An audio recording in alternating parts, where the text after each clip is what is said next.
ನಮಸ್ಕಾರ ಆತ್ಮೀಯರೇ, ವಾರ್ತಾ ಭಾರತೀಯ ವಿಶೇಷ ಕಾರ್ಯಕ್ರಮ ದಿಡಿಪಿಗೆ ನಾನು ಮಂಜುಳಾ ಮಾಸ್ತಿಕಟ್ಟೆ. ಪ್ರಜಾಪ್ರಭುತ್ವದಲ್ಲಿ ಚುನಾವಣೆ ಅನ್ನೋದು ಒಂದು ಹಬ್ಬ. ಆ ಹಬ್ಬವನ್ನ ಜನ ಸಂಭ್ರಮಿಸಬೇಕು. ಆದ್ರೆ ಈ ಬಾರಿ ಸಂಭ್ರಮಿಸೋ ಪರಿಸ್ಥಿತಿಯಲ್ಲಿ ಜನ ಇಲ್ಲ. ಇದಕ್ಕೆ ಕಾರಣ ಆಗಿರೋದು ಕೊರೋನಾ ಮತ್ತು ಅದರ ಪರಿಣಾಮಗಳು. ಆದಾಗ್ಯೂ ಕೂಡ ಚುನಾವಣೆ ಮತ್ತು ಅದರ ಸೋಲು ಗೆಲುವಿನ ಲೆಕ್ಕಾಚಾರಗಳು ನಡೆಯುತ್ತೆ.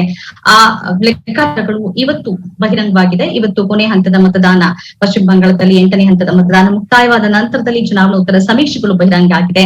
ಈ ಸಮೀಕ್ಷೆಗಳು ಮೇ 2ಕ್ಕೆ ಪ್ರಕಟವಾಗುವಂತ ಫಲಿತಾಂಶ ಹೇಗಿರುತ್ತೆ ಅನ್ನೋದರ ಒಂದು ದಿಕ್ಸೂಚಿ, ಒಂದು ಮುನ್ಸೂಚನೆ. ಅದಕ್ಕೆ ಸಂಬಂಧಪಟ್ಟಂತೆ ಈಗಾಗಲೇ ಕೆಲವೊಂದು ಸಂಸ್ಥೆಗಳು ಯಾರ್ಯಾರು ನಡೆಸಿದ್ದಾರೆ ಚುನಾವಣೋತ್ತರ ಸಮೀಕ್ಷೆಗಳನ್ನ, ಅದರ ಬಹಿರಂಗಕ್ಕೆ ಆಗೋಗಿದೆ. ಅದನ್ನ ನಾವು ನೋಡೋದಾದ್ರೆ, ಪೋಲ್ ಆಫ್ ದಿ ಪೋಲ್ ಅನ್ನ ನೋಡೋದಾದ್ರೆ, ಮುಖ್ಯವಾಗಿ ಪಶ್ಚಿಮ ಬಂಗಾಳ ಮುಖ್ಯಮಂತ್ರಿ ವರ್ಸಸ್ ಪ್ರಧಾನಮಂತ್ರಿ ಅನ್ನೋ ರೀತಿಯಲ್ಲಿ ಬಿಂಬಿತವಾಗಿದ್ದಂತ ಚುನಾವಣೆ ಇದು.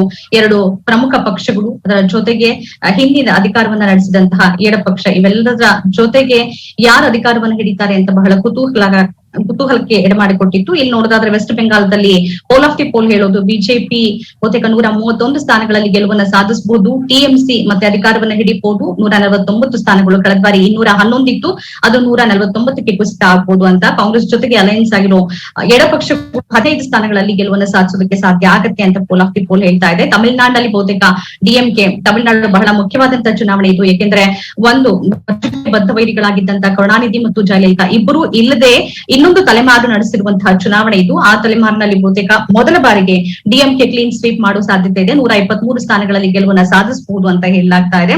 ಇನ್ನು ಕೇರಳದಲ್ಲಿ ಎಲ್ಡಿಎಫ್ ಪಿಣರಾಯಿ ವಿಜಯನ್ ಮತ್ತೆ ಅಧಿಕಾರಕ್ಕೆ ಏರ್ಬಹುದು. ಆದ್ರೆ 91ರಿಂದ 88ಕ್ಕೆ ಕುಸಿತ ಸ್ಥಾನಗಳು ಅಂತ ಚುನಾವಣೋತ್ತರ ಸಮೀಕ್ಷೆಗಳು ಹೇಳ್ತಾ ಇದೆ. ಇದು ಪೋಲ್ ಆಫ್ ದಿ ಪೋಲ್ ನಾನು ಹೇಳ್ತಾ ಇರೋದು. ಇನ್ನು 2 ಸ್ಥಾನಗಳಲ್ಲಿ ಗೆಲುವನ್ನು ಸಾಧಿಸಬಹುದು. ಬಿಜೆಪಿ 2 ಸ್ಥಾನ ಪಡ್ಕೊಳ್ಬಹುದು ಅಂತ ಹೇಳಲಾಗ್ತಾ ಇದೆ. ಇನ್ನು ಪುದುಚೇರಿಯಲ್ಲಿ, ಕೇಂದ್ರಾಡಳಿತ ಪ್ರದೇಶ ಪುದುಚೇರಿಯಲ್ಲಿ ಬಿಜೆಪಿ ಬೆಂಬಲಿತ ಎನ್ಆರ್ಸಿ ಬಹುತೇಕ ಅಧಿಕಾರವನ್ನ ಹಿಡಿಬಹುದು ಅಂತ ಹೇಳಲಾಗ್ತಿದೆ. 18 ಸ್ಥಾನಗಳಲ್ಲಿ ಗೆಲುವನ್ನ ಸಾಧಿಸಬಹುದು. ಇಲ್ಲಿ ಕಾಂಗ್ರೆಸ್ 12 ಸ್ಥಾನಗಳಲ್ಲಿ ಗೆಲುವನ್ನ ಸಾಧಿಸಬಹುದು ಅಂತ ಹೇಳಲಾಗಿದೆ. ಇನ್ನು ಮುಖ್ಯವಾಗಿ ಈಶಾನ್ಯ ರಾಜ್ಯಗಳಲ್ಲಿ ಒಂದಾಗಿರುವಂತಹ ಅಸ್ಸಾಂನಲ್ಲೂ ಕೂಡ ಬಿಜೆಪಿ ಅಧಿಕಾರವನ್ನ ಹಿಡಿಬಹುದು ಮತ್ತು ಬಿಜೆಪಿ ಪ್ಲಸ್ ಅಲಯನ್ಸ್ ಏನಿದೆ ಅದು 72 ಗೆಲುವನ್ನ ಸಾಧಿಸಬಹುದು. ಕಾಂಗ್ರೆಸ್ 2 ಸ್ಥಾನಗಳಲ್ಲಿ ಗೆಲುವನ್ನ ಸಾಧಿಸಬಹುದು ಅಂತ ಹೇಳಲಾಗ್ತಿದೆ. ಇದು ನಮಗೆ ಈಗ ಸಿಕ್ಕಿರುವಂತಹ ಚುನಾವಣೋತ್ತರ ಸಮೀಕ್ಷೆಗಳು. ಬೇರೆ ಬೇರೆ ಸಂಸ್ಥೆಗಳು ನೀಡಿರುವಂತಹ ಎಲ್ಲ ಒಟ್ಟು ಸಮೀಕ್ಷೆಗಳನ್ನ ಇಟ್ಕೊಂಡು ಪೋಲ್ ಆಫ್ ದಿ ಪೋಲ್ ಹೇಳ್ತಾ ಇರೋದು. ಇದ್ರ ಬಗ್ಗೆ ಚರ್ಚೆಯನ್ನ ನಡೆಸೋದಕ್ಕೆ ನಮ್ಮ ಚರ್ಚಾ ಕಾರ್ಯಕ್ರಮದಲ್ಲಿ ಅತಿಥಿಗಳಿದ್ದಾರೆ. ಮುಖ್ಯವಾಗಿ ಕಾಂಗ್ರೆಸ್ನ ಹಿರಿಯ ನಾಯಕರು ಬಿಕೆ ಹರಿಪ್ರಸಾದ್ ಅವರಿದ್ದಾರೆ, ಬಿಜೆಪಿಯ ನಾಯಕರಾಗಿರುವಂತಹ ಎನ್ ರವಿಕುಮಾರ್ ಅವರಿದ್ದಾರೆ, ಹಾಗೇನೆ ಹಿರಿಯ ಪತ್ರಕರ್ತರು ದಿನೇಶ್ ಅಮೀನ್ಮಟ್ಟು ಅವರಿದ್ದಾರೆ. ಮೂರ್ಗೂ ಕಾರ್ಯಕ್ರಮಕ್ಕೆ ಸ್ವಾಗತ, ನಮಸ್ಕಾರ. ಪ್ರತಿಕ್ರಿಯೆ, ಚುನಾವಣೋತ್ತರ ಸಮೀಕ್ಷೆಗಳು ಈಗ ಹೊರಬಿದ್ದಾಗಿದೆ. ನಿಮ್ಮ ಹೆಚ್ಚು ಗಮನ ಇದ್ದಿದ್ದು ಪಶ್ಚಿಮ ಬಂಗಾಳದ ಮೇಲೆ, ಆದ್ರೆ ಅಧಿಕಾರ ಹಿಡಿಯುವುದು ಕಷ್ಟ ಸಾಧ್ಯ ಅಂತ ಹೇಳಲಾಗ್ತಿದೆ. ಮೊದಲ ಪ್ರತಿಕ್ರಿಯೆ ಏನ್ ಕೊಡ್ತೀವಿ? ನಮ್ಮ ಮೊದಲನೇ ಪ್ರತಿಕ್ರಿಯೆ ಏನು ಅಂತ ಹೇಳಿದ್ರೆ, ಬಹಳ ಖುಷಿ ಆಗ್ತಾ ಇದೆ. ವೆಸ್ಟ್ ಬೆಂಗಾಲ್ ನಲ್ಲಿ ನಾವು 3 ಸೀಟ್ ನಿಂದ ಅಧಿಕಾರಕ್ಕೆ ಬರಬಹುದಾದಂತ ಸೀಟಿನವರೆಗೆ, ಅಂದ್ರೆ 150ರಿಂದ 160 ಸೀಟ್ಗಳು ಭಾರತೀಯ ಜನತಾ ಪಾರ್ಟಿಗೆ ಬರಬಹುದು ಅನ್ನುವಂತ ನಮ್ಮ ಆಂತರಿಕ ಸಮೀಕ್ಷೆ ಇದೆ. ಆ ಹಿನ್ನೆಲೆಯಲ್ಲಿ ನಾವು ಮೊದಲನೇ ಬಾರಿಗೆ ಕಮ್ಯುನಿಸ್ಟ್ ಮತ್ತು ಅವರ ವಿರುದ್ಧವಾಗಿ ನಾವು ಅಲ್ಲಿ ಸರ್ಕಾರವನ್ನ ರಚನೆ ಮಾಡ್ತಾ ಇದ್ದೀವಿ. ಆ ರೀತಿ ಒಂದು ಬಹಳ ದೊಡ್ಡ ಬಿಜೆಪಿಯ ಇತಿಹಾಸದಲ್ಲಿನೇ ಒಂದು ಬಹಳ ದೊಡ್ಡ ಅಚೀವ್ಮೆಂಟ್ ಅಂತ ಹೇಳಿದ್ರೆ ವೆಸ್ಟ್ ಬೆಂಗಾಲ್. ಆ ವೆಸ್ಟ್ ಬೆಂಗಾಲ್ ನಲ್ಲಿ ಬಹಳ ದೊಡ್ಡ ಗೆಲುವನ್ನ ನಾವು ಗೆಲ್ತಾ ಇದ್ದೇವೆ. ನಮ್ಮ ಭಾರತೀಯ ಜನತಾ ಪಾರ್ಟಿ ಕಾರ್ಯಕರ್ತರಿಗೆ ಅಷ್ಟೇ ಯಾಕೆ, ಆ ವಿಚಾರಧಾರೆಯ ಎಲ್ಲ ಕಾರ್ಯಕರ್ತರಿಗೆ ಸಂತೋಷವನ್ನು ಉಂಟು ಮಾಡ್ತಾ ಇದೆ. ಓಕೆ, ಇನ್ನು ಅಸ್ಸಾಂ ನಿಮ್ಮ ಪರವಾಗಿನೇ ಬಹುತೇಕವಾಗಿ ಚುನಾವಣೋತ್ತರ ಸಮೀಕ್ಷೆಗಳು ಬಂದಿದೆ. ಅದರ ಒಂದು ಅಸ್ಸಾಂನಲ್ಲೂ ಕೂಡ ನಾವು 2ನೇ ಬಾರಿಗೆ ಸರ್ಕಾರವನ್ನ ರಚನೆ ಮಾಡ್ತೇವೆ. ನಮ್ಮ ಸೋನೋವಾಲ್ ಅವರು ಬಹಳ ಉತ್ತಮ ಆಡಳಿತವನ್ನ ಮಾಡಿದ್ದಾರೆ ಮತ್ತು ಅಲ್ಲಿ 2ನೇ ಬಾರಿಗೆ ನಾವು ಅಧಿಕಾರವನ್ನ ಹಿಡಿತೇವೆ. 70ರಿಂದ 80 ಸೀಟುಗಳು ನಮಗೆ ಬರಬಹುದು ಅನ್ನುವಂತ ಒಂದು ಆಂತರಿಕ ಸಮೀಕ್ಷೆ ನಮಗೆ ಇದೆ. ಅಸ್ಸಾಂನಲ್ಲಿ ನಿಚ್ಚಳವಾಗಿ ನಾವು ಬಹುಮತವನ್ನ ಪಡಿತೇವೆ. ಯಾವುದೇ ಇಲ್ಲ ಅಲ್ಲಿ. ಅಸ್ಸಾಂ ಗಣ ಪರಿಷತ್ ಕೂಡ ನಮ್ ಜೊತೆನಲ್ಲಿ ಇದೆ, ಅಲಯನ್ಸ್ ಆಗಿ. ಅಲ್ಲಿನ ಪ್ರಾದೇಶಿಕವಾಗಿರ್ತಕ್ಕಂಥ ಪಕ್ಷ ಬೋಡೋಲ್ಯಾಂಡ್ ಇದು ಆ ರೀತಿಯ ಒಂದು ಪ್ರಾದೇಶಿಕವಾಗಿರ್ತಕ್ಕಂಥ ಪಕ್ಷ, ಈ ರೀತಿ 3 ಪಕ್ಷಗಳು ನಮ್ ಜೊತೆನಲ್ಲಿ ಇದಾವೆ. ಆ ಹಿನ್ನೆಲೆಯಲ್ಲಿ ಭಾರತೀಯ ಜನತಾ ಪಾರ್ಟಿ ನಿಚ್ಚಳವಾಗಿರ್ತಕ್ಕಂಥ ಬಹುಮತವನ್ನು ನಾವು ಪಡಿತೇವೆ. ಒಟ್ಟಾರೆ ಈ ಚುನಾವಣೆಗಳಿಂದ ಹೇಳಿದ್ರೆ ತಮಿಳುನಾಡು ಸರ್ಕಾರ ಬರುತ್ತೆ, ಅದೇ ರೀತಿನಲ್ಲಿ ವೆಸ್ಟ್ ಬೆಂಗಾಲ್ ಸರ್ಕಾರ ಬರುತ್ತೆ, ಅಸ್ಸಾಂನಲ್ಲೂ ಕೂಡ ನಮ್ಮ ಸರ್ಕಾರ ಬರುತ್ತೆ. 3 ಸರ್ಕಾರಗಳು ನಮಗೆ ಬರುತ್ತೆ. 50-50 ಚಾನ್ಸ್ ತಮಿಳುನಾಡಲ್ಲಿ ಇದೆ. ಕೇರಳದಲ್ಲಿ ನಾವು ಕನಿಷ್ಠ 5 ಸೀಟ್ ಅನ್ನ ಗೆಲ್ತೇವೆ. Okay, BK. ಹರಿಪ್ರಸಾದ್ ಅವರೇ, ಈ ಬಾರಿ ಪಶ್ಚಿಮ ಬಂಗಾಳದ ಸ್ಟಾರ್ ಪ್ರಚಾರಕರ ಪಟ್ಟಿಯಲ್ಲಿ ತಮ್ಮ ಹೆಸರಿದ್ದು ಬಹಳಷ್ಟು ಜವಾಬ್ದಾರಿಯನ್ನ ನಿಭಾಯಿಸಿದ್ದೀರಿ. ಹೇಗಿತ್ತು ಗ್ರೌಂಡ್? ಜೊತೆಗೆ ಈಗ ಚುನಾವಣೋತ್ತರ ಸಮೀಕ್ಷೆಗಳನ್ನ ನೋಡ್ತಾ ಇದ್ರೆ, ನೀವಲ್ಲಿ ನೋಟ್ ಬಂದಿರೋದಕ್ಕೂ ಈಗ ಸಮೀಕ್ಷೆಗಳು ಹೇಳ್ತಿರೋದಕ್ಕೂ ಏನ್ ವ್ಯತ್ಯಾಸಗಳನ್ನ ಕಾಣ್ತೀರಿ ತಾವು? ಸಮೀಕ್ಷೆ exit poll, it is not exact poll, exit poll ಅದು. But that's true. ಬಟ್ ಹತ್ತಿರವಾಗಿರುತ್ತೆ ಬಹುತೇಕ ಸಂದರ್ಭಗಳಲ್ಲಿ.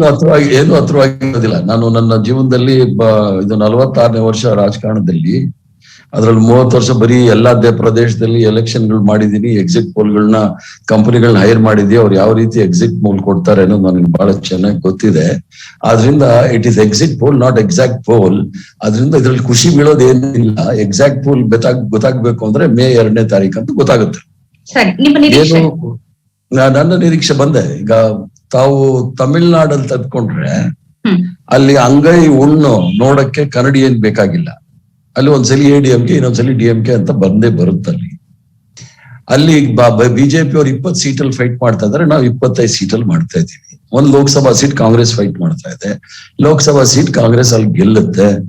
ಮತ್ತೆ ಅಲ್ಲಿ ಎಕ್ಸಿಟ್ ಪೋಲ್ ಏನ್ ಬೇಕಾಗಿಲ್ಲ. ಅಲ್ಲಿ ಸ್ಟಾಲಿನ್ ಈ ರೋಮ್ಸ್ ಅಂದ್ರೆ ಸ್ವೀಪ್ ಮಾಡ್ತಾ ಇದ್ದಾರೆ. ಅಲ್ಲಿ ಕೇರಳದಲ್ಲಿ ಏನಿದೆ ಅಂತ ಹೇಳಿದ್ರೆ, ಕಮ್ಯುನಿಸ್ಟ್ಗೂ ನಮಗೂ ಬಹಳ ಅಲ್ಲಿ ಓದ್ಸಲಿನೂ ಕೂಡ ನೋಡಿ 1.4 ಇರೋದ್ರಿಂದ ಅಲ್ಲಿ ನಿರೀಕ್ಷೆ ಏನು ಆಗುತ್ತೆ ಅನ್ನೋದು ಯಾರು ಸಹ ಹೇಳಕ್ ಆಗೋದಿಲ್ಲ. ಒಂದು ಕ್ಯಾಂಪೇನ್ ನಡೆದಿದೆ ಅಲ್ಲಿ, ತಿರ್ಗಾ LDF ಬರುತ್ತೆ ಅಂತ ಹೇಳಿ. ಅದು ನನಗೆ ನಂಬಕ್ ಸಾಧ್ಯ ಇಲ್ಲ. ಪಾಂಡಿಚೇರಿನಲ್ಲಿ NR ಕಾಂಗ್ರೆಸ್ ಅಂತ ಹೇಳಿ ರಂಗಸ್ವಾಮಿ ಅಂತ ಹೇಳಿ ಕಾಂಗ್ರೆಸ್ ಪಕ್ಷದ ಮಾಜಿ ಮುಖ್ಯಮಂತ್ರಿಗಳು NR ಕಾಂಗ್ರೆಸ್ ಮಾಡ್ಕೊಂಡಿದ್ದಾರೆ. ಅವ್ರ ಜೊತೆ ಭಾರತೀಯ ಜನತಾ ಪಾರ್ಟಿ, ADMK ಎಲ್ಲವೂ ಸಹ ಅದನ್ನ ಒಂದು ಮೈತ್ರಿಕೂಟ ಮಾಡ್ಕೊಂಡಿದ್ದಾರೆ. ಅಲ್ಲಿ NR ರಂಗಸ್ವಾಮಿ ಬರೋಕೆ ಬಹಳಷ್ಟು ಚಾನ್ಸಸ್ ಇದೆ. ಯಾಕಂದ್ರೆ ನಾನು ಪಾಂಡಿಚೇರಿನಲ್ಲಿ 2006ನೇ ಇಸ್ವಿನಲ್ಲಿ ರಂಗಸ್ವಾಮಿ ಅವ್ರನ್ನ ನಾನೇ ಮುಖ್ಯಮಂತ್ರಿ ಮಾಡ್ಲಿಕ್ಕೆ ಅಲ್ಲಿ ಅಬ್ಸರ್ವರ್ ಆಗ್ಬೋದು. ಅದು ಬಿಟ್ಟು ಇನ್ನು ವೆಸ್ಟ್ ಬೆಂಗಾಲ್ಗೆ ಬಂದಾಗ, ವೆಸ್ಟ್ ಬೆಂಗಾಲ್ ಅಲ್ಲಿ ಅವರು 2016ರಲ್ಲಿ ನಾನೇ ಸ್ಕ್ರೀನಿಂಗ್ ಕಮಿಟಿ ಚೇರ್ಮನ್ ಇದ್ದವನು.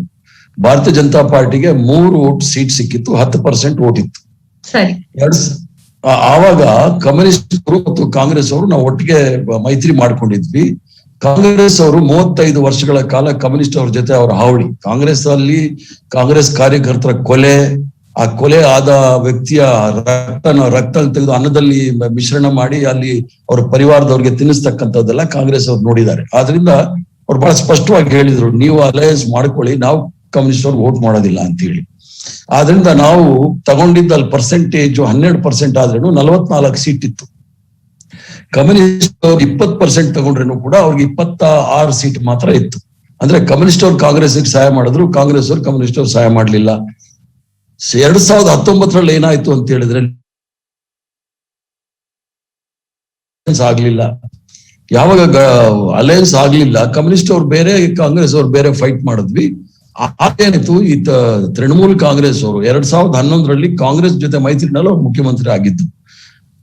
ಕಾಂಗ್ರೆಸ್ ಅವರು ಕಮ್ಯುನಿಸ್ಟ್ ಅವ್ರು ಏನ್ ಮಾಡಿದ್ರು, ಈ ತೃಣಮೂಲ್ ಕಾಂಗ್ರೆಸ್ ಮಮತಾ ಬ್ಯಾನರ್ಜಿ ಅವ್ರದ್ದು ದಬ್ಬಾಳಿಕೆ ಜಾಸ್ತಿ, ಇವ್ರನ್ನ ಸೋಲ್ಸ್ಬೇಕಂದ್ರೆ ಕಾಂಗ್ರೆಸ್ ಅವರು ಇದು ಆಗೋದಿಲ್ಲ ಅಂತ ಹೇಳಿ ಅವ್ರು ತಟಸ್ಥರಾಗಿ ಆ ಓಟ್ ಎಲ್ಲ ಭಾರತೀಯ ಜನತಾ ಪಾರ್ಟಿಗೆ ಹೋಯ್ತು.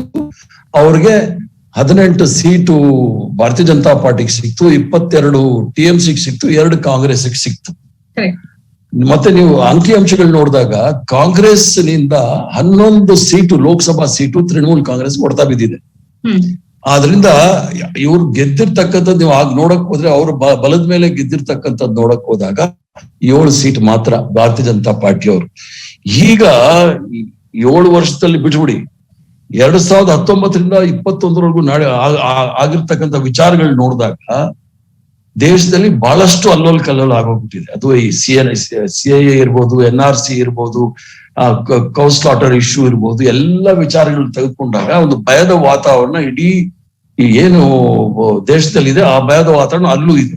ಈ TMC ಮತ್ತೆ BJP ಇದೆ ನೋಡಿ, ಒಂದೇ ನಾಣ್ಯದ 2 ಮುಖಗಳು.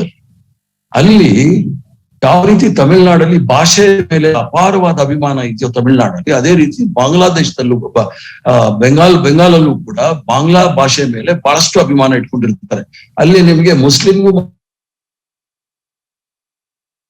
ಅನ್ವಯವಾಗಿ ಬೆರೆತು ಬಿಟ್ಟಿದ್ದಾರೆ ಆ ಸಂಸ್ಕೃತಿ ಸಂಸ್ಕಾರದಲ್ಲಿ.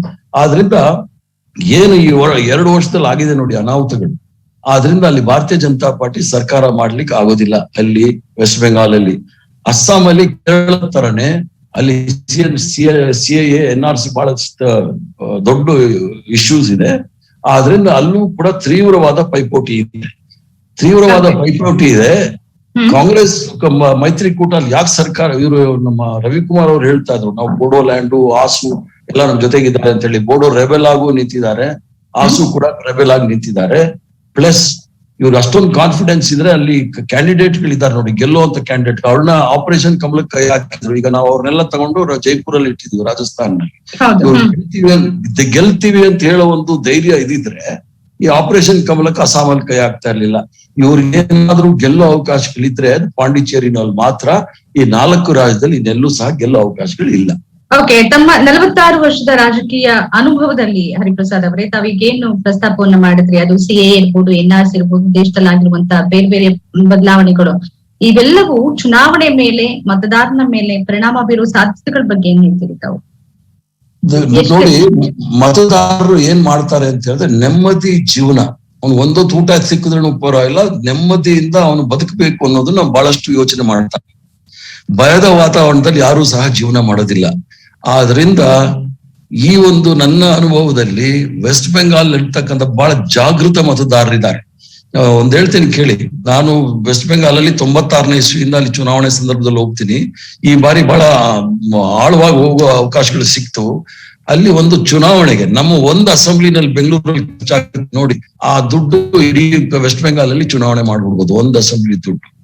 ಜನ ದುಡ್ಡು ಕೊಡೋದಿಲ್ಲ, ಅಲ್ಲಿ ಇಶ್ಯೂಸ್ ನೋಡಿಬಿಟ್ಟು ವಿಚಾರಗಳು ತಿಳ್ಕೊಂಡು ಮಾಡ್ತಾರೆ. ಯಾಕಂದ್ರೆ ಇದು ಲ್ಯಾಂಡ್ ಆಫ್ ರವೀಂದ್ರನಾಥ್ ಠಾಗೂರ್, ವಿವೇಕಾನಂದ ಮತ್ತು ಬಿಧಾನ್ ಚಂದ್ರ ರಾಯ್ ಅಂತಿದ್ದಂತ ಈ ಪ್ರದೇಶದಲ್ಲಿ ಆ ಬೆಂಗಾಲಿ ಸಂಸ್ಕೃತಿ ಮತ್ತು ಸಂಸ್ಕಾರ ಇದೆ ನೋಡಿ, ಅದು ಬಹಳ ಅನ್ಯೋನ್ಯವಾಗಿರ್ತಕ್ಕಂಥ ಸಂಸ್ಕಾರ. ಅದನ್ನ ಕಾಪಾಡ್ತಕ್ಕಂಥ ಕೆಲಸ ಮಾಡ್ತಾರೆ ಅನ್ನೋದೇ. ಸಂಯುಕ್ತ ಮೋರ್ಚಾ ಬರುತ್ತೆ, ಇಲ್ಲ ತೃಣಮೂಲ್ ಕಾಂಗ್ರೆಸ್ ಬರುತ್ತೆ, ಭಾರತೀಯ ಜನತಾ ಪಾರ್ಟಿಗಳಿಗೆ ಅವಕಾಶ ಇಲ್ಲ. ಮಾತನಾಡ್ತೀನಿ ಸರ್ ನಿಮ್ ಜೊತೆಗೆ. ದಿನೇಶ್ ಅಮೀನ್ ಮಠ್ ಅವರೇ, ತಾವು ಅಂದ್ರೆ ಭಾರತದ ಎಲ್ಲ ರಾಜ್ಯಗಳ ರಾಜಕೀಯದ ಬಗ್ಗೆ ಬಹಳಷ್ಟು ಬರೆದಿದ್ದೀರಿ ತಾವು. ಈ ಪಂಚರಾಜ್ಯಗಳು, 4 ರಾಜ್ಯಗಳು, ಒಂದು ಕೇಂದ್ರಾಡಳಿತ ಪ್ರದೇಶ, ಈ ಬಾರಿ ಅಧಿಕಾರ ಹಿಡಿಯೋರ ಬಗ್ಗೆ ಈಗಾಗಲೇ ಒಂದು ಎಕ್ಸಿಟ್ ಪೋಲ್ ಬಂದಾಗಿದೆ. ಇದ್ರ ಬಗ್ಗೆ ತಮ್ಮ ಅಭಿಪ್ರಾಯ ಏನು? ಮೊದಲು ರವಿಕುಮಾರ್ ಅವರಿಗೆ ಅವರ ಖುಷಿಗೆ ನಾನು ಅಡ್ಡ ಬರುವುದಿಲ್ಲ. ಅವರು ವೆಸ್ಟ್ ಬೆಂಗಾಲ್ನ ರಿಸಲ್ಟ್ ನ ಬಗ್ಗೆ ಆಗಲೇ ಸಂಭ್ರಮಾಚರಣೆ ತೊಡಗಿದ್ದಾರೆ. ರಾಜಕೀಯದಲ್ಲಿ ರಾಜಕೀಯ ಪಕ್ಷಗಳಿಗೆ 2 ಕಲೆ ಸಾಮಾನ್ಯವಾಗಿ ಕರಗತಾಗಿದೆ. ಒಂದು ಆರ್ಟ್ ಆಫ್ ವಿನ್ನಿಂಗ್ ಇಲೆಕ್ಷನ್, ಇನ್ನೊಂದು ಆರ್ಟ್ ಆಫ್ ರೂಲಿಂಗ್. ಭಾರತೀಯ ಜನತಾ ಪಕ್ಷ is known for art of winning election. Lal Krishna Advani ಅವರು ನರೇಂದ್ರ ಮೋದಿ ಅವರ ಪ್ರಾರಂಭದ ದಿನಗಳಲ್ಲಿ ಹೇಳಿದ್ರು, is A good event manager. ಯಾವ ಅರ್ಥದಲ್ಲಿ ಹೇಳಿದ್ರು ಗೊತ್ತಿಲ್ಲ. ಮೋದಿ ನೇತೃತ್ವದ ಬಿಜೆಪಿಯವರನ್ನು ನೋಡಿದ್ರೆ ಒಂದಾದ್ರ ಮೇಲೊಂದು ಇಲೆಕ್ಷನ್ ಗಳನ್ನ ವಿನ್ ಆಗಿ ಗೆಲ್ತಾನೆ ಬರ್ತಾ ಇದ್ದಾರೆ. ಅದಕ್ಕಾಗಿ ಅವರು ಅಭಿನಂದನೆಗೆ. ಆದ್ರೆ ಈ ಗೆಲುವನ್ನು ಹೇಗೆ ಸಾಧಿಸ್ತಾರೆ ಎನ್ನುವುದು ಕೂಡ ಒಂದು ಚರ್ಚೆ. ಇದು ವಾಸ್ತವ ಒಂದಿದೆ, ವಾಸ್ತವವನ್ನು ವಿಶ್ಲೇಷಣೆಗೆ ಒಳಪಡಿಸಬಹುದು. ನೀವು ವೆಸ್ಟ್ ಬೆಂಗಾಲ್ನ ಇಲೆಕ್ಷನ್ ಅನ್ನೇ ನೋಡಿ, ಇದು ಸಂಪೂರ್ಣವಾಗಿ ಈ ಅವರು ಅಲ್ಲಿ ಆಡಳಿತಕ್ಕೆ ಬರ್ತಾರೆ, ಅಧಿಕಾರ ತಗೊಳ್ತಾರೆ ಅಂತಲ್ಲ. 3ರಿಂದ ಈ 160, 120, 130 ಏನ್ ಬರ್ತಾ ಇದ್ದಾರೆ, ಇದನ್ನು ವಿಕ್ಟ್ರಿ ಅಂತ ಪರಿಗಣಿಸಿದ್ರೆ ಅವರು, ಇದು ಯಾರ ವಿಕ್ಟ್ರಿ ಅಂತ? ಇದು ಬಿಜೆಪಿಯವರದ ವಿಕ್ಟ್ರಿಯಾ? ಅಲ್ಲ ತೃಣಮೂಲದಿಂದ ಪಕ್ಷಾಂತರಗೊಂಡು ಬಂದವರ ವಿಕ್ಟ್ರಿಯಾ? ಅಲ್ಲ ಲೆಫ್ಟ್ ನವರು ಗುಪ್ತವಾಗಿ ಮತದಾನ ಮಾಡಿದ ಕಾರಣಕ್ಕಾಗಿ ಲೆಫ್ಟ್ ನವರ ಎಡರಂಗದವರ ವಿಕ್ಟ್ರಿಯಾ? ಅಲ್ಲ ನಿಜವಾದ ಕೋರ್ ಏನ್ ಸಂಘ ಪರಿವಾರ ಅಂತ ಏನ್ ಹೇಳ್ತಾರೆ, ಅದರ ನಿಜವಾದ ಮತದಾರರ ವಿಕ್ಟ್ರಿಯಾ ಎನ್ನುವುದು ಚರ್ಚೆ ಆಗ್ಬೇಕು. ಅಂದ್ರೆ ನೀವು 3ರಿಂದ ಈ ಹಂತಕ್ಕೆ ಬರ್ಬೇಕಾದ್ರೆ ಅವರು ತನ್ನ ಪಕ್ಷದ ಎಜೆಂಡದ ಮೂಲಕ ಬಂದದ್ದಲ್ಲ.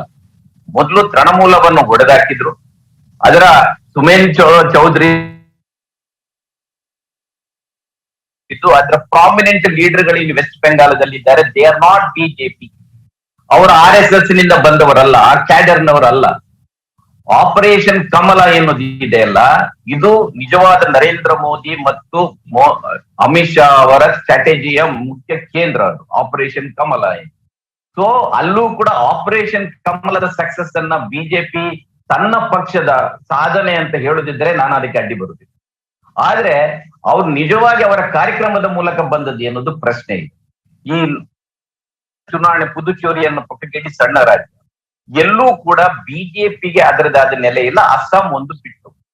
ಬಹಳ ಇಂಟ್ರೆಸ್ಟಿಂಗ್ ಏನಂದ್ರೆ, ಅಸ್ಸಾಂನಲ್ಲಿ, ವೆಸ್ಟ್ ಬೆಂಗಾಲ್ ಅಲ್ಲಿ ಮತ್ತು ಕೇರಳದಲ್ಲಿ, ಇದು ಬೇರೆ ಎಲ್ಲ ಕಾಶ್ಮೀರವನ್ನು ಬಿಟ್ರೆ ಮುಸ್ಲಿಮರು ಬಹುಸಂಖ್ಯೆಯಲ್ಲಿರುವ 3 ರಾಜ್ಯಗಳು. 25% ವೆಸ್ಟ್ ಬೆಂಗಾಲ್ ಅಲ್ಲಿ ಇದ್ದಾರೆ, 30% ಜಾಸ್ತಿ ಅಸ್ಸಾಂದಲ್ಲಿದ್ದಾರೆ, ಅದೇ ರೀತಿ ಕೇರಳದಲ್ಲಿ ಒಂದು 20% ಇದ್ದಾರೆ. ಅದರಿಂದ ಪೋಲರೈಸೇಷನ್ ಮಾಡ್ಲಿಕ್ಕೆ ಪ್ರಯತ್ನ ಮಾಡಿದ್ರು. ನನ್ನ ಪ್ರಕಾರ ಮುಸ್ಲಿಮರು, ಕ್ರಿಶ್ಚಿಯನ್ಸ್ ಈ ರೀತಿಯ ಡಿವಿಷನ್ ಇರೋದ್ರಿಂದ ಏನೋ ಅವರು ತಿಳಿದ್ರು ಆದ್ರು. ಆದ್ರೆ ಕೇರಳ ಮತ್ತು ವೆಸ್ಟ್ ಬೆಂಗಾಲ್ ಅಲ್ಲಿ ಬಹಳ ಅವರು ಬೆವರು ಸುರಿಸಬೇಕಾಯ್ತು. ಕೇರಳದಲ್ಲಿ ಅವರಿಗೆ ಸಾಧ್ಯನೇ ಆಗುದಿಲ್ಲ. ವೆಸ್ಟ್ ಬೆಂಗಾಲ್ ಅಲ್ಲಿ ಈ ಡಿವಿಷನ್ ಅನ್ನ ಒಂದು ರೀತಿಯಲ್ಲಿ ಮಾಡಿ ಯಶಸ್ವಿ ಆದ್ರು. ಹರಿಪ್ರಸಾದ್ ಅವರು ಹೇಳಿದಾಗೆ ನಾನು ಅಲ್ಲಿ ವೆಸ್ಟ್ ಬೆಂಗಾಲ್ ಚುನಾವಣೆಗೆ ಹೋಗಿದ್ದೆ. ಇಲ್ಲಿಯ ಒಂದು ಡಿಸ್ಟಿಕ್ನ ಚುನಾವಣೆ, ನಾವು ಒಂದು ಕ್ಷೇತ್ರದ ಚುನಾವಣೆಯನ್ನು ಅಲ್ಲಿ ಒಂದು ಡಿಸ್ಟಿಕ್ ನ ಚುನಾವಣೆ ನಡೆಸಬಹುದು. ದುಡ್ಡಿನ ಬಹಳ ದೊಡ್ಡ ರೋಲ್ ಅಲ್ಲಿ ಇಲ್ಲ. ಆದ್ರೆ they are not only cultural animals, they are political animals ಅಷ್ಟೇ. ಅಷ್ಟು ರಾಜಕೀಯದ ಬಗ್ಗೆ ಚಾಣಾಕ್ಷರಿದ್ದಾರೆ. ಆದ್ರೆ ಇವತ್ತು ವೆಸ್ಟ್ ಬೆಂಗಾಲ್ ಅಲ್ಲಿ ಅದನ್ನೇ ಕೇಂದ್ರೀಕರಿಸಿಕೊಂಡು ಮಾತಾಡಿದ್ರೆ, ವೆಸ್ಟ್ ಬೆಂಗಾಲ್ ಅಲ್ಲಿ ಬಿಜೆಪಿಯ ಗೆಲುವು ಏನಿದೆ ಅದರಲ್ಲಿ ಬಹಳ ದೊಡ್ಡ ಕೊಡುಗೆಯನ್ನ ತೃಣಮೂಲ ಕಾಂಗ್ರೆಸ್ ಕೊಟ್ಟಿದೆ. ನೋಡಿ, ಇಡೀ ವೆಸ್ಟ್ ಬೆಂಗಾಲ್ ನ ಚುನಾವಣಾ ಇತಿಹಾಸವನ್ನು ನೋಡಿದ್ರೆ ಅಲ್ಲಿ ಬಹಳ ದೊಡ್ಡ ರೋಲ್ ಪ್ಲೇ ಮಾಡಿದ್ದು ವೈಲೆನ್ಸ್. ಕಮ್ಯುನಿಸ್ಟರು ಕೂಡ ವೈಲೆನ್ಸ್ ನ ಮೂಲಕ ಅವರ ಅಧಿಕಾರವನ್ನು ಉಳಿಸಿಕೊಂಡು ನೋಡಿದ್ರು. ಅದಕ್ಕೆ ಕೌಂಟರ್ ಆಗಿ ಬಂದ ತೃಣಮೂಲ ಅದನ್ನೇ ವೈಲೆನ್ಸ್. ಕಳೆದ ಈ ವೆಸ್ಟ್ ಬೆಂಗಾಲ್ ಅಲ್ಲಿ ಬಿಜೆಪಿ ಚುನಾವಣೆಯ ತಯಾರಿ ನಡೆಸುವ ದಿನಗಳನ್ನು ನೋಡಿದರೆ ಅದು ಕೂಡ ವೈಲೆನ್ಸಿನ ಹಾದಿ ಹಿಡಿದಿತ್ತು. ಒಂದು ರೀತಿಯ ಒಂದು ಕಲ್ಚರಲ್, ನಾವು ಆಗ್ಲೇ ಹರಿಪ್ರಸಾದ್ ಅವರು ಹೇಳಿದ್ರು, ವಿವೇಕಾನಂದರ ನೆನೆಸ್ಕೊಂಡ್ರು, ಟ್ಯಾಗೂರ್ ಅನ್ನ ನೆನೆಸ್ಕೊಂಡ್ರು. ಇಂಥವರನ್ನ ನಾಡಿನಲ್ಲಿ ಇವತ್ತು ವೈಲೆನ್ಸ್ ಬಹಳ ದೊಡ್ಡ ಅಸ್ತ್ರ ಆಗಿದೆ. ಇದನ್ನ ನಾನು ಬರೀ ಬಿಜೆಪಿ ಮಾಡಿದೆ, ತೃಣಮೂಲ ಮಾಡಿದೆ ಅಂತ ಹೇಳ್ತಾ ಇಲ್ಲ, ಇಲ್ಲೇ ಕಮ್ಯುನಿಸ್ಟ್ ಮಾಡಿದೆ, ಎಲ್ಲರೂ ಕೂಡ ವೈಲೆನ್ಸಿನ ಬಹಳ ದೊಡ್ಡ ರೋಲ್ ಇದೆ. ಅದರಿಂದ ಬಿಜೆಪಿಯ ಅವರ ಅಲ್ಲಿ ಅವರ ಗೆಲುವಿನ ಹಾದಿ ಏನಿದೆ ಅದು ಬಹಳ ಡೆಮಾಕ್ರೆಟಿಕ್ ಆಗಿ, ಇಲ್ಲದಿದ್ರೆ ಜನಪರವಾಗಿ ನಡೆದದ್ದಲ್ಲ. ಇದಕ್ಕೆ ಬೇರೆ ನಾನು ಆಗ್ಲೇ ಹೇಳಿದಾಗೆ BJP art of winning election ಅನ್ನ ಕರಗತ ಮಾಡಿಕೊಂಡಿದೆ. ಅದು ವೆಸ್ಟ್ ಬೆಂಗಾಲ್ ಅಲ್ಲಿ ಅದಕ್ಕೆ ಒಂದು ಸದ್ಯಕ್ಕೆ ಅವರಿಗೆ ಕೆಲವು ಯಶಸ್ಸು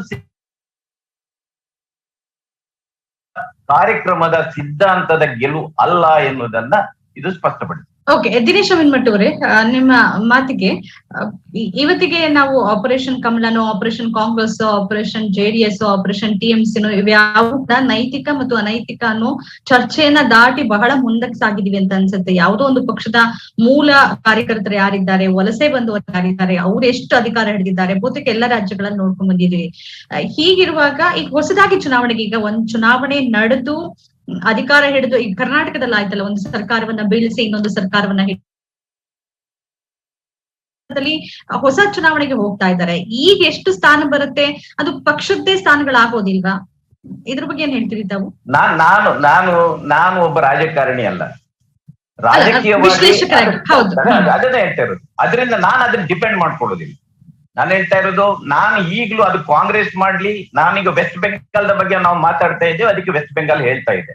ಬೇರೆ ಕಡೆ ಆ ರೀತಿ ಪಕ್ಷಾಂತರ ಮಾಡಿಕೊಂಡು ಈ ರೀತಿಯ ಮತ್ತೊಂದು ಪಕ್ಷವನ್ನು ಒಡೆದು ಅಧಿಕಾರಕ್ಕೆ ಬಂದಾಗ ಚುನಾವಣೆ ನಡೆದ್ರೆ ಅದರ ಬಗ್ಗೆ ಚರ್ಚೆ ಮಾಡುವ. ಆದ್ರೆ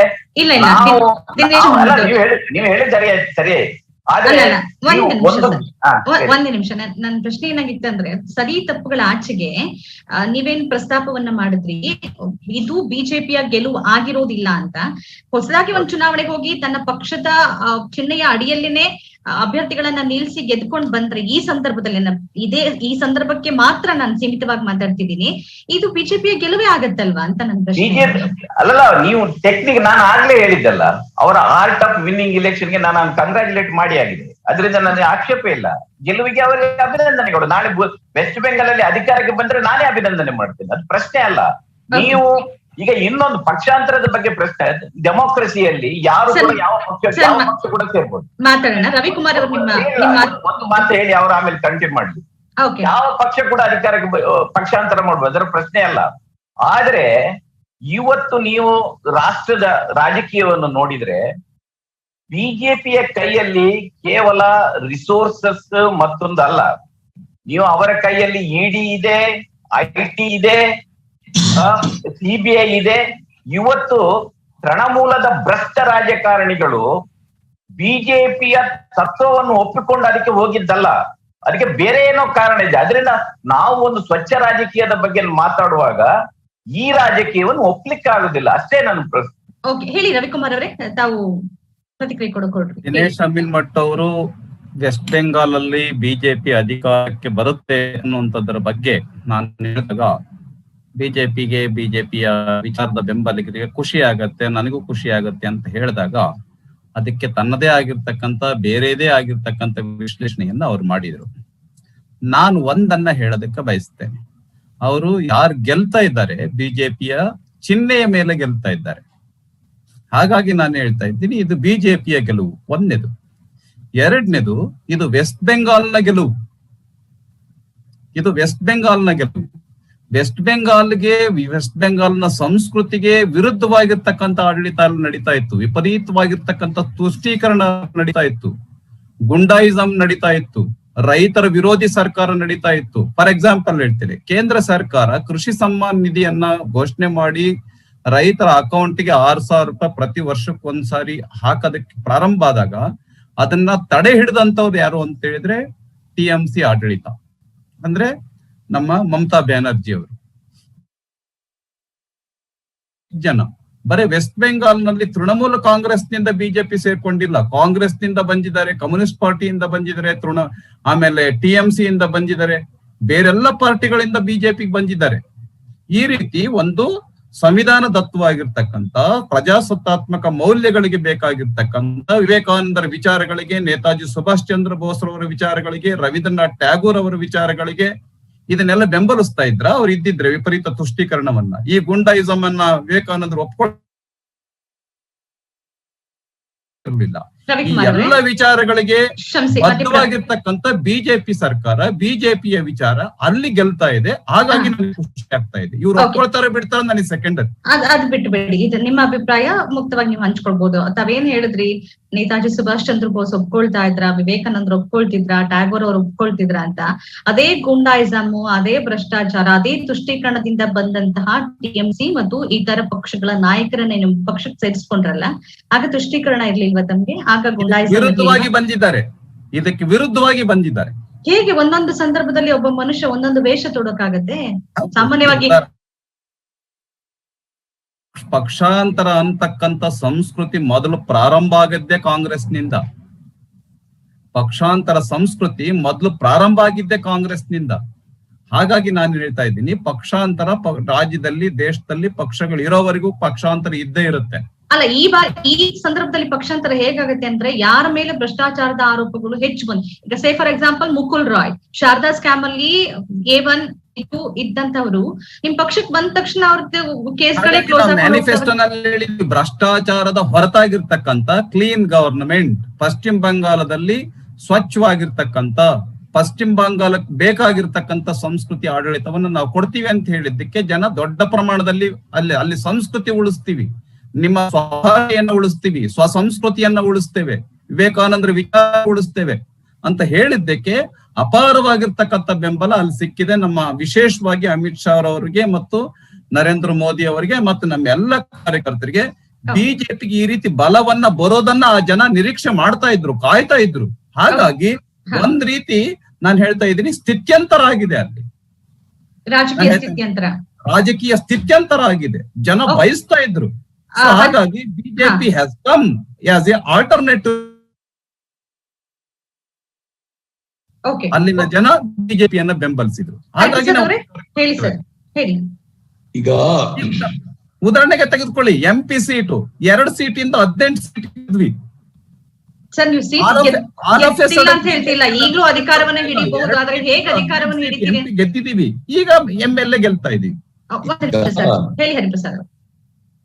ಅಮೀನ್ ಮಟ್ಟರ್ ಅವರು BJP the art of winning elections ಅಂತ ಹೇಳಿದ್ರು. ಅದ್ರ ಜೊತೆಗೆ ಇನ್ನೊಂದು ಸೇರಿಸ್ಬೇಕಾಯ್ತು, they have the craft of toppling the government also. Art and craft ಅವ್ರದ್ದು ಎರಡೂ ಇದೆ. ಪಕ್ಷಾಂತರ ಮಾಡೋದು ಕಾಂಗ್ರೆಸ್ ಪಕ್ಷದಿಂದ ಶುರುವಾಯ್ತು ಅಂತ ಹೇಳಿದ್ರು. 2014ರಿಂದ 2021ನೇ ಇಸ್ವಿವರೆಗೂ 160 ಜನ MLA ಖರೀದಿ ಮಾಡಿರೋದು ಯಾರು ಅಂತ ತಿಳ್ಕೊಳ್ಳಿ. ಮೊಟ್ಟ ಮೊದಲನೆಯ ಸರ್ಕಾರ ಕೆಡುವಕ್ಕೆ ಪ್ರಾರಂಭ ಆಗಿದ್ದು 1998ನೇ ಇಸ್ವಿನಲ್ಲಿ ಗೋವಾದಲ್ಲಿ ಕಾಂಗ್ರೆಸ್ ಪಕ್ಷ ಅಧಿಕಾರಕ್ಕೆ ಬಂದಾಗ ಅಲ್ಲಿ ಟಾಪ್ MLA ಖರೀದಿ ಮಾಡಿಕೊಂಡು ಶುರು ಮಾಡೋದು. ಆ ನಂತರ 44 ಜನ ಕಾಂಗ್ರೆಸ್ ಅಲ್ಲಿ ಏನು 2016 ಗೆದ್ದಿದ್ರು, ಅದರಲ್ಲಿ 24 ಜನ TMC ಸೇರ್ಕೊಂಡಿದ್ರು. ಅದರಲ್ಲಿ 21 ಜನ ಭಾರತೀಯ ಜನತಾ ಪಾರ್ಟಿಗೆ ಸೇರ್ಕೊಂಡಿದ್ದಾರೆ. ಭಾರತೀಯ ಜನತಾ ಪಾರ್ಟಿಯ ಸಿದ್ಧಾಂತ, ಅದ್ರ ನೈತಿಕತೆ ಬಗ್ಗೆ ಗೌರವ ಎತ್ಕೊಂಡು ಸೇರಿರೋದು ಅಂದ್ರೆ ಅವರಲ್ಲಿ ಕ್ಯಾಂಡಿಡೇಟ್ ಇರ್ಲಿಲ್ಲ. 294 ಕ್ಷೇತ್ರದಲ್ಲಿ ಕ್ಯಾಂಡಿಡೇಟ್ ಇರ್ಲಿಲ್ಲ. ಕ್ಯಾಂಡಿಡೇಟ್ ಎಲ್ಲಿದ್ರು ಅಲ್ಲಿ TMC ಇಂದ ಕಾಂಗ್ರೆಸ್ ಇಂದ ಹೋದವ್ರಿಗೆ ಅಲ್ಲಿ ಕೊಟ್ಟಿದ್ದಾರೆ. ಮತ್ತೆ ತೃಣಮೂಲ್ ಕಾಂಗ್ರೆಸ್ಸು, ಕಮ್ಯುನಿಸ್ಟು ಕಾಂಗ್ರೆಸ್ಸು, ಗುಂಡಾಗಿರಿ ಅನ್ನೋ ಪ್ರಶ್ನೆ ಬಂದಾಗ ಭಾರತೀಯ ಜನತಾ ಪಾರ್ಟಿಯವರು ಆ ವಿಚಾರ, ದೇಶದಲ್ಲಿ ಲಿಂಚಿಂಗ್ ಸಂಸ್ಕೃತಿ ಅಂತಿದೆ ನೋಡಿ, ಅದು ಎಲ್ಲಿ ಯಾವ ಪ್ರದೇಶದಲ್ಲಿ ಇಲ್ಲ.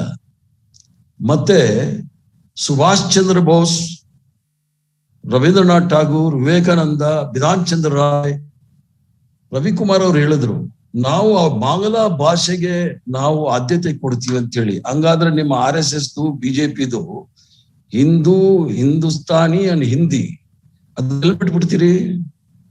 ಡಬಲ್ ಸ್ಟ್ಯಾಂಡರ್ಡ್ ಇದು. ಅಲ್ಲಿ ಭಾಷಾ ಪ್ರೇಮಿಗಳು ಬಹಳ, ಅಮೀನ್ ಮಠ ಅವ್ರು ಹೇಳಿದ್ರು, ಸಾಂಸ್ಕೃತಿಕವಾಗಿ ಬಹಳಷ್ಟು ಶ್ರೇಷ್ಠತೆ ಉಳಿಸ್ಕೊಂಡಿರ್ತಕ್ಕಂಥ ಪ್ರದೇಶ ಅಲ್ಲಿ.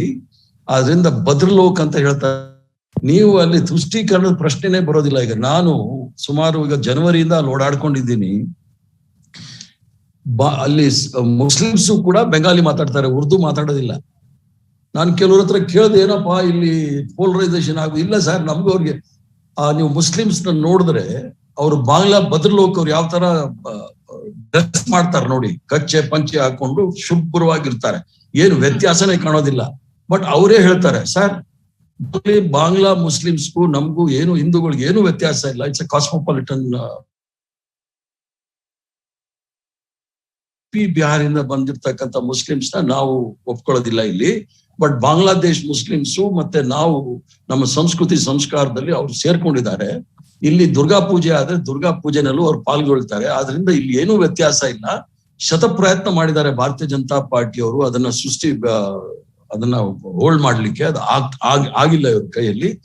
ಜನನೂ ಸಹ ಈ ಒಂದು ಸಿದ್ಧಾಂತವನ್ನ ಇಲ್ಲಿ ಒಪ್ಪೋದಿಲ್ಲ ಅಂತ ಹೇಳಿ ಬಹಳ ಸ್ಪಷ್ಟವಾಗಿ ಹೇಳ್ತಾನೆ. ಮತ್ತೆ ಹಾಗಾದ್ರೆ ಕಾಂಗ್ರೆಸ್ ಅನ್ನು ಯಾಕೆ ರಿಜೆಕ್ಟ್, ಬಹಳ ವೆಸ್ಟ್ ಬೆಂಗಾಲಿಗೆ ಬೇಕಾಗಿರ್ತಕ್ಕಂಥ ವಿಚಾರವನ್ನು ಹೊಂದ್ಬಿಟ್ಟಿದ್ರೆ ಕಾಂಗ್ರೆಸ್ ಯಾಕೆ ರಿಜೆಕ್ಟ್ ಮಾಡಿದ್ರು? Totally rejected party in West Bengal. Congress has been totally rejected. ಆಯ್ತು, ಸ್ವಲ್ಪ ಹೇಳ್ತೀರಾ? ನಿಮ್ ವಯಸ್ಸು ಎಷ್ಟು ಅಂತ ನನಗೆ ಗೊತ್ತಿಲ್ಲ ರವಿಕುಮಾರ್ ಅವರೇ. ಹೇಳಿ ಹರಿಪ್ರಸಾದ್ ಅವರೇ. 77ನೇ ಇಸ್ವಿನಲ್ಲಿ ಕಾಂಗ್ರೆಸ್ ಅಲ್ಲಿ ಸೋತು ಫಸ್ಟ್ 30 ವರ್ಷ ಆದ್ಮೇಲೆ ಸಿದ್ಧಾರ್ಥ್ ಶಂಕರ್ ರಾಯ್ ಮುಖ್ಯಮಂತ್ರಿ ಇದ್ರು. ಆಗ ಕಾಂಗ್ರೆಸ್ ಪಕ್ಷ ಎಮರ್ಜೆನ್ಸಿ ಆದ ತಕ್ಷಣ ಸೋತು ಕಮ್ಯುನಿಸ್ಟ್ ಅವ್ರು ಬಂದ್ರು. ಕಾಂಗ್ರೆಸ್ ಪಕ್ಷ ಬಂದ್ಬಿಡ್ಬೋದು, ಶ್ಯಾಮಾ ಪ್ರಸಾದ್ ಮುಖರ್ಜಿ ಅವರ ರಾಜ್ಯ ಅದು ಬಂದ್ಬಿಡ್ಬೋದಿತ್ತಲ್ಲ, ಇವರೇ ಬಿಜೆಪಿ ಅವರು. ಅದ್ಯಾಕೆ ಬರ್ಲಿಲ್ಲ? ಮಗು ಹುಟ್ಟಿದ ತಕ್ಷಣ ನಡೆಯಕ್ ಆಗಲ್ವಲ್ಲ? ಇಲ್ಲ, ಶ್ಯಾಮಾ ಪ್ರಸಾದ್ ಮುಖರ್ಜಿ ಕಾಂಗ್ರೆಸ್ ಎಷ್ಟು ಹಳೆದಿದೆ ಅಲ್ಲಿಂದ ಅಲ್ಲೇ ಇದ್ರು. ಅಲ್ಲಿ ಮೌಲಾನಾ ಹಕ್ ಅಂತ ಹೇಳಿದ್ರು, ಅವ್ರ ಕ್ಯಾಬಿನೆಟ್ ಅಲ್ಲಿ ಮಂತ್ರಿ ಇದ್ರು ಅವರು. ಆ ಮೌಲಾನಾ ಹಕ್ ಅವರೇ ಪಾಕಿಸ್ತಾನ. ಒಂದ್ ನಿಮಿಷ ನೀವು ಮಾತಾಡುವಾಗ ನಾನು ಮಾತಾಡ್ಲಿಲ್ಲ ರವಿಕುಮಾರ್ ಅವರೇ, ಇದು ಪರಿಷತ್ ಅಲ್ಲ. ಸ್ವಲ್ಪ ನಾನು ಮಾತಾಡಿದ್ಮೇಲೆ ನೀವು ಮಾತಾಡಿ. ಹೇಳಿ ಹರಿಪ್ರಸಾದ್ ಅವರೇ. 30 ವರ್ಷ ಕಾಂಗ್ರೆಸ್ ರಾಜ್ಯಭಾರ ಮಾಡಿದ್ಮೇಲೆ ಕಮ್ಯುನಿಸ್ಟ್ ಅವರು 35 ವರ್ಷ ಬಂದ್ರು.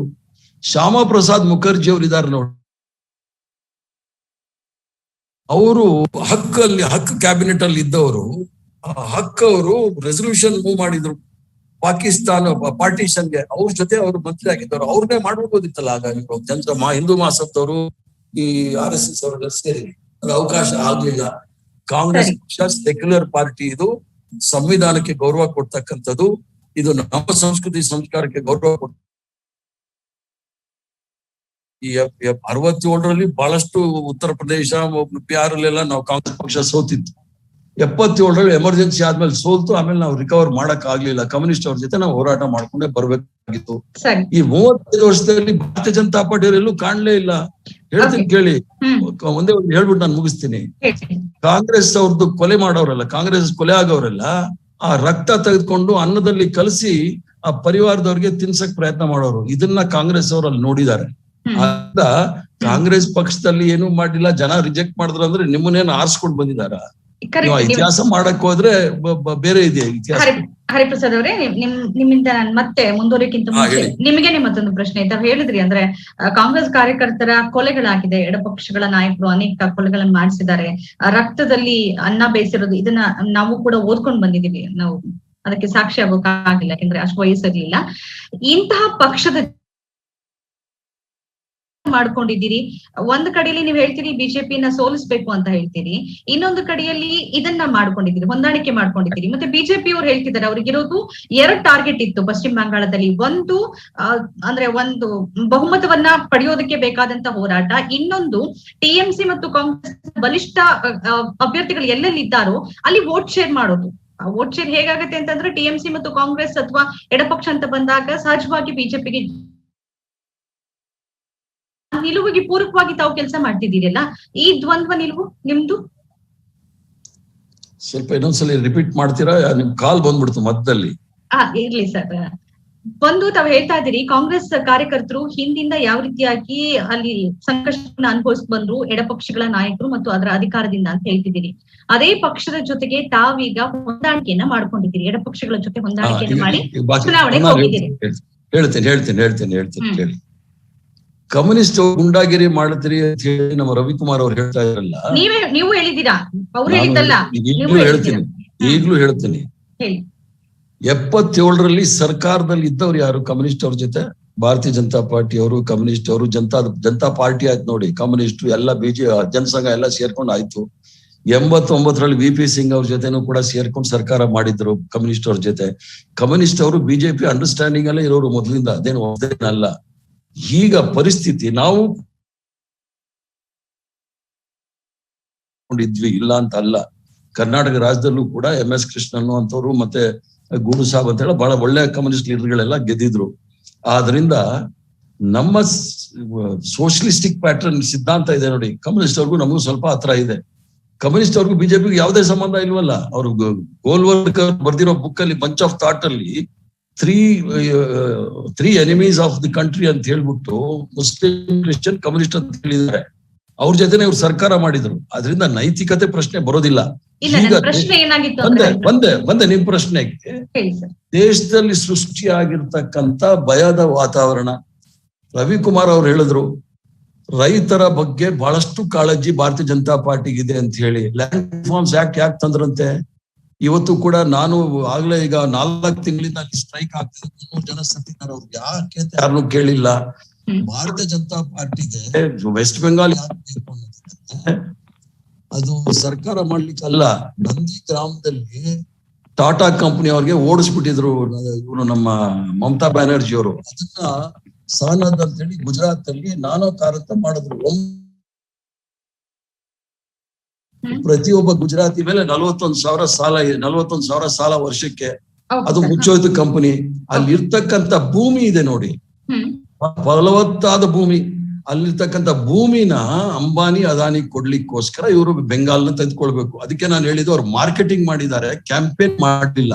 ನರೇಂದ್ರ ಮೋದಿ ಅವರಾಗ್ಲಿ, ಅಮಿತ್ ಶಾ ಅವರಾಗ್ಲಿ, ಬಿಜೆಪಿ ಅವರು ಎಲ್ಲ ಹೋಗಿ ಮಾರ್ಕೆಟಿಂಗ್ ಮಾಡಿದ್ರು. ಭಾರತೀಯ ಜನತಾ ಪಾರ್ಟಿ ಅವರು 7 ವರ್ಷದಲ್ಲಿ ನಮ್ ಸಾಧನೆ ಏನು ಅಂತ ಹೇಳಿಲ್ಲ ಇವರು. ನಾವು ಕಾಲದಿಂದ ಹೇಳ್ತಾ ಇದ್ದಾರೆ, ನೆಹರು ಕೆಟ್ಟವರು, ರಾಹುಲ್ ಗಾಂಧಿ ತನಕ ಹೇಳ್ತಾರೆ. ಇವ್ರು ಏನ್ ಒಳ್ಳೆ ಕೆಲಸ ಮಾಡಿದ್ದಾರೆ, ಒಂದು ಕೋವಿಡ್ ನ ಸರಿಯಾಗಿ ನೋಡಕ್ ಆಗಿಲ್ಲ.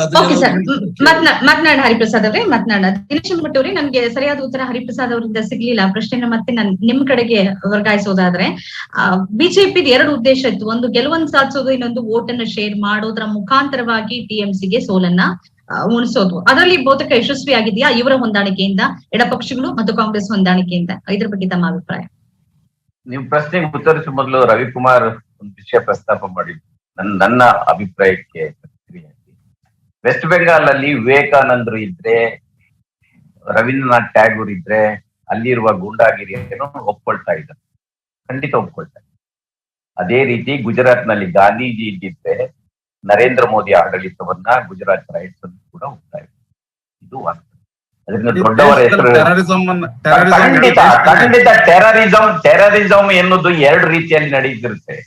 ನೋಡ್ರಿ, ಇವತ್ತು ಇಂಟರ್ನಲ್ ಡಿಸ್ಟರ್ಬೆನ್ಸ್ ಇದೆ ಅಲ್ಲ, ಅದರ ಗುಜರಾತ್ ರೈಟ್ಸ್ ನಾನು ಕವರ್ ಮಾಡಿದ ಒಂದು ಸ್ವಾಮಿ, ನಾನು ಗುಜರಾತ್ ಕವರ್ ಮಾಡಿದ್ದೇನೆ. ನನಗೆ ಗೊತ್ತಿದೆ ಅಲ್ಲಿ ಬೀದಿಯಲ್ಲಿ ಹೇಗೆ ಹೆಣಗಳು ಬಿದ್ದಿದೆ. ಅಲ್ಲಿಯ ಮುಖ್ಯಮಂತ್ರಿ ನಾನು ಅವರೇ ನಡೆಸಿದ್ರೆ ಅಂತ ಹೇಳ್ತಾ ಇಲ್ಲ, ರೆಸ್ಪಾನ್ಸಿಬಿಲಿಟಿ. ಇಲ್ಲಿಯವರೆಗೆ ಅದಕ್ಕೆ ಒಂದು ಸಣ್ಣ ವಿಷಾದವನ್ನು ಸೂಚಿಸದ ಒಬ್ಬ ಚುನಾವಣೆಗಳಾಗೋದು ಜನ ಉತ್ತರ ಕೊಟ್ಬಿಟ್ಟಿದ್ದಾರೆ. ಈಗ ಅದಾಯ್ತು, ಉತ್ತರದ ಪ್ರಶ್ನೆನೇ ಇಲ್ಲ. ನಾನು ಇಲೆಕ್ಷನ್ ನಿಮಗೆ ನಾನು ಆಗ್ಲೇ ಫಸ್ಟ್ ಗೆ ಕಾಂಪ್ಲಿಮೆಂಟ್ ಮಾಡಿದ್ದೇನೆ. ನಿಮಗೆ ಆರ್ಟ್ ಆಫ್ ವಿನ್ನಿಂಗ್ ಇಲೆಕ್ಷನ್ ಗೊತ್ತಿದೆ, ಅದರ ಬಿಂದಿಲ್ಲ. ಎರಡನೇ ಪ್ರಶ್ನೆ, ನೀವು ತುಷ್ಟೀಕರಣದ ಬಗ್ಗೆ ಮಾತಾಡಿದ್ರಿ. ಖಂಡಿತ ಕಾಂಗ್ರೆಸ್ ತುಷ್ಟೀಕರಣ ಮಾಡುತ್ತೆ. ನನ್ನ ಪ್ರಶ್ನೆ, ವೆಸ್ಟ್ ಬೆಂಗಾಲ್ ಇಲೆಕ್ಷನ್ ಮಧ್ಯದಲ್ಲಿ ನರೇಂದ್ರ ಮೋದಿ ಅವರು ಬಾಂಗ್ಲಾದೇಶಕ್ಕೆ ಯಾಕೆ ದಯವಿಟ್ಟು ಹೇಳಿ. ಅಲ್ಲಿ ಮತುವಾ ಮುಸ್ಲಿಮರನ್ನ ಅವರನ್ನ ಒಡೆಯಲಿಕ್ಕೆ ತುಷ್ಟೀಕರಣ ಮಾಡಿದವರು ಯಾರು? ಹೋಗಿ ಕೇಳಿ ವೆಸ್ಟ್ ಬೆಂಗಾಲ್ನ ಬಿಜೆಪಿ ಅವರ ಹತ್ರ. ಬಹಳ ಇಂಟ್ರೆಸ್ಟಿಂಗ್ ಏನಂದ್ರೆ, ಎಲ್ಲಾ ಕಡೆ ಮುಸ್ಲಿಮರನ್ನ ಟಾರ್ಗೆಟ್ ಮಾಡುವವರು ಈ ಚುನಾವಣೆಯಲ್ಲಿ ಮುಸ್ಲಿಮರನ್ನ ನೇರವಾಗಿ ಟಾರ್ಗೆಟ್ ಮಾಡಿಲ್ಲ. ನೀವು ನೋಡಿ ವೆಸ್ಟ್ ಬೆಂಗಾಲ್ ಇಲೆಕ್ಷನ್ ನಲ್ಲಿ ಮುಸ್ಲಿಮರನ್ನು ನೇರವಾಗಿ ಟಾರ್ಗೆಟ್ ಮಾಡಿಲ್ಲ. ಇದು ಈ ಆಟಗಳು. ಮತುವಾ ಮುಸ್ಲಿಂ ಯಾಕೆ ಹೋದ್ರು? ನರೇಂದ್ರ ಮೋದಿ ಅವರು ಅಷ್ಟೊಂದು ಅವಸರದಲ್ಲಿ ವೆಸ್ಟ್ ಬೆಂಗಾಲ್ಗೆ ಯಾಕೆ ಹೋದ್ರು? ಯಾಕೆ ಹೋದ್ರು? ಅದರಿಂದ ಇದು ಪ್ರಶ್ನೆ ಇದೆ. ಇನ್ನು ಮಂಜುಳಾ ಅವರು ಕೇಳಿದ ಪ್ರಶ್ನೆ, ಅದು ಹೌದು, ಕಾಂಗ್ರೆಸ್ ನಲ್ಲಿ ಸ್ವಲ್ಪ ಗೊಂದಲ ಇದೆ. ಕೇರಳದಲ್ಲಿ ಕಮ್ಯುನಿಸ್ಟರ ವಿರುದ್ಧ ಹೋರಾಡ್ತಾ ಇದ್ದಾರೆ, ವೆಸ್ಟ್ ಬೆಂಗಾಲ್ ಅಲ್ಲಿ ಅವರ ಜೊತೆ ಹೊಂದಾಣಿಕೆ ಮಾಡ್ಕೊಳ್ತಾ ಇದ್ದಾರೆ. ಸೊ ಈ ರೀತಿಯ ಗೊಂದಲ ಇದೆ. ಅದರಿಂದ ನಾನು ಆಗ್ಲೇ ಮೊದಲಿಗೆ ಹೇಳಿದ್ದೇನೆ, ಅಲ್ಲಿಯ ಪಾಲಿಟಿಕ್ಸ್ ನ ಬಹಳ ದೊಡ್ಡ ಅಸ್ತ್ರ ವೈಲೆನ್ಸ್ ಅಂತ. ಅದರಿಂದ ಅದನ್ನು ಮೊದಲು ಈ ನಕ್ಸಲೈಟರ ವಿರುದ್ಧ ಹೋರಾಟ ಮಾಡ್ತಾ ಇದ್ರು ಒಂದ್ ಕಾಲದಲ್ಲಿ ಕಾಂಗ್ರೆಸ್ನವರು. ಅದರಿಂದ ಮೂಲಕನೇ 77ರ ಮೊದಲ ರಾಜಕೀಯ ನೋಡಿದ್ರೆ ನಕ್ಸಲಿಸಂನ ವಿರುದ್ಧದ ಹೋರಾಟ ಮಾಡಿದ್ರು. ಈಗ ತೃಣಮೂಲನೂ ಮಾಡಿದೆ, ಈಗ ಬಿಜೆಪಿಯವರು ಮಾಡ್ತಾ ಇದ್ರು. ಅದರಿಂದ ಅದನ್ನು ಸರಿ ಅಂತ ಯಾರು ಒಪ್ಲಿಕ್ಕೆ ತಯಾರಿಲ್ಲ. ಇವತ್ತು ನನ್ನ ಪ್ರಕಾರ ವೆಸ್ಟ್ ಬೆಂಗಾಲ್ ಅಲ್ಲಿ ಐಡಿಯಾಲಜಿಕಲ್ ಆದ ಸಾಮ್ಯತೆ ಇರುವುದು. ಈಗ ನೀವು 2011ರ ಇಲೆಕ್ಷನ್ ನಲ್ಲಿ ಮಮತಾ ಬ್ಯಾನರ್ಜಿ ಅವರು ಕಾಂಗ್ರೆಸ್ನವರ ಜೊತೆ ಹೊಂದಾಣಿಕೆ ಮಾಡಿಕೊಂಡು ತೃಣಮೂಲ ಮತ್ತು ಕಾಂಗ್ರೆಸ್ ಹೊಂದಾಣಿಕೆ ಮಾಡಿದ್ರೆ ಅದಕ್ಕೆ ಒಂದು ಐಡಿಯಾಲಜಿಕಲ್ ಆದ ಒಂದು ರೆಕಗ್ನಿಷನ್ ಇರುತ್ತೆ. ಅದರಿಂದ ಕಮ್ಯುನಿಸ್ಟರ ಜೊತೆ ಹೋಗೋ ಮೊದಲು ಕಾಂಗ್ರೆಸ್ ನನ್ನ ಪ್ರಕಾರ ಮಮತಾ ಬ್ಯಾನರ್ಜಿ ಅವರ ಜೊತೆ ಮೈತ್ರಿ ಮಾಡ್ಕೊಳ್ಬೇಕಿತ್ತು. ಇಲ್ಲದಿದ್ರೆ ಮಮತಾ ಬ್ಯಾನರ್ಜಿ ಅವರನ್ನೇ ಕಾಂಗ್ರೆಸ್ಗೆ ತಗೊಂಡು ಅವರನ್ನ ಕಾಂಗ್ರೆಸ್ ವರ್ಸಸ್ ಬಿಜೆಪಿ ಅಂತ ಆಗಿದ್ರೆ ಆಗ ಇಲೆಕ್ಷನ್ ಅನ್ನು ನೋಡ್ಲಿಕ್ಕಿತ್ತು. ಅದರ ಬದಲಿಗೆ ಇವತ್ತು ಅಲ್ಲಿ ಒಂದ್ ರೀತಿ ನೋಡಿ, ಸಾಮಾನ್ಯವಾಗಿ ಏನಾಗ್ತಿತ್ತು ಅಂದ್ರೆ ಎರಡು ಮೂರು ರೀತಿಯ ಆಟಗಳು ನಡೀತಾ ಇದೆ. ಒಂದ್ ಕಾಲದಲ್ಲಿ ಈಗ ತೃಣಮೂಲ್ ಕಾಂಗ್ರೆಸ್ನವರು ಬೇಡ ಅಂತ ಹೇಳುವವರಿಗೆ ಇವತ್ತು ಬಿಜೆಪಿಗೆ ಅವರು, ಅದರಿಂದ ಬಿಜೆಪಿಯ ಎಲ್ಲ ಸ್ಟ್ರಾಟಜಿಗಳಲ್ಲಿ ಸಕ್ಸಸ್ ಆಗಿಲ್ಲ.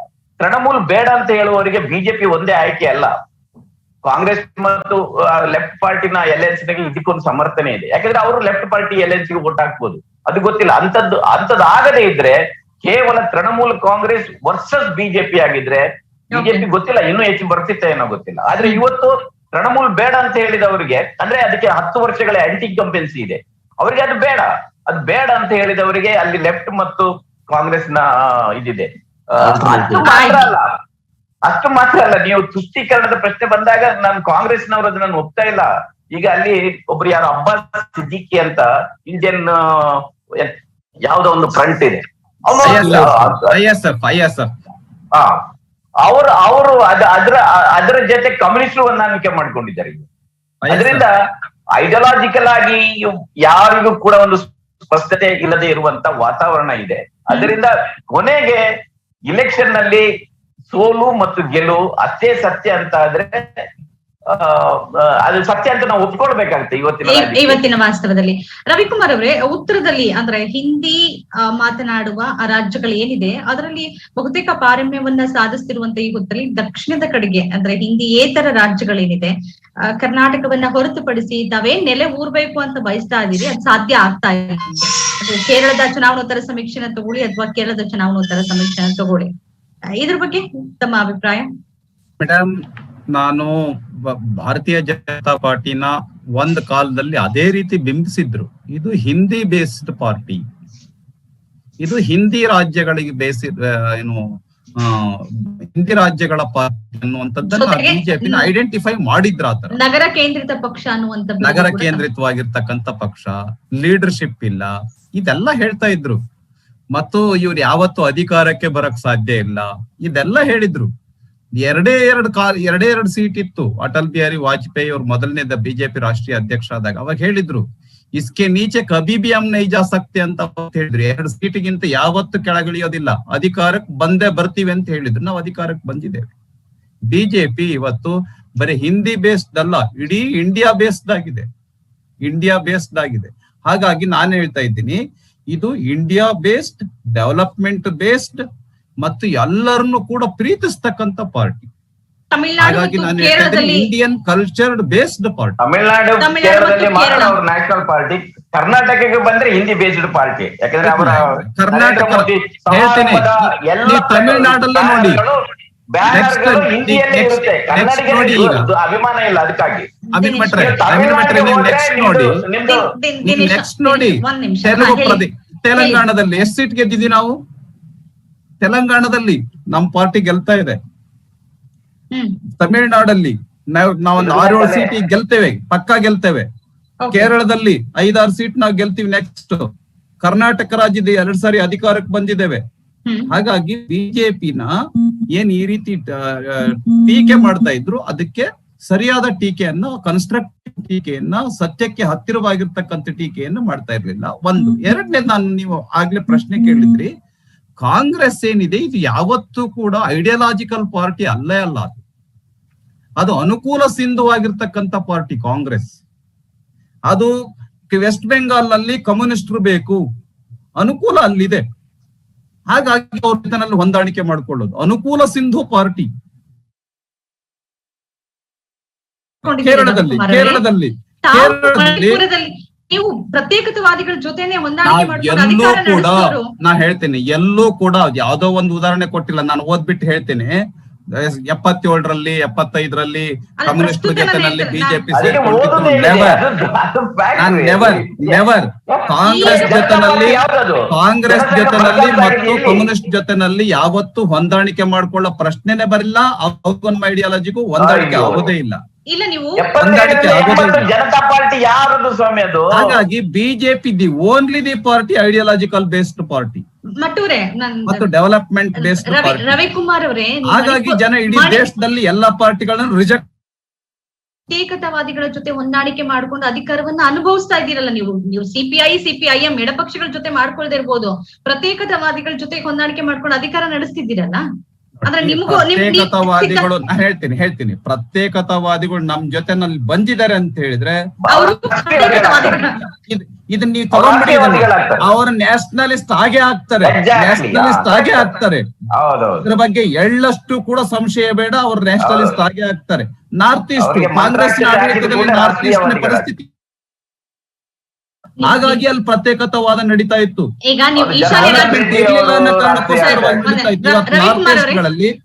ನಾರ್ತ್ ಈಸ್ಟ್ ಸ್ಟೇಟ್ ಅಲ್ಲಿ ಏರ್ಪೋರ್ಟ್ ಗಳಾಗ್ತಾ ಇದೆ, ರೈಲ್ವೆ ಸ್ಟೇಷನ್ ಗಳಾಗ್ತಾ ಇದೆ, ರೈಲ್ವೆ ಲೈನ್ ಗಳಾಗ್ತಾ ಇದೆ, ಡೆವಲಪ್ಮೆಂಟ್ ಆಗ್ತಾ ಇದೆ. ಯಥೇಚ್ಛವಾಗಿರ್ತಕ್ಕಂಥ ಸರ್ಕಾರಗಳಿಗೆ ಹಣಕನ್ನ ಕೊಡ್ತಕ್ಕಂಥ, ಅಭಿವೃದ್ಧಿಯನ್ನ ಕೊಡ್ತಕ್ಕಂಥ. ಈಗ ನಾರ್ತ್ ಈಸ್ಟ್ ಅಲ್ಲಿ 7 ರಾಜ್ಯಗಳಲ್ಲಿ 5 ರಾಜ್ಯಗಳಲ್ಲಿ ಬಿಜೆಪಿ ಆಡಳಿತದಲ್ಲಿದೆ.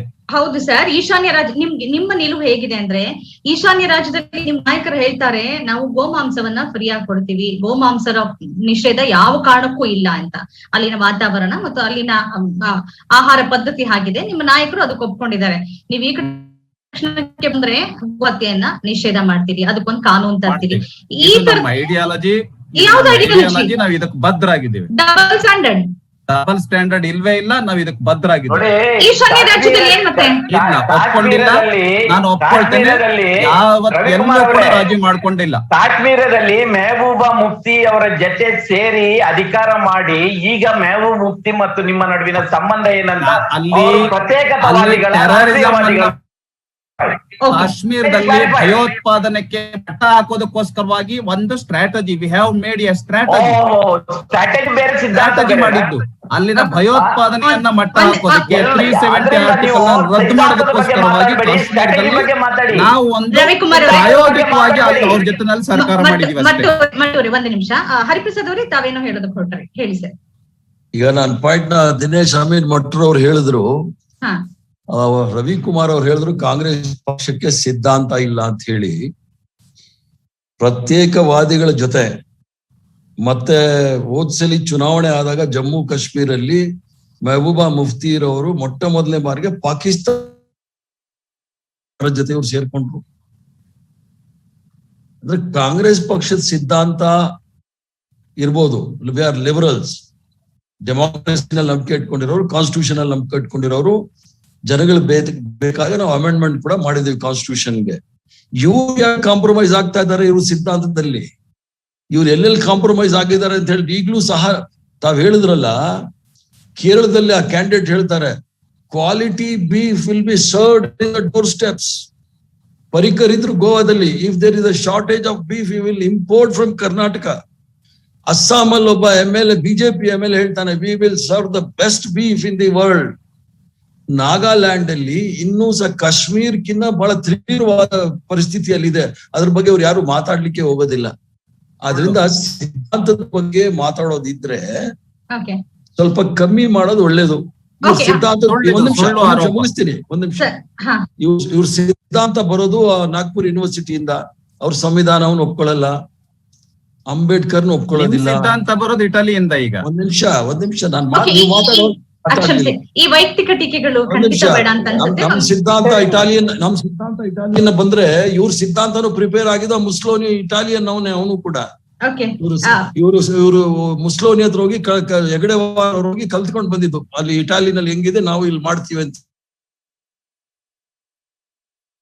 ಅದೆಲ್ಲ ಬೇಕಾಗಿಲ್ಲ, ಅವೆಲ್ಲ ಬೇಕಾಗಿಲ್ಲ. ಬಂದೆ ನಿಮ್ ಜೊತೆಗೆ ಮಾತಾಡ್ತೀನಿ. ಇನ್ನು ಮಾತಾಡಿ, ನೀವು ನಮಗೆ ಕಾಣಿಸ್ತಾ ಇಲ್ಲ, ನೀವು ನಮಗೆ ಸಮಸ್ಯೆ ಆಗಿದೆ. ಹಾಗಾಗಿ ಸ್ವತಂತ್ರ ಹೋರಾಟದಲ್ಲಿ ಒಬ್ಬ ಬ್ರಿಟಿಷರ ವಿರುದ್ಧ ಮೊಟ್ಟ ಮೊದಲಿಗೆ ಹೋರಾಟ ಮಾಡಲಿಕ್ಕೆ ಮುಂದೆ ಬಂದಿದ್ದ ರಾಜ ಯಾರು ಸ್ವಾಮಿ? ಬಹದ್ದೂರ್ ಶಾ ಸಫರ್. ಅಂದ್ರೆ ಬರೀ ಇವ್ರು ಮಾತ್ರ ಕಾಂಟ್ರಿಬ್ಯೂಷನ್ ಇದೆ ದೇಶಕ್ಕೆ ಅಂತ. ಇವರು ಆತರ ನೋಡಕ್ ಹೋದ್ರೆ ಸ್ವತಂತ್ರ ಹೋರಾಟದ ವಿರುದ್ಧ ಇದ್ದವರು. ಹರಿಪ್ರಸಾದ್ ಅವರೇ, ಸ್ವಾತಂತ್ರ್ಯ ಹೋರಾಟಗಾರರು, ನಮ್ಮ RSS ನ ಸಂಸ್ಥಾಪಕರಾಗಿರ್ತಕ್ಕಂಥ ಹೆಡ್ಗೇವಾರ್ ಅವರೇ ಸ್ವಾತಂತ್ರ್ಯ ಹೋರಾಟಗಾರರು. ಪತ್ರಕರ್ತೆಯಾಗಿ ನನಗೊಂದು ಪ್ರಶ್ನೆ ಇದೆ. ನೀವು ಸಿದ್ಧಾಂತವನ್ನ ಬಿಟ್ಟು ನೀವು ಲಿಬರಲ್ಸ್ ಅಂತ ಹೇಳಿದಿರಿ, ನೀವು ಸಂವಿಧಾನ ಮತ್ತು ಪ್ರಜಾಪ್ರಭುತ್ವದಲ್ಲಿ ನಂಬಿಕೆ ಉಳ್ಳವರು. ಆದ್ರೆ ನಿಮ್ಮ ಬದ್ಧತೆ ಮತ್ತು ಸಿದ್ಧತೆ ಇವತ್ತಿಗೆ, ಅದರ ಬಗ್ಗೆ ನನಗೆ ಪ್ರಶ್ನೆಗಳಿದೆ. ನಿಮ್ಮದೇ ಅನೇಕ ಹಿರಿಯ ನಾಯಕತ್ವದ ಬಗ್ಗೆ ಪ್ರಶ್ನೆಯನ್ನ ಎತ್ತಿ ಚುನಾವಣೆಯಲ್ಲಿ ಮತ್ತು ಅದರ ಪ್ರಚಾರದಲ್ಲಿ ಮತ್ತು ಅದರ ಇತರ ಕಾರ್ಯಗಳಲ್ಲಿ ಸರಿಯಾಗಿ ಭಾಗವಹಿಸೋದಿಲ್ಲ. 30 ಜನರ ಪಟ್ಟಿಯನ್ನ ಮಾಡ್ತಾರೆ, ಯಾರ್ಯಾರು ಪ್ರತ್ಯೇಕವಾಗಿ ಮೀಟಿಂಗ್ ನಲ್ಲಿ ಭಾಗಿಯಾಗಿದ್ರು ಅವರ ಹೆಸರುಗಳನ್ನ ಕೈ ಬಿಡಲಾಗತ್ತೆ. ನಿಮ್ಮ ಈ ಬದ್ಧತೆ ಸಿದ್ಧತೆ ಬಗ್ಗೆ ನೀವು ಒಂದು ರೀತಿ ಆತ್ಮಾವಲೋಕನ ಮಾಡ್ಕೊಳ್ಬೇಕು ಅಂತ ಅನ್ಸೋದಿಲ್ಲ? ನಂತರ ಬಿಜೆಪಿ ಬಗ್ಗೆ ನಿಮ್ಮದ್ರ ಬಗ್ಗೆ ಮಾತನಾಡ್ಬೇಕಲ್ವಾ ಈ ಟೈಮಲ್ಲಿ? ಕೇಳಿದ್ರೆ ತಾನೇ ಪ್ರಶ್ನೆ ಉತ್ತರ ಕೊಡ್ಬೋದಲ್ಲ ನಾನು? ಹೇಳಿ ಸರ್, ಹೇಳಿ. ಈಗ ನಾವು ಅಲ್ಲಿ ಎಲೆಕ್ಷನ್ ಕಮಿಷನ್ ಅವರು ಪಟ್ಟಿ ಕೇಳ್ತಾರೆ, 40 ಜನದ ಹೆಸರು ಕೊಡಿ ಅಂತ ಹೇಳಿ. ಎಲೆಕ್ಷನ್ ಟೈಮಲ್ಲಿ ಯಾರಾದ್ರೂ ಪ್ರಚಾರಕರು ಬಂದಾಗ ಅವ್ರದ್ದೆಲ್ಲ ಖರ್ಚು ವೆಚ್ಚಗಳೆಲ್ಲ ಕ್ಯಾಂಡಿಡೇಟ್ ಮೇಲೆ ಬರಬಾರ್ದು, ಅವೆಲ್ಲ ಪಾರ್ಟಿ ಮೇಲೆ ಬರಬೇಕು ಅಂತ ನಾವು 40 ಜನದ ಹೆಸರು ಕೊಡ್ತೀವಿ. 30 ಜನದ ಹೆಸರು ಈ ಸಲ 30 ಜನದ ಹೆಸರು ತಗೊಂಡಿದ್ದಾರೆ. 30 ಜನದಲ್ಲಿ ನಾವು ಈಗಾಗಲೇ 12 ಜನ ಅಲ್ಲಿ ಕ್ಯಾಂಪೇನ್ ಮಾಡಿದೀವಿ. ಮತ್ತೆ ರಾಹುಲ್ ಗಾಂಧಿ ಅವ್ರ ಬಗ್ಗೆ ನೀವು ಕೇಳ್ಬೋದು, ಅದನ್ನ ಕೇಳ್ತೀರಾ ನೀವು? ವೆಸ್ಟ್ ಬೆಂಗಾಲ್ ಅಲ್ಲಿ ಯಾಕೆ ಬರ್ಲಿಲ್ಲ ಅಂತ ಹೇಳಿ. First, second phase, third face ಅಲ್ಲಿ ಬಹಳ ಕಮ್ಮಿ ಸೀಟ್ಗಳು ನಾವು ಫೈಟ್ ಮಾಡಿದ್ದೆ 92 ಸೀಟು. ನಮ್ ಸೀಟ್ಗಳೇ ಇದ್ದಿದ್ದು 5, 6, 7, 8ರಲ್ಲಿ. ಅದರಲ್ಲಿ ರಾಹುಲ್ ಗಾಂಧಿ ಬಂದ್ರು. ನೆಕ್ಸ್ಟ್ ಡೇ ಇಂದ ಕೊರೋನಾ ಇಂದ ಅದು ಕ್ಯಾನ್ಸಲ್ ಮಾಡಿದ್ರು. ಅಲ್ಲಿ ಕಾರ್ಯಕ್ರಮ ಮಾಡಿದ್ವಿ. ಅದ್ರ ಬಗ್ಗೆ ಬದ್ಧತೆ ಬಗ್ಗೆ ನೀವೇನು ಡೌಟೇ ಮಾಡಬೇಡಿ. ನಾವು ಜನ ನಮಗೆ ಹೇಳ್ಕೊಡ್ತಾರೆ ಏನ್ ಮಾಡ್ಬೇಕು ಅಂತ ಸಿದ್ಧತೆ ಇಲ್ಲ, ಇದ್ದಿದ್ರೆ ಎಲ್ಲ ಸೀಟ್ಗೂ ಕಂಟೆಸ್ಟ್ ಮಾಡ್ತಾರೆ. ದಯವಿಟ್ಟು ಸುಮ್ನೆ ಇರ್ತೀರಾ ನೀವು? ಒಂದ್ ನಿಮಿಷ ದಯವಿಟ್ಟು ಸುಮ್ನೆ ಇರಿ ಮುಂದುವರಿಸಿ ಹರಿಪ್ರಸಾದ್. ರವಿಕುಮಾರ್ ಅವರೇ. ಹೇಳಿ. ನಾವು ಯಾವ್ದೋ ಶಾಖೆನಲ್ಲಿ ಹೋಗಿ ಟ್ರೈನಿಂಗ್ ತಗೊಂಡ್ ಬರೋದಿಲ್ಲ, ಹಿಂಗೆ ಮಾಡ್ಬೇಕು ಹಂಗೆ ಮಾಡ್ಬೇಕು ಅಂತ. ಅದಕ್ಕೆ ನಾನು ಶಾಖೆನಲ್ಲಿ ಆಗಿದೆ, ಅದು ನಾಗ್ಪುರ್ ಯೂನಿವರ್ಸಿಟಿನಲ್ಲಿ ಟ್ರೈನಿಂಗ್ ತಗೊಂಡ್ ಬಂದು ಯಾರೋ ಅಸೂಯೆ ಇಟ್ಕೊಂಡು ನಾವು ರಾಜಕಾರಣ ಮಾಡೋರಲ್ಲ. ಈ ದೇಶದಲ್ಲಿ ಪ್ರತಿಯೊಬ್ಬ ನಾಗರಿಕನಿಗೂ ಸಹ ಹಕ್ಕಿದೆ. ಅವನಿಗೆ ಸಮಾನವಾದ ಹಕ್ಕು ಸಿಕ್ಬೇಕು, ಸಮಾನವಾದ ಗೌರವ ಸಿಗ್ಬೇಕು ಅನ್ನೋ ಸಿದ್ಧಾಂತದಲ್ಲಿ ಯಾರು ಸಹ ಕಾಂಪ್ರಮೈಸ್ ಮಾಡೋದಿಲ್ಲ, ಯಾರು ಸಹ ರಾಜಿ ಮಾಡ್ಕೊಳ್ಳೋದಿಲ್ಲ. ಇದು ವ್ಯಕ್ತಿ ವಿಶೇಷವಾಗಿ ಮಾತಾಡ್ತಕ್ಕಂಥದ್ದು ಸರಿಯಲ್ಲ. ಓಕೆ, ಮಾತನಾಡ್ತೀನಿ. ದಿನೇಶ್ ಮನ್ಮಟ್ಟೂರೇ, ನಾನು ಬಿಜೆಪಿ ವರ್ಷನ್ ನಾನು ರವಿಕುಮಾರ್ ಅವ್ರಿಗೆ ಪ್ರಶ್ನೆ ಕೇಳಿ ಅನಂತರ ಚರ್ಚೆಗೆ ಬರ್ತೀನಿ. ಕಾಂಗ್ರೆಸ್ ಬಗ್ಗೆ ಮಾತಾಡೋದಾದ್ರೆ ಬದ್ಧತೆ ಮತ್ತು ಸಿದ್ಧತೆ ಅದ್ರ ಬಗ್ಗೆ ಪ್ರಶ್ನೆಗಳಿದೆ. ಅಂದ್ರೆ ಒಬ್ಬ ಮನುಷ್ಯ ಸತತವಾಗಿ ಗೆಲ್ತಾನೆ ಅಂದ್ರೆ ಅದು ಅವನ್ ಗೆಲುವಲ್ಲ, ಇನ್ನೊಬ್ಬ ಪ್ರತಿಸ್ಪರ್ಧಿಯ ಸೋಲು ಕೂಡ ಆಗಿರುತ್ತೆ. ಆ ಸೋಲಿಗೆ ಬೇರೆ ಬೇರೆ ಕಾರಣ ಇರುತ್ತೆ. ಕಾಂಗ್ರೆಸ್ ಇವತ್ತಿಗೆ ಒಂದಷ್ಟು ಬೇಕಾಗಿದೆ, ಅದಕ್ಕೆ ಬೇರೆ ಬೇರೆ ಕಾರಣಗಳಿದೆ ಅಂತ ಅನ್ಸುತ್ತೆ. ಇದ್ರ ಬಗ್ಗೆ ತಮ್ಮ ವಿಶ್ಲೇಷಣೆ ಏನಿದೆ? ಅಲ್ಲ, ಕಾಂಗ್ರೆಸ್ ಬಗ್ಗೆ ಆತ್ಮಾವಲೋಕನ ಮಾಡ್ಕೊಳ್ಬೇಕು, ಅದರ ನಾಯಕತ್ವದ ಬಗ್ಗೆ ಪ್ರಶ್ನೆಗಳಿದೆ, ಎಲ್ಲ ಸರಿ. ಇವತ್ತು ಈಗ ಇಲ್ಲಿ ಚರ್ಚೆ ಆಗ್ತಾ ಇರೋದು ಇಲೆಕ್ಷನ್ ನಲ್ಲಿ ಎಲ್ಲೆಲ್ಲಿ ಕಾಂಗ್ರೆಸ್ ಏನೇನು ಪರ್ಫಾರ್ಮೆನ್ಸ್ ಮಾಡಿದೆ ಅನ್ನೋದ್ರ ಬಗ್ಗೆ ಅಲ್ವಾ. ಈಗ ಕಾಂಗ್ರೆಸ್ನ ಪ್ರಶ್ನೆ ಏನಂದ್ರೆ, ನನ್ನ ಪ್ರಕಾರ ನಾನು ಆಗ್ಲೇ ಹೇಳಿದ್ದೇನೆ, ಮಮತಾ ಬ್ಯಾನರ್ಜಿ ಅವರು, ಶರದ್ ಪವಾರ್ ಅಂತವರು ಮರಳಿ ಕಾಂಗ್ರೆಸ್ಗೆ ಬರ್ಬೇಕು ನನ್ನ ಪ್ರಕಾರ. ಅಂತ ಆತ್ಮಾವಲೋಕನ ನಡೀಬೇಕು. ಈಗ ರಾಹುಲ್ ಗಾಂಧಿ ಅವರು ಒಂದು ಗಟ್ಟಿಯಾದ ನಿಲುವನ್ನು ತಗೊಳ್ಬೇಕು. ನನ್ನ ಪ್ರಕಾರ ಇವತ್ತು ಸೈದ್ಧಾಂತಿಕವಾಗಿ ಆ ಪಕ್ಷವನ್ನು ಕಟ್ಟುವ ಸಾಮರ್ಥ್ಯ ಯಾರಿಗೆ ಇದ್ರೆ ಅದು ರಾಹುಲ್ ಗಾಂಧಿ ಅವರಿಗೆ ಮಾತ್ರ, ನನ್ನ ಪ್ರಕಾರ. ಯಾಕಂದ್ರೆ ರಾಹುಲ್ ಗಾಂಧಿ ಅವರನ್ನ ನೀವು ಒಪ್ಬಹುದು, ಬಿಡ್ಬೋದು, ಗೇಲಿ ಮಾಡ್ಬೋದು, ಮತ್ತೊಂದು ಮಾಡ್ಬೋದು, ಆದ್ರೆ is available to the common people. Narendra Modi ಅವರ 7 ವರ್ಷದಲ್ಲಿ ಒಂದು ಪತ್ರಿಕಾಗೋಷ್ಠಿ ನಡೆಸುವ ಧೈರ್ಯವನ್ನು ತೋರಿಸಿದವರು ಈ ಡೆಮೋಕ್ರಸಿಯಲ್ಲಿ ಲೀಡರ್ ಅಂತ ನನ್ನಂತ ಪತ್ರಕರ್ತ, ನಿಮ್ಮಂತ ಪತ್ರಕರ್ತ ಹೇಗೆ ಒಪ್ಕೊಳ್ಳಿಕ್ಕಾಗುತ್ತೆ? ಅದರಿಂದ ಕಾಂಗ್ರೆಸ್ಸಿನ ಸಮಸ್ಯೆ ಏನಂದ್ರೆ ಅವರಿಗೆ ಅವರ ನಾಯಕತ್ವದ ಬಗ್ಗೆ, ಅವರ ನಾಯಕರ ಬಗ್ಗೆ ಅವರಿಗೆ ವಿಶ್ವಾಸ ಇಲ್ಲ ಅಂತ ನನ್ಗೆ ಅನಿಸ್ತದೆ. ರಾಹುಲ್ ಗಾಂಧಿ ಇವತ್ತು ಲೀಡ್ ಮಾಡ್ಬೇಕು. ವಂಶ ಪರಂಪರೆ ಅನ್ನೋದು ನಾನು ದೊಡ್ಡ ಲಿಸ್ಟೇ ಕೊಡ್ತೇನೆ. ಬಿಜೆಪಿಯಲ್ಲಿ ಎಷ್ಟು ವಂಶ ಪರಂಪರೆ ಇದೆ, ಬೇರೆ ಪಕ್ಷಗಳಲ್ಲಿ ಎಷ್ಟಿದೆ ಅನ್ನೋದು. ಅದರಿಂದ ವಂಶ ಪರಂಪರೆ ಇವತ್ತು ರಾಜಕೀಯದಲ್ಲಿ ಅಪ್ರಸ್ತುತ ಆಗ್ಬಿಟ್ಟು. ಹಾಗಿದ್ರೆ ಮೊದಲು ಯಡಿಯೂರಪ್ಪನವರನ್ನು ಇಲ್ಲಿ ಬದಲಾವಣೆ ಮಾಡ್ಬೇಕಾಗುತ್ತೆ, ಅದು ಆಗುವುದಿಲ್ಲ. ಅದರಿಂದ ಕಾಂಗ್ರೆಸ್ಸಿನ ಬಹಳ ದೊಡ್ಡ ಆತ್ಮಾವಲೋಕನ ಅಂದ್ರೆ, ನೀವು ರಾಹುಲ್ ಗಾಂಧಿ ಇವತ್ತು ನೆಕ್ಸ್ಟ್ ಜನರೇಷನ್ ಒಬ್ಬ ಲೀಡರ್ ಆಗುವಂತಾದ್ರೆ ಅವರು RSS ಬಗ್ಗೆ, ಸಿದ್ಧಾಂತದ ಬಗ್ಗೆ ಇವತ್ತು ನಾನು ಅದನ್ನ ಒಪ್ತೇನೆ. ಈ ಹರಿಪ್ರಸಾದ್ ಅಂತವರು, ಸಿದ್ದರಾಮಯ್ಯ ಅಂತವರು, ಇಲ್ಲದಿದ್ರೆ ರಾಹುಲ್ ಗಾಂಧಿ ಅಂತವರು ಮಾತ್ರ ಸೈದ್ಧಾಂತಿಕ ಸ್ಪಷ್ಟತೆಯಿಂದ ಮಾತಾಡೋದು ಬಿಟ್ರೆ, ಬಹಳಷ್ಟು ಮಂದಿ ಆ ಪಕ್ಷದಲ್ಲಿ ಇವತ್ತಿಗೂ ಕೂಡ RSS ಬಗ್ಗೆ ಮಾತಾಡ್ಲಿಕ್ಕೆ ಹೆದರ್ತಾರೆ. ಹಿಂದುತ್ವ ಮತ್ತು ಹಿಂದೂ ಧರ್ಮ ಬೇರೆ ಬೇರೆ ಎನ್ನುವ ಪ್ರಜ್ಞೆನೇ ಇಲ್ಲ, ಅವರು ಮಾತಾಡ್ಲಿಕ್ಕೆ ಹೆದರ್ತಾರೆ. ಆ ಸೈದ್ಧಾಂತಿಕ ಸ್ಪಷ್ಟತೆ ಮೊದಲು ಆ ಪಕ್ಷಕ್ಕೆ ಇರ್ಬೇಕು, ಉಳಿದದೆಲ್ಲ ಬಿಡಿ. ಅದರಿಂದ ಇವತ್ತು ಕಾಂಗ್ರೆಸ್ಸಿಗೆ ಒಬ್ಬ ಲೀಡರ್ ಸೈದ್ಧಾಂತಿಕ ಸ್ಪಷ್ಟತೆಯಿಂದ ಬಂದಾಗ ಅವರ ನೇತೃತ್ವದಲ್ಲಿ ಕಾಂಗ್ರೆಸ್ ಅನ್ನು ಮತ್ತೆ ಪುನರ್ ಕಟ್ಟುವಂತ ಪ್ರಯತ್ನ ನಡೀಬೇಕು. ಈಗ ವೆಸ್ಟ್ ಬೆಂಗಾಲ್, ನಾನು ಅದನ್ನೇ ಹೇಳಿದೆ, ನೀವು ಕೇರಳದಲ್ಲಿ ಕಮ್ಯುನಿಸ್ಟರ ವಿರುದ್ಧ ಹೋರಾಡ್ತೀರಿ, ವೆಸ್ಟ್ ಬೆಂಗಾಲ್ ಅವರ ಜೊತೆಗೆ ಸೇರ್ಕೊಳ್ತೀರಿ. ಅದರಿಂದ ಈ ಗೊಂದಲಗಳು ಕಾಣುತ್ತೆ. ಇದನ್ನು ನಿವಾರಣೆ ಮಾಡದೆ ಅವರಿಗೆ ಗೆಲುವಿನ ಕಲೆ ಕರಗತವಾಗಿರುವ ಬಿಜೆಪಿಯನ್ನು ಈ ಸಂದರ್ಭದಲ್ಲಿ ಈ ರೀತಿಯ ಅಸ್ಪಷ್ಟತೆಯ ಮೂಲಕ ಎದುರಿಸಲಿಕ್ಕೆ ಆಗೋದಿಲ್ಲ ಎನ್ನುವುದು ವಾಸ್ತವ. ನಾನು ಬಹಳ ಹಿಂದೆ ಹೇಳಿದ್ದೇನೆ, ಕಾಂಗ್ರೆಸ್ ಪಕ್ಷ ಅಂದ್ರೆ ಇವತ್ತಲ್ಲ, ನಾನು 12-18 ರಾಜ್ಯಗಳಲ್ಲಿ ಅದು ಆಡಳಿತ ಇರುವಾಗ್ಲೂ ಹೇಳಿದ್ದೇನೆ, ಕಾಂಗ್ರೆಸ್ ಹೆಚ್ಚು ರಾಷ್ಟ್ರೀಯ ಪಕ್ಷ ಅಲ್ಲ, ಅದು ಹೆಚ್ಚು ಪ್ರಾದೇಶಿಕವಾಗಬೇಕು ಅಂತ. ಪ್ರಾದೇಶಿಕ ನಾಯಕತ್ವವನ್ನು ಅದು ಬೆಳೆಸ್ಬೇಕು. ನಾನು ಅದಕ್ಕೆ ಹೇಳಿದ್ದು, ಮಮತಾ ಬ್ಯಾನರ್ಜಿ ಅವರನ್ನು ಬೆಳೆಸ್ಬೇಕು, ಇಲ್ಲಿ ಸಿದ್ದರಾಮಯ್ಯನವರ ಮತ್ತೊಬ್ಬರು ಅವರ ಇಲ್ಲದ ಲೀಡರ್ಗಳು ಸ್ಟೇಟ್ ಅಲ್ಲಿ ಬೆಳೆಸ್ಬೇಕು, ಮಹಾರಾಷ್ಟ್ರದಲ್ಲಿ ಬೆಳೆಸ್ಬೇಕು, UP-ಯಲ್ಲಿ ಬೆಳೆಸ್ಬೇಕು. ಆ ರೀತಿಯ ಪ್ರಾದೇಶಿಕ ನಾಯಕತ್ವವನ್ನು ಇವತ್ತು ನರೇಂದ್ರ ಮೋದಿ ಅವರು ಈ ಗೆಲುವಿನ ಫಲ ಇದರ ಶ್ರೇಯಸ್ಸು ವಾಜಪೇಯಿ ಅವರಿಗೆ ಹೋಗ್ಬೇಕು. ವಾಜಪೇಯಿ ಇವತ್ತು ನರೇಂದ್ರ ಮೋದಿ ಅವರ ಆ ಪಕ್ಷದಲ್ಲಿ ನೆಕ್ಸ್ಟ್ ವಾಜಪೇಯಿ, ನರೇಂದ್ರ ಮೋದಿ ಅಂತ ಯಾರಂತ ಕೇಳಿದರೆ ನಿಮಗೆ ಬಹಳಷ್ಟು ಮಿನಿಸ್ಟ್ರಿಗಳ ಹೆಸರು ಗೊತ್ತಿಲ್ಲ, ಯಾವ ಮಿನಿಸ್ಟ್ರಿಗೆ ಯಾವ ಮಿನಿಸ್ಟರ್ ಅಂತ. ಆದ್ರೆ ನರೇಂದ್ರ ಮೋದಿ ಅವರು ಈಗ ಮಧ್ಯಪ್ರದೇಶದಲ್ಲಿ ಚೌಹಾಣ್ ಅವರನ್ನು, ಇಲ್ಲಿ ಯಡಿಯೂರಪ್ಪನವರನ್ನು, ನರೇಂದ್ರ ಮೋದಿ ಅವರನ್ನು ಎಲ್ಲಾ ರಾಜ್ಯಗಳಲ್ಲಿ ನಾಯಕತ್ವವನ್ನು ಬೆಳೆಸಿದ್ರು. ಅದರ ಫಲವನ್ನು ಇವತ್ತು ನರೇಂದ್ರ ಮೋದಿ ಅವರು ಉಂಟಾ ಇದ್ದಾರೆ ವಿನಾ ನರೇಂದ್ರ ಮೋದಿ ಅವರು ಆ ಬಿಜೆಪಿಯಲ್ಲಿ ಎಲ್ಲ ನಾಯಕರನ್ನು ನಾಶ ಮಾಡಿದ್ರು. ಅವರ ಯಾರು ಇವರು 2ರಿಂದ ಇಲ್ಲಿವರೆಗೆ ಬಂದಿದೆ ಅಂತ ಹೇಳ್ತಾರಲ್ಲ, ಆಗ ಬಿಸಿಲು ಮೇಲೆ ಗಾಳಿಗೆ ಲೆಕ್ಕಿಸದೆ ರಥಯಾತ್ರೆ ಮಾಡಿದ ಅದ್ವಾನಿ ಅವರನ್ನು ಇವತ್ತು ಮಾರ್ಗದರ್ಶಕ ಮಂಡಳಿ ಕುರಿತು ಮೂಲೆಗೆ ಹಾಕಿದ್ದಾರೆ. ಎಲ್ಲಿದ್ದಾರೆ ಹಿರಿಯರು ಇವರು? ಅದರಿಂದ ಕಾಂಗ್ರೆಸ್ ಬಿಜೆಪಿಯಿಂದ ಈ ಪಾಠವನ್ನು ಕೂಡ ಕಲಿಬೇಕಾಗುತ್ತೆ ಅಂತ ನನ್ನ ಸರಿ, ಮಾತನಾಡ್ತೀನಿ. ಇನ್ನೊಂದು ವಿಚಾರ ಚರ್ಚೆಗೆ ಅಂತಂದ್ರೆ, ರವಿಕುಮಾರ್ ಅವರೇ, ತಮಗೆ ಅಧಿಕಾರವನ್ನ ಹಿಡಿಯೋಕೆ ಇರುವಂತಹ ಹಪ್ಪಿ ಆಡಳಿತ ನಡೆಸೋ ಸಂದರ್ಭದಲ್ಲಿ ಇರುವುದಿಲ್ಲ. ಪ್ರಸ್ತುತ ನಾನು ಚರ್ಚೆನ ಆರಂಭ ಮಾಡ್ತಾನೆ ಹೇಳಿದ್ವಿ, ಒಂದು ಪ್ರಜಾಪ್ರಭುತ್ವ ವ್ಯವಸ್ಥೆಯಲ್ಲಿ ಚುನಾವಣೆ ಅನ್ನೋದು ಹಬ್ಬ, ಅದನ್ನ ಸಂಭ್ರಮಿಸಬೇಕು, ಜನ ಸಂಭ್ರಮ ಪಡುವ ಪರಿಸ್ಥಿತಿಯಲ್ಲಿ ಇಲ್ಲ. ಪ್ರಧಾನಮಂತ್ರಿ ಆದವರು ಸುಮಾರು 20 ರ್ಯಾಲಿಗಳು, 15ಕ್ಕಿಂತ ಹೆಚ್ಚು ರ್ಯಾಲಿಗಳಲ್ಲಿ ಒಂದು ರಾಜ್ಯಕ್ಕೆ ಮೀಸಲಿಡ್ತಾರೆ ಅಂತಂದ್ರೆ, ಅದು ಕೋವಿಡ್ ನ ಇಂತಹ ಸಂದಿಗ್ಧ ಕಾಲಘಟ್ಟ, ಜನ ಬೀದಿಲಿ ಸಾಯ್ತಾ ಇದ್ದಾರೆ ಸ್ವಾಮಿ. ಮತ್ತೆ 2ನೇ ಅಲೆ ಬರುತ್ತೆ ಅಂತ ಅಕ್ಟೋಬರ್ ಅಲ್ಲಿ ನಮ್ಗೆ ಗೊತ್ತಿತ್ತು. ಹಾಗಾದ್ರೆ ಪ್ರಧಾನಮಂತ್ರಿ ಆಗಿರೋರು ಇಷ್ಟು ಅಂದ್ರೆ ನರೇಂದ್ರ ಮೋದಿ ಅವರು ಇಷ್ಟು ರ್ಯಾಲಿಗಳಲ್ಲಿ ಭಾಗವಹಿಸಿ ಚುನಾವಣೆಗೆ ನೀವು ಸ್ಥಾನವನ್ನು ತುಂಬೋರು ಯಾರು? ಪ್ರಧಾನಮಂತ್ರಿ ಹುದ್ದೆಯನ್ನು ನಿಭಾಯಿಸೋರು ಯಾರು? ರಾಜ್ಯಗಳಿಗೆ ಸಾಂತ್ವನ ಹೇಳೋರು ಯಾರು? ಆಮ್ಲಜನಕ ಕೊಡೋರು ಯಾರು? ಈ ಆಡಳಿತ ನಡೆಸೋರು ಯಾರು? ಆಡಳಿತ ನಡೆಸೋರು ಬರೋದಿಲ್ವಾ ಹೇಗೆ ಅಂತ? ನೀವು ಈ ಪ್ರಶ್ನೆಗೆ ನಾನು ಉತ್ತರವನ್ನ ಕೊಡ್ತೇನೆ, ಪ್ರಾಮಾಣಿಕ ಉತ್ತರವನ್ನ ಬಯಸ್ತೇನೆ ಈ ಪ್ರಶ್ನೆಗೆ ತಮ್ಮಿಂದ.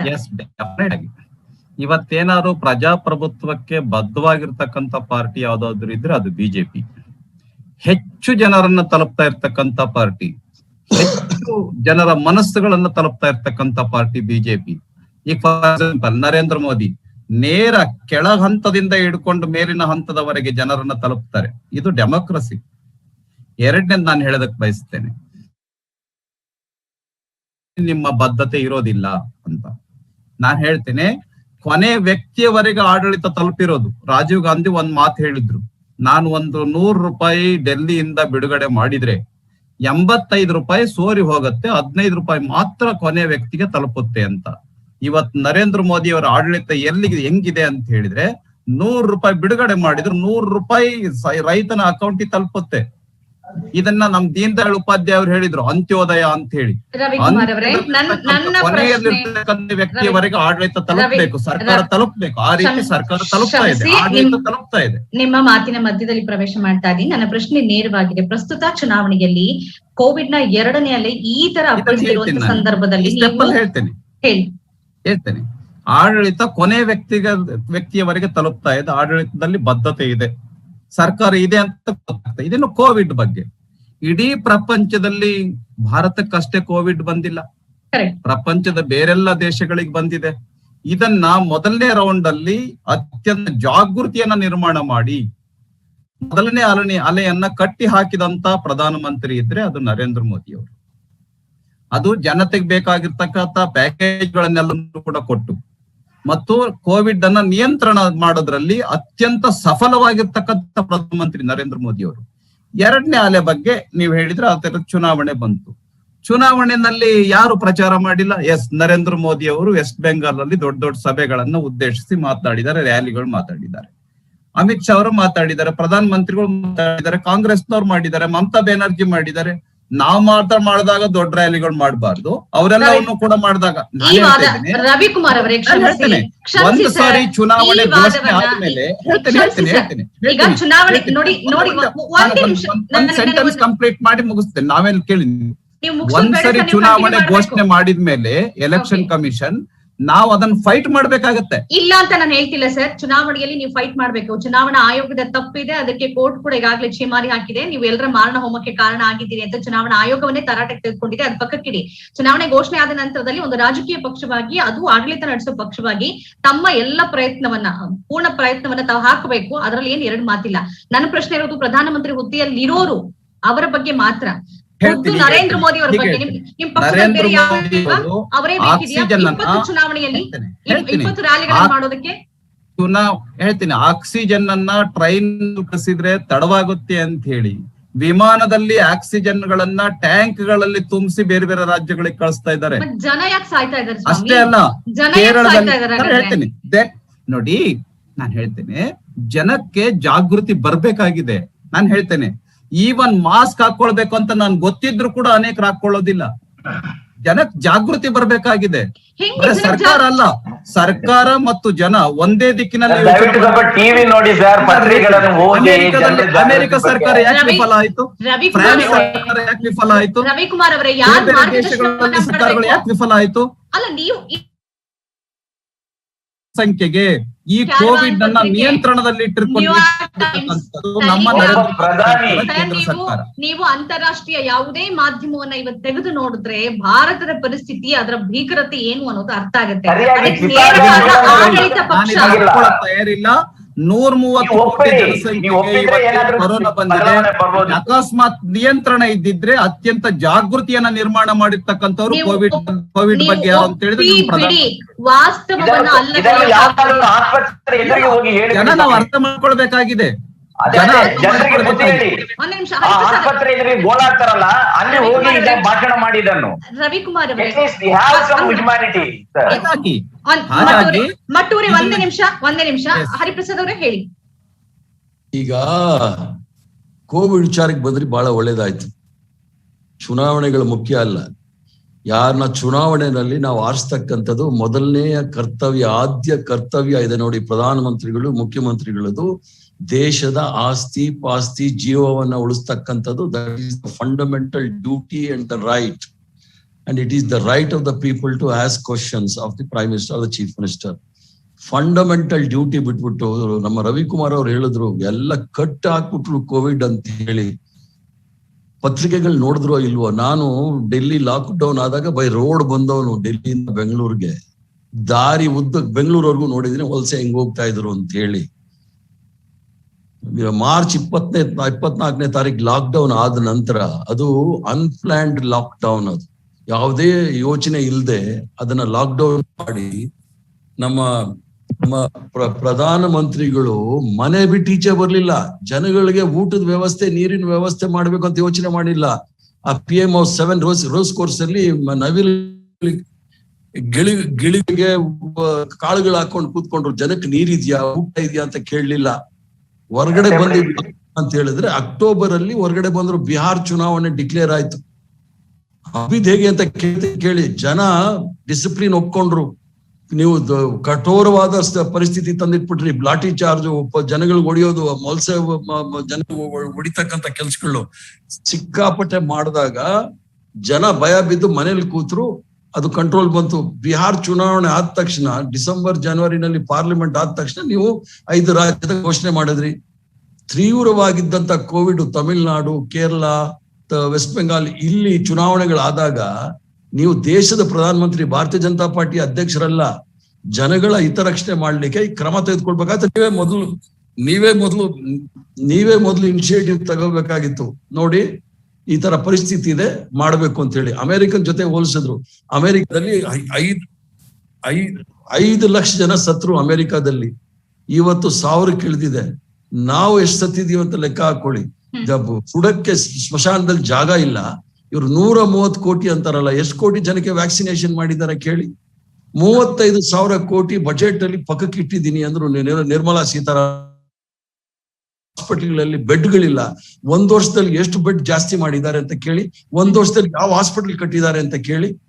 ಯಾವುದೇ ರೀತಿಯ ಕ್ರಮಗಳನ್ನು ತೆಗೆದುಕೊಳ್ಳದೆ ಸುಮ್ಮನೆ ಚುನಾವಣೆ ಗೆಲ್ಬೇಕು, ಅದಕ್ಕೋಸ್ಕರ ಎಲ್ಲಾ ನಾರ್ಮ್ಸ್ನು ಸಹ ಗಾಡಿ ತೂಳಿ.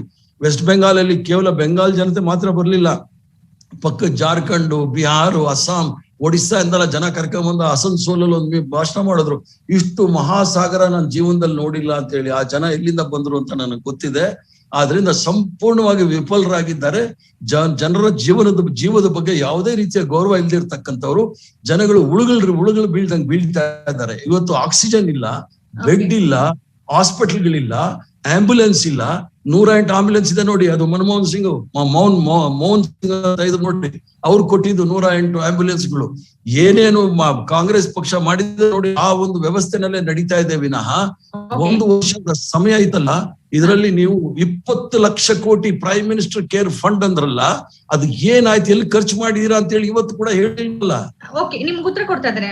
ಮಟ್ಟೂರಿ ನಿಮ್ಗೆ ವಾಪಸ್ ಬರ್ತೀನಿ. ರವಿಕುಮಾರ್ ಅವರೇ ತಾವೇನೋ ಹೇಳಕ್ ಹೊರಟ್ರಿ, ಹೇಳಿ ಕಂಪ್ಲೀಟ್ ಮಾಡಿ. ಇವತ್ತು ಕೋವಿಡ್ ನಿರ್ವಹಣೆ ಬಗ್ಗೆ ಇವತ್ತು ಸಾಕಷ್ಟು ಆಸಕ್ತಿಯಿಂದ ನಮ್ಮ ಪ್ರೈಮ್ ಮಿನಿಸ್ಟರ್ ಇರ್ಲಿ, ನಮ್ಮ ಹೋಮ್ ಮಿನಿಸ್ಟರ್ ಇರ್ಲಿ, ಸಾಕಷ್ಟು ಸಾರಿ ದೇಶದ ಎಲ್ಲ ರಾಜ್ಯಗಳ ಮುಖ್ಯಮಂತ್ರಿಗಳ ಜೊತೆನಲ್ಲಿ ಸಭೆಯಲ್ಲಿ ಮಾತಾಡಿದ್ದಾರೆ. ಸಭೆಯಲ್ಲಿ ಮಾತಾಡಿ ಕರೋನಾ ನಿಯಂತ್ರಣವನ್ನ ಹೇಗ್ ಮಾಡ್ಬೇಕು ಅನ್ನುವಂಥದ್ರ ಬಗ್ಗೆ ಮುಖ್ಯಮಂತ್ರಿಗಳ ಒಪಿನಿಯನ್ ಅನ್ನ ತೆಗೆದುಕೊಂಡು, ರಾಜ್ಯ ಸರ್ಕಾರಗಳ ಒಪಿನಿಯನ್ ಅನ್ನ ತೆಗೆದುಕೊಂಡು ಏನು ನೀತಿಯನ್ನು ರೂಪಿಸಿರ್ತಕ್ಕಂಥದ್ದು ನರೇಂದ್ರ ಮೋದಿ ಅವರು. ಆ ಹಿನ್ನೆಲೆಯಲ್ಲಿ ಸಾಕಷ್ಟು ನಿಯಂತ್ರಣವನ್ನು ಮಾಡಿದ್ದಾರೆ. ಒಂದನೇದು. ರವಿಕುಮಾರ್ ಅವರೇ, ನೀವು ಮುಂದುವರ್ಸಕ್ಕಿಂತ ಮುಂಚೆ ನೀವು ಸಭೆಗಳನ್ನ ನಡೆಸಿದ್ರೆ ಎಲ್ಲ ಸರಿ, ಅದರ ಔಟ್ಕಮ್ ಏನ್ ಸರ್ ತಮ್ಗೆ ಮಾಹಿತಿ ಇದ್ರೆ? ನಾನು ಹೇಳ್ತೇನೆ, ಔಟ್ಕಮ್ ಇದು ಎರಡನೇ ಅಲೆ ಆಲ್ ಆಫ್ ಎ ಸಡನ್ ಎಲ್ಲ ರಾಜ್ಯಗಳಲ್ಲೂ ಹೆಚ್ಚಾಗಿದೆ. ಎಲ್ಲ ರಾಜ್ಯಗಳಲ್ಲೂ ಹೆಚ್ಚಾಗಿದೆ. ನಿಯಂತ್ರಣ ಯಾಕೆ ಮಾಡ್ಲಿಲ್ಲ ಹೇಳ್ತೇನೆ. ಕರ್ನಾಟಕದ ಬಗ್ಗೆ ಅಲ್ಲ, ಕರ್ನಾಟಕದ ಬಗ್ಗೆ ಅಷ್ಟೇ ಅಲ್ಲ, ನಾನೇ ಹೇಳ್ತೇನೆ ರಾಜಸ್ಥಾನದಲ್ಲೂ ಕೂಡ ಹೇಳ್ತೇನೆ. ದಿನೇಶ್ ಅಮೀನ್ ಭಟ್ ಅವರೇ ಒಂದ್ ನಿಮಿಷ ವೇಟ್ ಮಾಡಿ. ಮಹಾರಾಷ್ಟ್ರದಲ್ಲೂ ಕಾಂಗ್ರೆಸ್ ಸರ್ಕಾರ ಇದೆಯಲ್ಲ, ಹೇಗೆ ನಿಯಂತ್ರಣ ಮಾಡಿದ್ರು? ರಾಜಸ್ಥಾನದಲ್ಲೂ ಕೂಡ ಹೇಗೆ ನಿಯಂತ್ರಣ ಮಾಡಿದ್ರು? ಛತ್ತೀಸ್ಗಢದಲ್ಲಿ ಹೇಗೆ ನಿಯಂತ್ರಣ ಮಾಡಿದ್ರು? ಹಾಗಾಗಿ ನಾನು ಹೇಳ್ತಾ ಇದ್ದೇನೆ, ರವಿಕುಮಾರ್ ಅವರೇ, 2020 ಮಾರ್ಚ್ ನಲ್ಲಿ ತಾವು ಲಾಕ್ ಡೌನ್ ಮಾಡಿದ್ರಿ. ಆ ಸಂದರ್ಭದಲ್ಲಿ ಗಂಟೆ ಹೊಡೀರಿ, ಜಾಗಟೆ ಬಾರಿಸಿ, ದೀಪ ಹಚ್ಚಿ ಅಂತ ಅಂದ್ರಿ. ಜನ ಮಾಡಿದ್ರು. ಯಾಕೆ ಮಾಡಿದ್ರು ಅಂದ್ರೆ ಒಂದ್ ಸಾಂಕ್ರಾಮಿಕ ರೋಗ ಒಂದ್ ದೇಶವನ್ನ ಅಪ್ಪಳಿಸಿದಾಗ ಆಕೃತಿಯನ್ನ ನಿರ್ಮಾಣ ಮಾಡೋದಕ್ಕೋಸ್ಕರ ಮಾಡಿದ್ದು. ಗಂಟೆ ಜಾಗಟೆ ಇದು ಕಾಂಗ್ರೆಸ್ನವರು ವ್ಯವಸ್ಥಿತವಾಗಿ ಮಾಡಿರ್ತಕ್ಕಂಥ ಪಿತೂರಿ. ಇದು ಗಂಟೆ ಜಾಗಟೆ ಅಂತಕ್ಕಂಥದ್ದು ನಾನು ಹೇಳ್ತೇನೆ ಜನರಲ್ಲಿ ಜಾಗೃತಿಯನ್ನ ಮೊಳಗಿಸ್ಬೇಕು ಅನ್ನೋ ದೃಷ್ಟಿಯಿಂದ ಮಾಡಿದ್ರು. ರವಿಕುಮಾರ್ ಅವರೇ, ಅದನ್ನು ಮಾಡಿದ್ರು ಜನ. ಯಾಕೆ ಅಂತಂದ್ರೆ ಸಾಂಕ್ರಾಮಿಕ ಒಂದ್ ದೇಶಕ್ಕೆ ಅಪ್ಪಳಿಸಿದೆ, ಇದನ್ನ ನಾವು ಹೇಗಾದ್ರೂ ಮಾಡಿ ಇದರಿಂದ ಪಾರಾಗಬೇಕು ಅಂತ. ಅದೇ ನೀವು ಎರಡನೇ ಅಲೆ ಬಂದಿದ್ಯಲ್ಲ, ಈಗ ಏನಾದ್ರು ಶಂಕಾ ಜಾಗ ಜನ ಯಾವ ತರ ಉತ್ತರ ಕೊಡ್ಬೋದು ಅಂತ ತಮ್ಗೆ ನೋಡಿ. ಯಾವಾಗ ಏನ್ ಮಾಡ್ಬೇಕು ಅನ್ನುವಂತ ಪಾಠನ್ ನೀವ್ ಮಾಡ್ಬೇಕಾಗಿಲ್ಲ. ಚೆನ್ನಾಗಿ ಜನಕ್ಕೆ ಕೋವಿಡ್ ಗೊತ್ತೇ ಇರ್ಲಿಲ್ಲ, PPE ಕಿಟ್ ಇರ್ಲಿಲ್ಲ, ನಿಮಗೆ ಗೊತ್ತಿರ್ಲಿ, ಮಾಸ್ಕ್ ಅಂದ್ರೆ ಏನು ಅಂತ ಗೊತ್ತಿರ್ಲಿಲ್ಲ. ಆ ಸಂದರ್ಭದಲ್ಲಿ ಇಡೀ ಚೈನಾದಿಂದ ಬರಬೇಕು, ವಿದೇಶದಿಂದನೇ ಬರ್ಬೇಕಾಗಿತ್ತು PPE ಕಿಟ್. ಇವತ್ತು ನಮ್ ದೇಶದಲ್ಲಿ ಕೋಟ್ಯಾಂತರ ಸಂಖ್ಯೆನಲ್ಲಿ PPE ಕಿಟ್, ಮಾಸ್ಕ್ ಗಳನ್ನ ತಯಾರು ಮಾಡ್ತಾ ಇದ್ದೀವಿ. ಮತ್ತು ನೀವು ಇನ್ಫ್ರಾಸ್ಟ್ರಕ್ಚರ್ ಬಗ್ಗೆ ಹೇಳಿದ್ರಲ್ಲ ಆಗ್ಲೇ, ಹರಿಪ್ರಸಾದ್ ಅವ್ರು ಹೇಳ್ತೀನಿ, ನಾನು ಒಂದ್ ನಿಮಿಷ ಮುಗಿಸ್ತೀನಿ. ಹರಿಪ್ರಸಾದ್ ಅವ್ರು ಹೇಳಿದ್ರು ಇನ್ಫ್ರಾಸ್ಟ್ರಕ್ಚರ್ ಕಾಂಗ್ರೆಸ್ಸಿನ ಕಾರಣದಿಂದಾಗಿ ಇವತ್ತು ಇನ್ಫ್ರಾಸ್ಟ್ರಕ್ಚರ್ ಇಡೀ ದೇಶದಲ್ಲಿ ಅದನ್ನ ಡೆವಲಪ್ಮೆಂಟ್ ಮಾಡ್ತಾ ಇರ್ತಕ್ಕಂಥ ಮೊದಲನೇ ಸರ್ಕಾರ ಯಾವ್ದು ಅಂತ ಹೇಳಿದ್ರೆ ಅಟಲ್ ಬಿಹಾರಿ ವಾಜಪೇಯಿ, ಈಗಿನ ನರೇಂದ್ರ ಮೋದಿ ಸರ್ಕಾರ. ಮನೆಗೆ ಟಾಯ್ಲೆಟ್ ಇರ್ಲಿಲ್ಲ, ಸರಿಯಾದ ಆಸ್ಪತ್ರೆಗಳಿರ್ಲಿಲ್ಲ, ಡಾಕ್ಟರ್ಸ್ ಗಳಿರ್ಲಿಲ್ಲ, ನರ್ಸ್ ಗಳಿರ್ಲಿಲ್ಲ ಸರಿಯಾಗಿ. ಇವತ್ತು ಇಡೀ ದೇಶಕ್ಕೆ ನಾನು ಹೇಳ್ತೇನೆ 1 ಲಕ್ಷ ಜನರಿಗೆ ಎಷ್ಟು ಜನ ಡಾಕ್ಟರ್ಸ್ ಇದ್ದಾರೆ, ಎಷ್ಟು ಮೆಡಿಕಲ್ ಕಾಲೇಜ್ ಓಪನ್. ಮೇಡಮ್ ಒಂದ್ ನಿಮಿಷ ಕೇಳಿ, ನೀವು ಒಂದ್ ನಿಮಿಷ ವೈಟ್ ಮಾಡಿ. ಇಡೀ ದೇಶದಲ್ಲಿ ಎಷ್ಟು ಮೆಡಿಕಲ್ ಕಾಲೇಜ್ ನ ಓಪನ್ ಮಾಡಿದೀವಿ, ಇಡೀ ದೇಶದಲ್ಲಿ ಎಷ್ಟು ಡಾಕ್ಟರ್ಸ್, ಎಷ್ಟು ಮೆಡಿಕಲ್ ಕಾಲೇಜ್ಗಳನ್ನ ಓಪನ್ ಮಾಡಿದೀವಿ. ಇಡೀ WHO ಹೇಳ್ತೀನಿ ಕೇಳಿ, WHO ನರೇಂದ್ರ ಮೋದಿ ಅವರ ಕಾರ್ಯವೈಖರಿಯನ್ನ ಶ್ಲಾಘನೆಯನ್ನ ಮಾಡ್ತು. ಶ್ಲಾಘನೆಯನ್ನ ಮಾಡ್ತೀನಿ. ನೀವು ಒಪ್ತಿರೋ ಬಿಡ್ತಿರೋ ಸೆಕೆಂಡರಿ, ಜನ ಒಪ್ಕೊಂಡಿದ್ದಾರೆ. ಇದು ನಾನು ಹೇಳ್ತೇನೆ, ನರೇಂದ್ರ ಮೋದಿ ಅವರನ್ನ ವ್ಯವಸ್ಥಿತವಾಗಿ ಟಾರ್ಗೆಟ್ ಮಾಡ್ತಾ ಇದ್ದಾರೆ. ಕಾಂಗ್ರೆಸ್ನವ್ರು ಇರ್ಬೋದು, ಅನೇಕರು ಪತ್ರಕರ್ತರು ಇರ್ಬೋದು, ನನಗೆ ಗೊತ್ತಿದೆ. ಆದ್ರೆ ಇದನ್ನ ಇಡೀ ದೇಶದ ಜನರನ್ನ ವಿಶ್ವಾಸಕ್ಕೆ ತೆಗೆದುಕೊಂಡು ನಿಯಂತ್ರಣವನ್ನ ಮಾಡಿಸಿ ತೋರಿಸುತ್ತೆ. ರವಿಕುಮಾರ್ ಅವರೇ, ಪತ್ರಕರ್ತರಿಗೆ ಪ್ರಶ್ನೆ. ಹಾಸ್ಪಿಟಲ್ಗಳು ಯಾಕೆ 40 ವರ್ಷ 50 ವರ್ಷ ಇಡೀ ದೇಶದಲ್ಲಿ ಆಳ್ವಿಕೆ ಮಾಡಿದ್ರಲ್ಲ ಕಾಂಗ್ರೆಸ್ನವರು, ಈ ದೇಶಕ್ಕೆ ಎಷ್ಟು ಹಾಸ್ಪಿಟಲ್ಗಳು ಬೇಕು, ಎಷ್ಟು ಜನ ಡಾಕ್ಟರ್ಸ್ ಬೇಕು, ಮೆಡಿಕಲ್ ಬೇಕು, ಯಾಕೆ ಆ ಇನ್ಫ್ರಾಸ್ಟ್ರಕ್ಚರ್ ಡೆವಲಪ್ಮೆಂಟ್ ಮಾಡ್ಲಿಲ್ಲ? ಇರಿ ರವಿಕುಮಾರ್ ಅವರೇ, ಹೇಳಿ. ಹರಿಪ್ರಸಾದ್ ಅವರೇ ಹೇಳಿ. ಗುಜರಾತ್ ಮಾಡೆಲ್ ಅಲ್ಲಿ ಎಷ್ಟು ಆಸ್ಪತ್ರೆ ಅಂತ ಹೇಳಿ. ರವಿಕುಮಾರ್ ಅವ್ರು ಹೇಳಿದ್ರು, ಗಂಟೆ ಹೊಡಿಯೋದು, ಜಾಗಟೆ ಬಾರಿಸೋದು, ಲೈಟ್ ಹಾಕೋದು, ಮೊಬೈಲ್ ಹೊಡಿಯೋದು, ಆಮೇಲೆ ಮೊಬೈಲ್ ಲೈಟ್ ಆನ್ಸೋ, ಟಾರ್ಚ್ ಹಾಕೋದು, ಇವೆಲ್ಲ ಜಾಗೃತಿ ಮೂಡ್ಸಕ್ಕೆ ಅಂತ ಹೇಳಿ ಇವರೊಬ್ಬ ಮಂತ್ರಿ ಹೇಳಿದ್ರು, ಅವ್ರಿಗೂ ಕೋವಿಡ್ ಬಂತು. ಇನ್ನೊಬ್ರು ಪಾಪಡ್ ತಿನ್ನಿ ಅಂತ ಹೇಳಿದ್ರು, ಅವ್ರಿಗೂ ಕೋವಿಡ್ ಬಂತು. ಇನ್ನೊಬ್ರು ಮೈ ಮೇಲೆಲ್ಲ ಮಣ್ಣು ಹಚ್ಕೊಳ್ರಿ, ಇವೆಲ್ಲ ಬಹಳ ಜಾಗೃತಿ. ಸ್ವಲ್ಪ ದಯವಿಟ್ಟು ಮಾತಾಡುವಾಗ ನಾನು ಮಾತಾಡ್ಲಿಲ್ಲ. ಒಂದು ನಿಮಿಷ, ಸ್ವಲ್ಪ ಡೀಸೆಂಟ್ ಆಗಿರ್ಬೇಕು. ನೀವು ಮಾತಾಡಿದಾಗ ನಾನು ಮಾತಾಡ್ಲಿಲ್ಲ. ಮತ್ತೆ ಇನ್ಫ್ರಾಸ್ಟ್ರಕ್ಚರ್ ಬಗ್ಗೆ ಮಾತಾಡ್ತಾರಲ್ಲ, ಎಲ್ಲ ತಯಾರು ಮಾಡ್ಬಿಟ್ಟಿದ್ದಾರೆ ಮಾಸ್ಕ್ ಅಂತ. ಇವತ್ತು ಪಾಕಿಸ್ತಾನ ನಮ್ಮ ಹತ್ರ ಕಳ್ಸಿಕೊಡ್ತಾ ಇದೆ ಆಕ್ಸಿಜನ್ ಸಿಲಿಂಡರ್. ಪಾಕಿಸ್ತಾನ ಚೈನಾದ 600 ಆಪ್ ಬ್ಯಾನ್ ಮಾಡಿದ್ವಿ ಅಂದ್ರು, ಅವ್ರು ಕಳ್ಸಿಕೊಡ್ತಾ ಇದ್ದಾರೆ. ಈ ಸ್ಥಿತಿಗೆ ಬಂದ್ಬಿಟ್ಟಿದೆ. ಏನು ವಿಶ್ವ ಗುರು ಅಂತ ಇದ್ದವರು ವಿಶ್ವಕ್ಕೆ ಭಿಕ್ಷುಕರಾಗ್ಬಿಟ್ಟಿದೀವಿ ಇವತ್ತು ನಾವು. ಇಡೀ ಅಮೆರಿಕ ಇಂದ ಹಿಡಿದು ಯುರೋಪ್ ದೇಶದಿಂದ ಹಿಡಿದು ಎಲ್ಲ ಸಾಮಗ್ರಿಗಳು ಕಳಿಸ್ಕೊಡ್ತಾ ಇದ್ದಾರೆ. ನಮ್ಮಲ್ಲಿ ಇದ್ದಿದ್ರೆ ಅವ್ರು ಯಾಕೆ ಕಳಿಸ್ಕೊಡ್ಬೇಕು? ನಮ್ ಪ್ರಶ್ನೆ 20 ಲಕ್ಷ ಕೋಟಿ ಅಂತ ಕಾಂಗ್ರೆಸ್ ಏನ್ ಮಾಡ್ತಂಗಾರೆ? ದಯವಿಟ್ಟು ನೀವು ಸುಮ್ನೆ ಇರ್ತೀರಾ? ನೀವು ಮಾತಾಡುವಾಗ ನಾನು ಮಾತಾಡ್ಲಿಲ್ಲ. ಇಲ್ಲ ಹರಿಪ್ರಸಾದ್ ಅವರೇ ಅವ್ರ ಪ್ರಶ್ನೆಗೆ ಉತ್ತರ ಕೊಟ್ಬಿಡಿ ನೀವು. ಕಾಂಗ್ರೆಸ್ ಹಿರಿಯ ನಾಯಕರಾಗಿ ಕಾಂಗ್ರೆಸ್ ಏನ್ ಮಾಡಿದೆ ಕೇಳ್ತಾ ಇದ್ದಾರೆ. ಕಾಂಗ್ರೆಸ್ ಏನ್ ಮಾಡಿದೆ ಇಷ್ಟು ವರ್ಷ ಅಂತ ಕೇಳ್ತಾ ಇದ್ದಾರೆ. ಬಂದೆ ಉದಾಹರಣೆಗಳನ್ನ ಮೆಡಿಕಲ್ ಕಾಲೇಜ್ ಬಗ್ಗೆ ರವಿಕುಮಾರ್ ಮಾತಾಡ್ತಾರಲ್ಲ. ಗುಜರಾತ್, ನಾನು 4.5 ವರ್ಷ ಗುಜರಾತ್ ಅಲ್ಲಿ ಇದ್ದೆ. ಕರ್ನಾಟಕದಲ್ಲಿ ಹೆಮ್ಮೆ ಅಂತ ಹೇಳ್ಕೊಳ್ತೀನಿ. ಪ್ರತಿ ಜಿಲ್ಲೆ, 1-2 ಜಿಲ್ಲೆ ಬಿಟ್ರೆ ಪ್ರತಿ ಜಿಲ್ಲೆನಲ್ಲಿ ಒಂದು ಮೆಡಿಕಲ್ ಕಾಲೇಜ್ ಇದೆ. ಅದಕ್ಕೆಲ್ಲ ಕಾರಣ ಜನತಾ ಪಾರ್ಟಿಯವರು, ಕಾಂಗ್ರೆಸ್ ಪಾರ್ಟಿಯವರು. ಗುಜರಾತ್ ಅಲ್ಲಿ 30 ಜಿಲ್ಲೆ ಇದೆ, 3 ಮೆಡಿಕಲ್ ಕಾಲೇಜ್ ಇದೆಯಾ ತಿಳ್ಕೊಳ್ಳಿ. ಮೆಡಿಕಲ್ ಗುಜರಾತ್ ಮಾಡಲ್ ಅಂತಾರೆ. 1 ಲಕ್ಷ ಇಂಜಿನಿಯರಿಂಗ್ ಸೀಟ್ ನಾವು ಕೊಡ್ತೀವಿ. ಆಲ್ಮೋಸ್ಟ್ 15,000 ಮೆಡಿಕಲ್ ಸೀಟ್ ಕೊಡ್ತೀವಿ. ಗುಜರಾತ್ ಅಲ್ಲಿ ಎಷ್ಟು ಮೆಡಿಕಲ್ ಸೀಟ್ ಕೊಡ್ತಾರೆ ಕೇಳಿ ನೋಡಿ. ಯಾವ ಮೆಡಿಕಲ್ ಕಾಲೇಜ್ ಓಪನ್ ಮಾಡಿದ್ದಾರೆ ಕೇಳಿ ನೋಡಿ. ಗುಜರಾತ್ ಅಲ್ಲಿ 25 ವರ್ಷ ಮುಖ್ಯಮಂತ್ರಿ ಇದ್ರು, 20 ವರ್ಷದಿಂದ ಬಿಜೆಪಿ ಅಧಿಕಾರದಲ್ಲಿದೆ. ಮಧ್ಯಪ್ರದೇಶದಲ್ಲಿ 25 ವರ್ಷದಿಂದ ಅಧಿಕಾರದಲ್ಲಿದ್ದಾರೆ. ನಿಮ್ಮ ಛತ್ತೀಸ್ಗಢಲ್ಲಿ ಅಧಿಕಾರದಲ್ಲಿದ್ದಾರೆ. ಅದು ಅಟಲ್ ಬಿಹಾರಿ ವಾಜಪೇಯಿ ಅವರು ಮಾಡಿದ್ರು ಅಂತ ಹೇಳಿದ್ರಲ್ಲ, ಒಪ್ಕೊಳ್ತೀನಿ. ಏಮ್ಸ್ ಇನ್ಸ್ಟಿಟ್ಯೂಟ್ ನ ಅವಾಗ ಬಿಜೆಪಿ ಅಧಿಕಾರದಲ್ಲಿತ್ತು. ರಾಜಸ್ಥಾನದಲ್ಲಿ ಒಂದು ಕೊಟ್ರು, ಭೋಪಾಲಲ್ಲಿ ಒಂದು ಕೊಟ್ರು, ಛತ್ತೀಸ್ಗಢಲ್ಲಿ ಒಂದು ಕೊಟ್ರು, ಗುವಾಹಟಿನಲ್ಲಿ ಎಲ್ಲೆಲ್ಲಿ ಬಿಜೆಪಿ ಇತ್ತು ಅಲ್ಲಿ ಮಾಡಿದ್ರು. ಇಲ್ಲಿ ಯಾಕೆ ಕೊಡ್ಲಿಲ್ಲ ಏಮ್ಸ್? ದಕ್ಷಿಣ ಭಾರತದಲ್ಲಿ ಯಾಕೆ ಏಮ್ಸ್ ಕೊಡ್ಲಿಲ್ಲ ಅವಾಗ? ಇದು ಸ್ವಲ್ಪ ಪೂರ್ತಿ ತಿಳ್ಕೊಳ್ಳಿ. ಭಾರತೀಯ ಜನತಾ ಪಾರ್ಟಿ ಇನ್ಫ್ರಾಸ್ಟ್ರಕ್ಚರ್ ಡೆವಲಪ್ಮೆಂಟ್ ಇವೆಲ್ಲ ಬರೀ ವಿಕಾಸ ಅಲ್ಲ. ಇವ್ರು ಮಾಡೋ ಕಾರ್ಯಕ್ರಮ ವಿನಾಶಕ್ ಮಾಡ್ತಾ ಇದ್ದಾರೆ ವಿನಃ ವಿಕಾಸ ಅಲ್ಲ ಅನ್ನೋದನ್ನ ಬಹಳ ಸ್ಪಷ್ಟವಾಗಿ ಹೇಳ್ತೀನಿ. ಒಂದೇ ನಿಮಿಷ ರವಿಕುಮಾರ್ ಅವರೇ ಮಾತಾಡ್ತೀನಿ. ದಿನೇಶ್ ಅಮೀನ್ಮಠ್ ಅವರೇ, ಓರ್ವ ನಾಯಕ ಪ್ರಧಾನಮಂತ್ರಿ ಹುದ್ದೆಯಲ್ಲಿರೋರು ಇಂತಹ ಸಂದರ್ಭದಲ್ಲಿ ದೇಶದ ಜನ ನರಳಾಡ್ತಿದ್ದಾರೆ. ಈ ಸಂದರ್ಭದಲ್ಲಿ ಅವರಿಂದ ಒಂದು ಉತ್ತಮ ಆಡಳಿತವನ್ನ ಪ್ರತಿಯೊಬ್ಬ ನಾಗರಿಕನು ಬಯಸ್ತಾನೆ. ಆದ್ರೆ ಚುನಾವಣೆ ರ್ಯಾಲಿಗಳಲ್ಲಿ, ಚುನಾವಣಾ ಪ್ರಚಾರಕರ ಮುಖ್ಯಸ್ಥನ ಸ್ಥಾನದಲ್ಲಿ ಹೋಗಿ 15-20 ರ್ಯಾಲಿಗಳನ್ನ ನಡೆಸೋದು, ಇದರ ಬಗ್ಗೆ ಸಂಪೂರ್ಣ ನಿರ್ಲಕ್ಷ್ಯ ವಹಿಸೋದಿದೆಯಲ್ಲ, ಅದು ದೇಶದ ಆಡಳಿತವನ್ನ ನಡೆಸುವ ಪರಿ ಅಲ್ಲ ಅನ್ನೋದು ಹಲವರ ಅಭಿಪ್ರಾಯ. ಇದ್ರ ಬಗ್ಗೆ ಅಂದ್ರೆ ವಿರೋಧಕ್ಕಾಗಿ ವಿರೋಧ ಅಲ್ಲ. ನಾನು ಚರ್ಚೆಯ ಪ್ರಾರಂಭದಲ್ಲಿ ಪ್ರಚಾರನೆ ಮಾಡ್ಲಿಲ್ಲ ಪಾಪ. ಅಲ್ಲಲ್ಲ, ಚರ್ಚೆಯ ಪ್ರಾರಂಭದಲ್ಲೇ ನಾನು ಅವರಿಗೆ ಕಾಂಪ್ಲಿಮೆಂಟ್ ಕೊಟ್ಟಿದ್ದೇನೆ. ಆಡಳಿತದಲ್ಲಿರೋದು ನೀವು ರವಿಕುಮಾರ್ ಅವರೇ, ಕಾಂಗ್ರೆಸ್ ಅಲ್ಲ. ಚರ್ಚೆಯ ಪ್ರಾರಂಭದಲ್ಲಿ ಪ್ರಾರಂಭದಲ್ಲೇ ಅವರಿಗೆ ಕಾಂಪ್ಲಿಮೆಂಟ್ ಕೊಟ್ಟಿದ್ದೇನೆ. ಅವರಿಗೆ ಚುನಾವಣೆಯನ್ನು ಗೆಲ್ಲುವುದು ಹೇಗೆ ಅಂತ ಗೊತ್ತಾಗಿದೆ. ಆದರೆ ಆಡಳಿತ ನಡೆಸುವುದು ಏನು ಅಂತ ಇವತ್ತಿನವರೆಗೂ 7 ವರ್ಷದಲ್ಲಿ ಪ್ರಧಾನಿಯಾಗಿ ಗೊತ್ತಿಲ್ಲ. ಗುಜರಾತಿನ ಪರಿಸ್ಥಿತಿ, ಗುಜರಾತಲ್ಲಿ 2 ಇಲೆಕ್ಷನ್ ನಾನು ಮಾಡಿದ್ದೇನೆ. ಅಲ್ಲಿ ಗುಜರಾತ್ ರೈಟ್ಸ್ ನೋಡಿದ್ದೇನೆ. ಅಲ್ಲಿ ಎಷ್ಟು ಮೆಡಿಕಲ್ ಕಾಲೇಜ್ ಇದೆ, ಅಲ್ಲಿ ಎಷ್ಟು ಮೆಡಿಕಲ್ ಇನ್ಫ್ರಾಸ್ಟ್ರಕ್ಚರ್ ಇದೆ ಅಂತ ಗೊತ್ತಿದೆ. ಟ್ರಂಪ್ ಬಂದಾಗ ಯಾಕೆ ಗೋಡೆ ಕಟ್ಟಿದ್ರು ಅಡ್ಡ ಅಂತ ಗೊತ್ತಿದೆ. ಅದರಿಂದ ಬಿಜೆಪಿ ಕಾಂಗ್ರೆಸ್ನ ತಪ್ಪುಗಳನ್ನು ಹೇಳೋಣ, ಆದ್ರೆ ನಾವು ನ್ಯೂಟ್ರಲ್ ಪರ್ಸನ್ ಆಗಿ ಆದ್ರೆ ಬಿಜೆಪಿ ಅವರಿಗೆ ಅದನ್ನು ಹೇಳೋ ಯಾವ ನೈತಿಕತೆನೂ ಇಲ್ಲ. ನೀವು ನೀವು ಅಲ್ಲ ಸ್ವಾಮಿ, ನೀವು ನಿಮ್ಮ ಸಮಸ್ಯೆ ಇದು. ಮಾತಾಡ್ಲಿಕ್ಕೆ ಬಿಡುದಿಲ್ಲ. 10 ವರ್ಷ, ನಾನು 30 ವರ್ಷ ಪತ್ರಕರ್ತ ಆಗಿದ್ದೆ. ಆಗ ನೀವು ಕೊಂಡಾಡಿದ್ರಿ. ನಾನು ಕಾಂಗ್ರೆಸ್ನ ವಿರುದ್ಧ ಬರೆದಾಗ ನೀವು ಕೊಂಡಾಡಿದ್ರಿ. ಹೇಳದನ್ನು ಯಾರ್ಯಾರು ಏನೇನು ಹೇಳಿದ್ದಾರೆ ಅಂತ. ಇವತ್ತು ಅಧಿಕಾರದಲ್ಲಿರೋರು ನೀವು. ಅಧಿಕಾರದಲ್ಲಿರೋರು ಯಾರು ಇವತ್ತು? ರಾಜ್ಯದಲ್ಲಿ ಆಗ್ಲಿ ಕೇಂದ್ರದಲ್ಲಿ ಅಧಿಕಾರದಲ್ಲಿರೋರು ಯಾರು? ನಿಮ್ಮನ್ನು ಪ್ರಶ್ನೆ ಮಾಡಬಾರ್ದು. ನಿಮ್ಮನ್ನು ಪ್ರಶ್ನೆ ಮಾಡಿದ್ರೆ ನಮ್ಮನ್ನು ಟ್ರಾಲ್ ಮಾಡ್ತಾರೆ, ನಮ್ಮ ಮೇಲೆ ಕೇಸ್ ಹಾಕ್ತಾರೆ.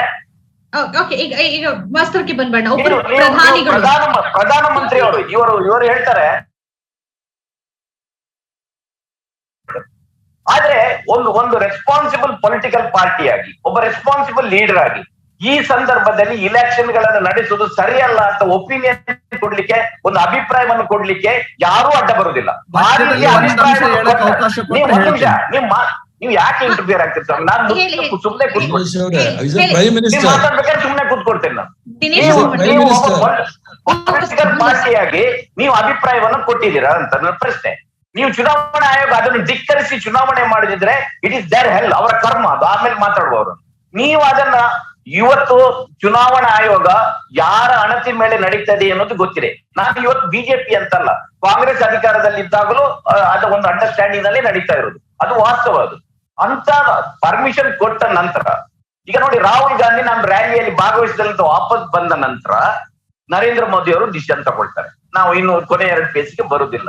ಒಬ್ಬ ಜನ ಸಾಯ್ತಾ ಇದ್ದಾರೆ, ಒಬ್ಬ ಪ್ರಧಾನಿ ಇಷ್ಟೊಂದು ದೊಡ್ಡ ಜನಸಾಗರವನ್ನು ನೋಡಿಯೇ ಇಲ್ಲ ಅಂತ ಸಂಭ್ರಮಿಸುವುದಿದೆ ಅಲ್ಲ, ಅದನ್ನು ಅಲ್ಲಿ ಬೆಡ್ ಇಲ್ಲ, ಆಕ್ಸಿಜನ್ ಇಲ್ಲ, ವೆಂಟಿಲೇಟರ್ ಇಲ್ಲ ಅಂತ ಗೋಳಾಡ್ತಾ ಇರುವ ಒಬ್ಬ ರೋಗಿ ಅದನ್ನು ನೋಡಿದ್ರೆ ಅವರ ಮನಸ್ಸಲ್ಲಿ ಏನಾಗ್ಬೋದು ಅಂತ ಯೋಚನೆ ಇದೆಯಾ?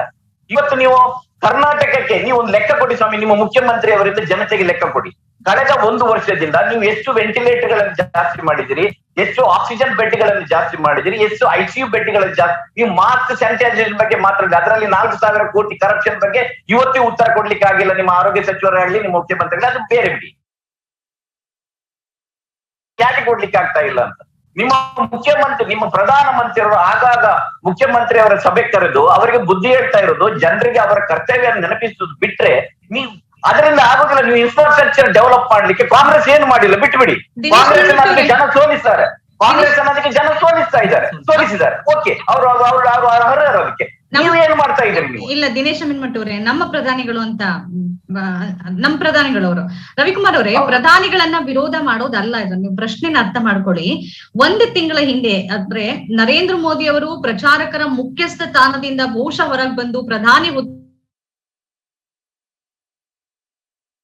ಇನ್ನು ಸಾಯ್ತಾ ಇದಾರಲ್ಲ ಹುಡುಗಲ್ ರೀತಿಯಲ್ಲಿ, ಈ ತರ ಸಾಯೋ ಪರಿಸ್ಥಿತಿ ಬರ್ತಿರ್ಲಿಲ್ಲ. ಒಂದಷ್ಟು ಸ್ವಲ್ಪ ಎಚ್ಚರಿಕೆಯನ್ನೇನಾದ್ರೂ ಮುಂಜಾಗ್ರತೆ ವಹಿಸಿದ್ರೆ ಚುನಾವಣಾ ಆಯೋಗ ಸಂಸ್ಥೆ. ಉತ್ತರ ಹೇಳ್ತೇನೆ ಹೇಳಿ. ನಮ್ಮ ದೇಶದ ಪ್ರಧಾನಮಂತ್ರಿನ ಇಡೀ ಜಗತ್ತೇ ಇಷ್ಟಪಡ್ತಾ ಇದೆ. ಈ ದೇಶದ ರಸ್ತೆಗಳನ್ನ ನೋಡಿ, ಈ ದೇಶದಲ್ಲಿ ಕುಡಿಯುವ ನೀರಿನ ವ್ಯವಸ್ಥೆ, ಹೇಳ್ತೇನೆ ಅಲ್ಲಿ ಏನು ಎಲ್ಲರ ಮನೆಗಳಿಗೆ ರೇಷನ್ ಅಕ್ಕಿ 80 ಕೋಟಿ ಜನರಿಗೆ, ರೈತರಿಗೆ ಹೇಳ್ತೀನಿ ಮೇಡಮ್, ಮಧ್ಯಪ್ರವೇಶ ಮಾಡಬೇಡಿ.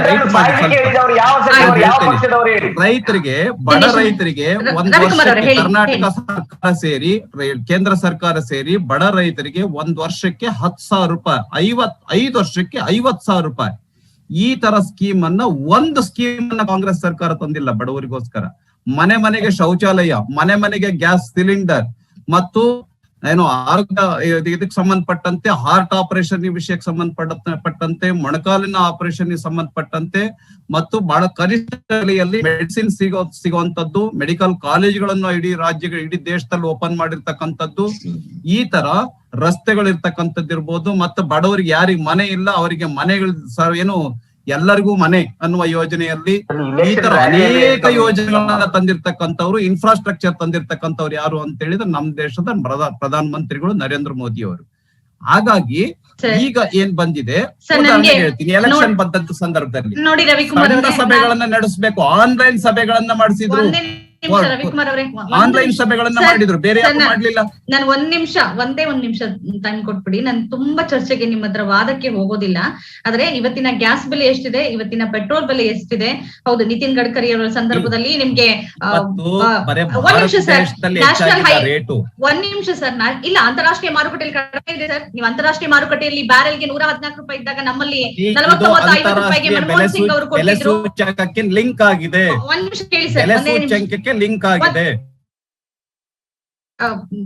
ತುಂಬಾ ವಾದಕ್ಕೆ ಇಳಿಯೋದಿಲ್ಲ. ಆದ್ರೆ ನಂದೊಂದಷ್ಟು ಅಭಿಪ್ರಾಯಗಳು ಪತ್ರಕರ್ತೆಯಾಗಿ, ಪೆಟ್ರೋಲ್ ಬೆಲೆ ಏನಿದೆ, ಗ್ಯಾಸ್ ಬೆಲೆ ಏನಿದೆ, ಜೊತೆಗೆ ನೀವೇನ್ ಫ್ರೀ ಅಂತ ಉಜ್ವಲ ಯೋಜನೆ ಅಂತಿದ್ದೀರಿ, ಅದನ್ನ ನೆಕ್ಸ್ಟ್ ಸಿಲಿಂಡರ್ ರೀಫಿಲ್ ಆಗಿದೆಯಾ?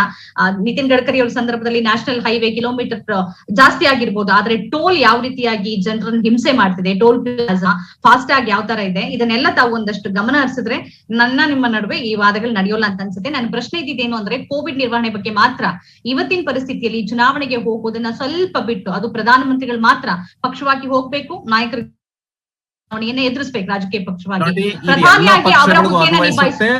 ಚುನಾವಣೆ ಕಮಿಷನ್ ಒಂದ್ಸರಿ ಎಲೆಕ್ಷನ್ ಘೋಷಣೆ ಆದ್ಮೇಲೆ it is our duty to fight, duty to our win, party win.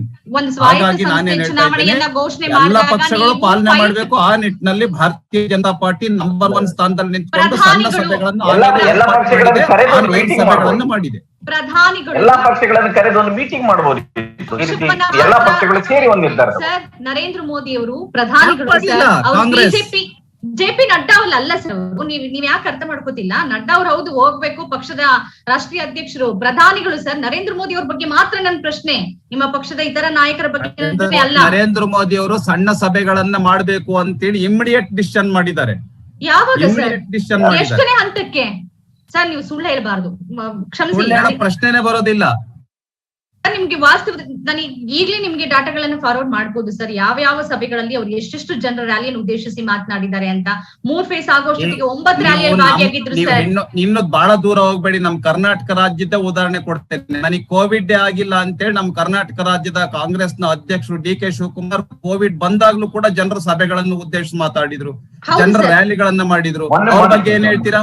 D K Shivakumar ಅಧಿಕಾರದಲ್ಲಿ ಇದ್ದಿದ್ರೆ ಕೋವಿಡ್ ಬಂದಾಗ್ಲೂ ಕೂಡ ಮಾಸ್ಕ್ ಹಾಕೊಳ್ದೇನೆ ಜನರ ಮಧ್ಯದಲ್ಲಿ ರ್ಯಾಲಿಗಳು ಮಾಡಿದ್ರು. ಇದ್ರ ಬಗ್ಗೆ ಏನ್ ಹೇಳ್ತೀರಾ? ಇದ್ರ ಬಗ್ಗೆ ಮಾತಾಡಿದ್ ಸರ್, ನನ್ ಪ್ರಶ್ನೆ ಇರೋದು ಇದ್ರ ಬಗ್ಗೆ ನೀವೇನ್ ಕಾಮೆಂಟೇ ಮಾಡಲ್ಲ? ಯಾಕೆ ಮಾಡಲ್ಲ ಸರ್? ನೀವ್ ಅವಾಗಲೇ ಕೇಳಿದ್ರಲ್ಲ, ಮಾಡಿದಿರ ಪ್ರಶ್ನೆನೆ ಕೇಳಲಿಲ್ಲ ನೀವು. ಕಾಂಗ್ರೆಸ್ ನ ನೇತಾರರು ಬಂದ್ ಕುತ್ಕೊಂಡಿದ್ದಾರೆ, ಬಿ ಕೆ ಹರಿಪ್ರಸಾದ್ ಅವರು.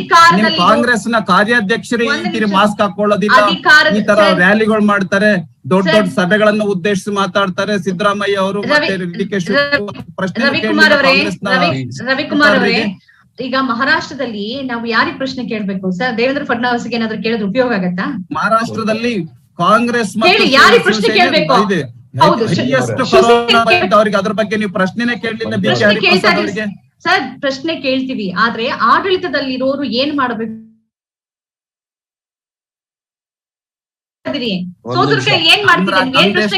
ವಿರೋಧಕ್ಕೋಸ್ಕರವಾಗಿ ವಿರೋಧ ಮಾಡ್ತಕ್ಕಂತ ವಿರೋಧ ಪಕ್ಷಗಳಾಗಿದ್ದಾರೆ. ಇಂಥ ಸಂದರ್ಭದಲ್ಲೂ ಕೂಡ ಇನ್ನು ಆಪರ್ಚುನಿಟಿ ಉಪಯೋಗಿಸ್ಕೊಳ್ತಿದ್ದಾರೆ. ಕೆಲಸ ಮಾಡ್ಬೇಕು, ನಿಮ್ಮ ಜವಾಬ್ದಾರಿಗಳ ಬಗ್ಗೆ ಮಾತ್ರ ಪ್ರಶ್ನೆ. ನಮ್ ಜವಾಬ್ದಾರಿ ಹೆಚ್ಚಿದೆ, ಅರ್ಥ ಮಾಡ್ಕೊಂಡು ಕೆಲಸ ಮಾಡ್ತಾ ಇದೀವಿ.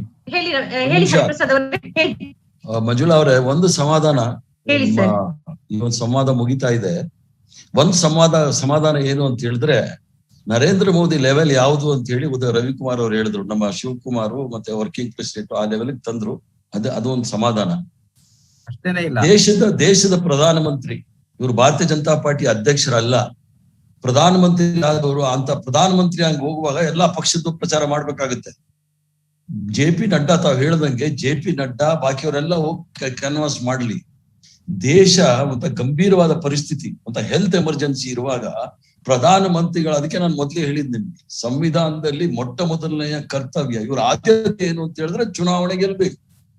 ನಾಳೆ ರಾಷ್ಟ್ರಪತಿಗಳು ಕರ್ಕೊಂಡು ಹೋಗ್ಬಿಡ್ತಾರೆ ಅವ್ರು ಯಾವ್ದೋ ಒಂದು ಸಮುದಾಯಕ್ಕೆ ಸೇರಿದ್ದಾರೆ ಅಂತ ಹೇಳ್ಬಿಟ್ಟು. ಇದು ದುರಂತ. ಇದ್ರ ಬಗ್ಗೆ ನಾನು ಹೆಚ್ಚು ಹೇಳಲಿಕ್ಕೆ ಹೋಗೋದಿಲ್ಲ. ಇದು ಸ್ಯಾಡಿಸ್ಟ್ ಅಪ್ರೋಚ್ ಅಂತ ಹೇಳ್ತಾರೆ. ಇದು ಗ್ಲೋಬಲ್ ಥಿಯರಿ, ಸುಳ್ಳನ್ನೇ ನಾವು 100 ಸಲ ಹೇಳ್ತಾ ಇರೋದು. ಇದ್ರ ಬಗ್ಗೆ ಯಾರ ಹತ್ರನೂ ಉತ್ತರ ಇರೋದಿಲ್ಲ.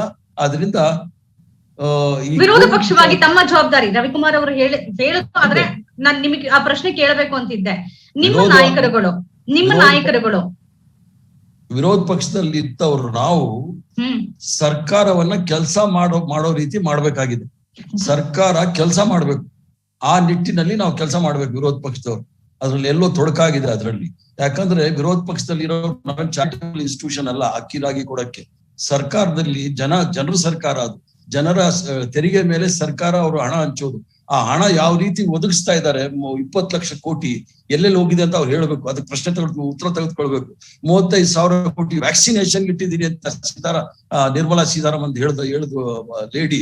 ಆ 35,000 ಕೋಟಿ ಎಲ್ಲಿದೆ ಅಂತ ಹೇಳ್ಬೇಕು. ಆ ಎಮ್ಮನ್ಗೆ ಬೆಲೆ ಏರಿಕೆ ಆಗಿದೆ ಅಂತ ಹೇಳಿದ್ರೆ ನಾನು ಈರುಳ್ಳಿ ತಿನ್ನಲ್ಲ, ಪೆಟ್ರೋಲ್ ಬೆಲೆ ಆಗಿದೆ ಅಂದ್ರೆ ನಾನು ಸರ್ಕಾರಿ ಗಾಡಿನಲ್ಲಿ ಓಡಾಡ್ತೀನಿ. ಇಂಥ ಬೇಜವಾಬ್ದಾರಿ ಮಂತ್ರಿಗಳು, ಬೇಜವಾಬ್ದಾರಿ ಪ್ರಧಾನಮಂತ್ರಿಗಳಿದ್ದಾಗ ದೇಶ ಯಾವ ರೀತಿ ಎಲ್ಲಿಗೆ ಹೋಗುತ್ತೆ ಅನ್ನೋದು ದೇವರೇ ಕಾಪಾಡಬೇಕು. ಕೋವಿಡ್ ಸಂದರ್ಭದಲ್ಲಿ ತಾವು, ತಮ್ಮ ನಾಯಕರು, ತಮ್ಮ MLAಗಳು, ತಮ್ಮ MP ಗಳು ಯಾವ ತರ ಜವಾಬ್ದಾರಿಯನ್ನು ನಡ್ಕೊಂಡಿದ್ದೀರಿ ಹರಿಪ್ರಸಾದ್ ಅವರೇ? ಬೆಂಗಳೂರಲ್ಲಿ ಹೇಳ್ತೇನೆ ಕೇಳಿ. ಬೆಂಗಳೂರಲ್ಲಿ ಯಾವುದೇ ಸರ್ಕಾರ, ಭಾರತೀಯ ಜನತಾ ಪಾರ್ಟಿ ಏನ್ ಸಹಾಯ ಕೊಡಕ್ಕಾಗುತ್ತೋ ಇಲ್ವೋ ಅದಕ್ಕಿಂತ ಡಬಲ್ ಸಹಾಯ ಕಾಂಗ್ರೆಸ್ ನಲ್ಲಿ ಪ್ರತಿಯೊಂದು ಕ್ಷೇತ್ರದಲ್ಲೂ ಸಹ ನಾನೇ ಹೋಗಿದ್ದೀನಿ. ಫುಡ್ ಕಿಟ್ ಕೊಟ್ಟಿದ್ದಾರೆ, ಎಲ್ಲೆಲ್ಲಿ ತರಕಾರಿ, ಅಕ್ಕಿ, ಗೋಧಿ ಎಲ್ಲ ಕಿಟ್ ಮಾಡ್ಬಿಟ್ಟು ಸಾಕಷ್ಟು ಜನ ಕೊಟ್ಟಿದ್ದಾರೆ. ಕಿಟ್ ಮಾಡ್ಕೊಡೋದಲ್ಲ, ಅದಕ್ಕೆ ಸ್ವಯಂ ಸೇವಾ ಸಂಸ್ಥೆಗಳು ಆ ಕೆಲಸವನ್ನ ಮಾಡ್ತಿದೆ. ವಿರೋಧ ಪಕ್ಷವಾಗಿ ನೀವೇ ಮಾಡ್ಬೇಕಾಗಿಲ್ಲ ಹರಿಪ್ರಸಾದ್ ಅವರೇ. ಏಪ್ರಿಲ್ 17ಕ್ಕೆ ಕರ್ನಾಟಕದ 2 ವಿಧಾನಸಭೆಗೆ ಉಪಚುನಾವಣೆ ಮತ್ತು 1 ಲೋಕಸಭೆ ಉಪಚುನಾವಣೆಗೆ ಮತದಾನ ಯಾವ ಮುಗಿಯುತ್ತೆ ಆ ನಂತರ ನಿಮ್ ನಾಯಕರುಗಳು ಕೂಡ ಎಚ್ಚೆತ್ಕೊಂಡಿದ್ದು. ಅಲ್ಲಿ ತನಕ ತಾವು ಬಿರುಸಿನ ಪ್ರಚಾರ, ತಾವು ಸಾವಿರಾರು ಮಂದಿನ, ಲಕ್ಷಾಂತರ ಮಂದಿಯನ್ನು ಸೇರಿಸಿ ಪ್ರಚಾರ ಮಾಡಿದಿರಿ. ಇಲ್ಲಿ ನಿಮ್ ಜವಾಬ್ದಾರಿ ಬರೋದಿಲ್ವಾ? ವಿರೋಧ ಪಕ್ಷವಾಗಿ ಪ್ರಶ್ನೆ ಕೇಳೋದಷ್ಟೇ ನಿಮ್ ಜವಾಬ್ದಾರಿನ? ನಾನು ಪ್ರೋಟೋಕಾಲ್ ಫಾಲೋ ಮಾಡೋದ್ರಲ್ಲಿ ನಾನು ಯಾರಿಗೂ ಏನು ಅದ್ರಲ್ಲಿ ಕಾಂಪ್ರಮೈಸ್ ಇಲ್ಲ. ನಾನು ಎಲ್ಲೇ ನೋಡಿದ್ರು ನೀವು, ನಾನು ಮಾಸ್ಕ್ ವಿತೌಟ್ ಮಾಸ್ಕ್ ನಾನು ಇರೋದಿಲ್ಲ. ಮತ್ತೆ ಮಾಸ್ ಮೀಟಿಂಗ್ ಅಲ್ಲಿ ನಾನು ಎಲ್ಲೂ, ಜವಾಬ್ದಾರಿ ನಮ್ಮಲ್ಲೂ ಇರ್ಬೇಕು. ತಾವ್ ಹೇಳೋದು ಕರೆಕ್ಟು, ನಾನು ಸರಿ ಅಂತ ಹೇಳ್ತಾ ಇಲ್ಲ. ಯಥಾ ರಾಜ ತಥಾ ಪ್ರಜಾ ಅಂದಂಗೆ ಪ್ರಧಾನಮಂತ್ರಿಗಳೇ ಒಂದು ಎಲ್ರಿಗೂ ದಾರಿ ತೋರಿಸಿದ್ರೆ, ನೋಡಪ್ಪ ನಾನ್ ಪ್ರಚಾರ ಮಾಡೋದಿಲ್ಲ, ನಮ್ ಪಾರ್ಟಿ ಮಾಡುತ್ತೆ ಅಂದ್ರೆ ಎಲ್ಲ ಕಮ್ಮಿ ಆಗಿರೋದು. ಅವರು ಕ್ಯಾಂಪೇನ್ ಮಾಡೋದ್ ನೋಡಿದ್ರೆ ಅದಕ್ಕೆ ಇಡೀ ಪ್ರಪಂಚದಲ್ಲಿ ಸೂಪರ್ ಸ್ಪ್ರೆಡರ್ ಅಂತ ಆಗೋಯ್ತು. ಕೋವಿಡ್ ಸೂಪರ್ ಸ್ಪ್ರೆಡರ್ ಅಂತೇಳಿ ಪ್ರಖ್ಯಾತರಾಗ್ಬಿಟ್ಟಿದ್ದಾರೆ, ಕುಖ್ಯಾತರಾಗಿದ್ದಾರೆ. ಆದ್ರಿಂದ ತಪ್ಪು ನಮ್ದು ಇದೆ. ಹೆಚ್ಚಿನ ತಪ್ಪು ಬೇಜವಾಬ್ದಾರಿಯಿಂದ ಕೆಲಸ ಮಾಡಿರ್ತಕ್ಕಂಥದ್ದು ಭಾರತೀಯ ಜನತಾ ಪಾರ್ಟಿ, ಅದರಲ್ಲೂ ಸಹ ನರೇಂದ್ರ ಮೋದಿ ಅನ್ನೋದನ್ನ ನಾನು ನೇರವಾಗಿ ಹೇಳಲಿಕ್ಕೆ ಇಚ್ಛೆ ಬಿಡ್ತೇನೆ. ಓಕೆ, ದಿನೇಶ್ ಅಮೆರಿಕದ ಒಬ್ರು ಸಾಂಕ್ರಾಮಿಕ ರೋಗ ತಜ್ಞರು ಹೇಳ್ತಾರೆ, ಆಗಸ್ಟ್ ವೇಳೆಗೆ ಭಾರತದಲ್ಲಿ ಸುಮಾರು 1.5-2 ಲಕ್ಷ ಸಾವುಗಳಾಗಬಹುದು ಇದೇ ತರದಲ್ಲಿ ಮುಂದುವರೆದ್ರೆ ಅಂತ ಒಂದು ಅಭಿಪ್ರಾಯವನ್ನ ಇತ್ತೀಚೆಗೆ ಅವರು ಹೊರಹಾಕಿದ್ದಾರೆ. ಇಂಥ ಪರಿಸ್ಥಿತಿಯಲ್ಲಿ ಗೊತ್ತಿಲ್ಲ ಮುಂದಿನ ಚುನಾವಣೆ ಹೊತ್ತಿಗೆ ಅಥವಾ ಮುಂದಿನ ವರ್ಷದ ಹೊತ್ತಿಗೆ ಯಾರು ಬದುಕಿರ್ತೀವೋ ಯಾರು ಬದುಕಿರೋಲ್ವೋ ಆ ತರದ ಒಂಥರ ಭಯದ ಪರಿಸ್ಥಿತಿಯಲ್ಲಿ ಎಲ್ರೂ ಬದುಕಬೇಕಾಗಿದೆ. ಕೊರೋನಾ 2ನೇ ಅಲೆ ಕಾರಣಕ್ಕಾಗಿ 3ನೇ ಅಲೆನೂ ಬರಬಹುದು ಅಂತ ಹೇಳ್ತಿದ್ದಾರೆ.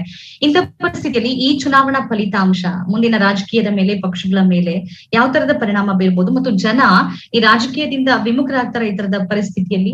ಇದ್ರ ಬಗ್ಗೆ ತಮ್ಮ ಅಭಿಪ್ರಾಯ? ಅಲ್ಲ, ಜನರು ಈಗಾಗಲೇ ಸಿನಿಕರಾಗ್ಬಿಟ್ಟಿದ್ದಾರೆ. ಆ ಪಾರ್ಟಿ ಈ ಪಾರ್ಟಿ ಅಂತಲ್ಲ, ಅವರು ರಾಜಕಾರಣಿಗಳ ಬಗ್ಗೆ ಯಾವ ಭರವಸೆಯನ್ನು ಇಟ್ಕೊಂಡಿಲ್ಲ. ಈಗ ಕೊನೆಗೆ ಹರಿಪ್ರಸಾದ್ ಅವರು ದೇವರೇ ಗತಿ ಅಂತ ಹೇಳಿದ್ರಲ್ಲ, ಆ ಪರಿಸ್ಥಿತಿಗೆ ಇವತ್ತು ಜನಸಾಮಾನ್ಯರು ಬಂದರೆ ಈಗ ನೀವು ನಮ್ ಪ್ರಧಾನಿ ಮಂತ್ರಿಯವರು ನಮ್ಗೆ ರಾಜಕೀಯ ಸೈದ್ಧಾಂತಿಕವಾದ ಭಿನ್ನಾಭಿಪ್ರಾಯ ಬೇರೆ, ಆದ್ರೆ ಒಬ್ಬ ಪ್ರಧಾನ ಮಂತ್ರಿ ಅವರೊಂಥರ ಸಿಇಒ ತರ ಕೆಲಸ ಮಾಡ್ಬೇಕು ದೇಶದ. ಅವರು ಪ್ರತಿ ಸರಿ ಬಂದಾಗ ಅಂದ್ರೆ ನಿಮ್ಮ ತಲೆಗೆ ನಿಮ್ಮ ಕೈ, ಜನರಿಗೆ ಬುದ್ಧಿ ಹೊಡೆದ. ರವಿಕುಮಾರ್ ಅವರು ಹೇಳಿದ್ರು ಜನರು ಬೇಜವಾಬ್ದಾರಿ ಆಗಿದ್ದಾರೆ, ಅವರು ಮಾಸ್ಕ್ ಹಾಕುದಿಲ್ಲ, ಇದೆಲ್ಲ ಸರಿ ಸ್ವಾಮಿ. ಮೊನ್ನೆ ದೇವಿ ಪ್ರಸಾದ್ ಶೆಟ್ಟಿ ಅವರು ಒಂದು ಸಣ್ಣ ಒಂದು ಅವರದ್ದು ಟಾಕ್ ಇದ್ದು ನೋಡಿ, ಅವರು ಹೇಳ್ತಾರೆ ಮುಂದಿನ ದಿನಗಳಲ್ಲಿ ನೀವು ಬೆಡ್ಗಳಲ್ಲಿ ನೀವು ಬೆಡ್ಗಳು ಟ್ರೀಟ್ ಮಾಡೋದಿಲ್ಲ ಅಂತ. ನಮಗೆ ಡಾಕ್ಟರ್ಸ್ ಬೇಕು, ನರ್ಸ್ಗಳು ಬೇಕು, ಪ್ಯಾರಾಮೆಡಿಕಲ್ ಸ್ಟಾಫ್ ಬೇಕು, ಅದಕ್ಕೆ ಏನ್ ವ್ಯವಸ್ಥೆ ಅಂತ ನಾವು ಮುಂದಾಲೋಚನೆ ಮಾಡ್ಬೇಕು. ಅಕ್ಟೋಬರ್ ನವೆಂಬರ್ ಅಲ್ಲಿ 2ನೇ ಅಲೆ ಬರುತ್ತೆ ಅಂತ ಹೇಳಿದ್ರು. ಜನವರಿಯಲ್ಲಿ ನಮ್ಮ ಸಲಹಾ ಸಮಿತಿಗಳೇ ಹೇಳಿದೆ. ಆದ್ರೆ ಯಾರೂ ಕಿವಿಗೊಡದೆ ಅಲ್ಲಿ ಒಂದು ಇಂಟರ್ನ್ಯಾಷನಲ್ ಕನ್ವೆನ್ಷನ್ ಸೆಂಟರ್ ಅಲ್ಲಿ ಒಂದೊಂದು ಬೆಡ್ಗೆ 3 ಲಕ್ಷದವರೆಗೆ ಖರ್ಚು ಮಾಡಿ ಅದನ್ನೆಲ್ಲ ರೆಡಿ ಮಾಡಿ ನಾವು ಕೊರೋನಾವನ್ನು ಗೆದ್ದು ಬಿಟ್ಟಿದ್ದೇವೆ ಅಂತ ಬಾಗಿಲು ಹಾಕೊಂಡು ಬಂದ್ರೆ ಇದಕ್ಕಿಂತ ಬೇಜವಾಬ್ದಾರಿತನ ಇದೆ ಅಂತ ನಾನು ಕೇಳ್ತೇನೆ. ಆಕ್ಸಿಜನ್ ಅನ್ನು, ಒಂದು ಬೇಸಿಕ್ ಆದ ಆಕ್ಸಿಜನ್ ಅನ್ನು ಪ್ರೊವೈಡ್ ಮಾಡ್ಲಿಕ್ಕೆ ಆಗದಿದ್ರೆ ಇವತ್ತು ನೀವು ರೈಲಲ್ಲಿ ಪಾಕಿಸ್ತಾನದವರು ಅವರು ನಾನೊಬ್ಬ ರಾಷ್ಟ್ರೀಯವಾದಿ, ನಾನು ಅವರ ಭಾಷೆಯಲ್ಲಿ ಹೇಳುದಿದ್ರೆ ನಮಗಿಂತ ಆರ್ಥಿಕವಾಗಿ ಇನ್ನೂ ಕೆಳಗಡೆ ಇದ್ದವರು ನಿಮ್ಗೆ ಏನಾದ್ರೂ ಸಹಾಯ ಬೇಕಂತ ಕೇಳುವ ದೈನ್ಯ ಸ್ಥಿತಿಯಲ್ಲಿ ನಾವು ಬಂದಿದೆ ಅಂದ್ರೆ ನಾವು ಇದಕ್ಕೆ ಅಭಿಮಾನ ಪಟ್ಕೊಳ್ಬೇಕು. ಒಂದು ಡಿಸ್ಪ್ಯೂಟ್ ಇದೆ ನಿಮ್ಮ ಮಾತಿಗೆ. ಈಗಿನ ಸಂದರ್ಭವನ್ನ ಪ್ರಸ್ತುತ ಸರ್ಕಾರ ಸರಿಯಾಗಿ ನಿಭಾಯಿಸಿಲ್ಲ, ಅದ್ರ ಸಂಪೂರ್ಣವಾಗಿ ವಿಫಲವಾಗಿದೆ. ಅದನ್ನ ರವಿಕುಮಾರ್ ಅವರು ಒಪ್ಕೊಳ್ಳದೆ ಕೂಡ ಅದು ನಮ್ಮ ಅಭಿಪ್ರಾಯ. ಅದರ ಜೊತೆಗೆ ಇದು ಸಾಂಕ್ರಾಮಿಕ ರೋಗ ನಿರ್ವಹಣೆ ಕಷ್ಟ ಆಗ್ತಿದೆ. ಆದ್ರೆ ಆರೋಗ್ಯ ಪರಿಸ್ಥಿತಿ ಈ ರೀತಿ ಇರೋದಕ್ಕೆ ಈ ಹಿಂದೆ ಅಧಿಕಾರ ನಡೆಸಿದವರು ಬಹಳ ಕೊಡುಗೆಗಳನ್ನ ಕೊಟ್ಟಿದ್ದಾರೆ. ದಿನೇಶ್ ಅಮೀನ್ಮಠ್ ಅವರೇ, 1:1000 ಇರಬೇಕು ಅಂತ WHO ಹೇಳುತ್ತೆ. ಆದ್ರೆ PHC ಗಳಿಷ್ಟು, ಸಮುದಾಯ ಆರೋಗ್ಯ ಕೇಂದ್ರಗಳಿಷ್ಟಿದೆ, ಜಿಲ್ಲಾಸ್ಪತ್ರೆ ಕೇಂದ್ರಗಳಿಷ್ಟಿದೆ, ಅದ್ರಲ್ಲಿ ಇರೋ ವೈದ್ಯರ ಸಂಖ್ಯೆ ಎಷ್ಟಿದ್ದಾರೆ ಅದನ್ನ ತುಂಬಿಸ್ಬೇಕಾಗಿತ್ತು, ಅಥವಾ ವೈದ್ಯಕೀಯ ಶಿಕ್ಷಣವನ್ನ ಬಲಪಡಿಸಬೇಕಾಗಿತ್ತು, ಆರೋಗ್ಯ ನೀತಿಯನ್ನ ಬೇರೆ ರೀತಿ ಮಾಡಬೇಕಾಗಿದ್ದು ಯಾರು ಜವಾಬ್ದಾರಿಯಾಗಿತ್ತು? ಹಿಂದಿನ ಸರ್ಕಾರಗಳದ್ದಲ್ಲ. ನಾನು ಹೋಗ್ತೇನೆ, ನೀವು ಅಲ್ಲಿಂದ ಅದು ಕೇವಲ ಬೇಡಿ ಅದನ್ನು. ನೀವು ಹೊಸ ಆರ್ಥಿಕ ನೀತಿಯ ಪದಾರ್ಪಣೆ ಯಾವಾಗ ಈ ದೇಶಕ್ಕೆ ಆಯ್ತು, ಖಾಸಗೀಕರಣದ ಒಂದು ಹೊಸ ಯುಗ ಹೇಗೆ ಪ್ರಾರಂಭ ಆಯ್ತು, ಅದರ ನಂತರ ನಾವು ಎಲ್ಲ ಶಿಕ್ಷಣ ಇರ್ಲಿ, ಆರೋಗ್ಯ ಇರ್ಲಿ, ಎಲ್ಲವೂ ಖಾಸಗಿಗಳ ಕೈಗೆ ಕೊಟ್ಟು ಬಿಟ್ಟಿದ್ದೇವೆ.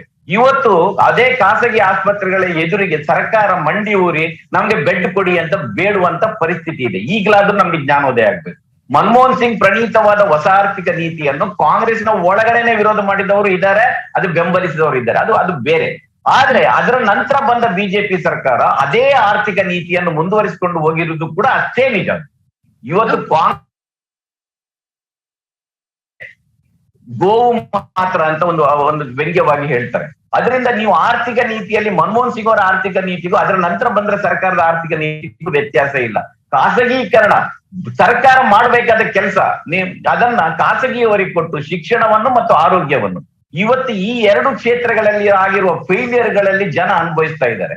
ಇವತ್ತು ಖಾಸಗಿ ಆಸ್ಪತ್ರೆಗಳಲ್ಲಿ ನಮ್ಗೆ ಬೆಡ್ ಕೊಡ್ತಾ ಇಲ್ಲ, ಅವರು ಸರ್ಕಾರವನ್ನು ಪ್ರಶ್ನೆ ಮಾಡ್ತಾ ಇದ್ದಾರೆ. ಇದು ತಪ್ಪಾಗಿದೆ. ಆದ್ರೆ ನೀವು ಅದನ್ನು ಇವತ್ತಿಗೂ ಕೂಡ ಪೊಲಿಟಿಕಲ್ ಪಾರ್ಟಿಗಳು ಯಾರು ಯಾಕಂದ್ರೆ ಎರಡೂ ಪಕ್ಷಗಳಲ್ಲಿ ಕೂಡ ಆಸ್ಪತ್ರೆಗಳ ಮಾಲೀಕರಿದ್ದಾರೆ ಇವತ್ತು. ಅಲ್ಲ, ಎರಡೂ ಪಕ್ಷಗಳಲ್ಲಿ ಕೂಡ ಖಾಸಗಿ ಶಿಕ್ಷಣ ಸಂಸ್ಥೆಗಳ ಮಾಲೀಕರು ಇದ್ದಾರೆ. ಅದರಲ್ಲಿ ಹೊಂದಾಣಿಕೆ ಆಗ್ತಾ ಇದೆ.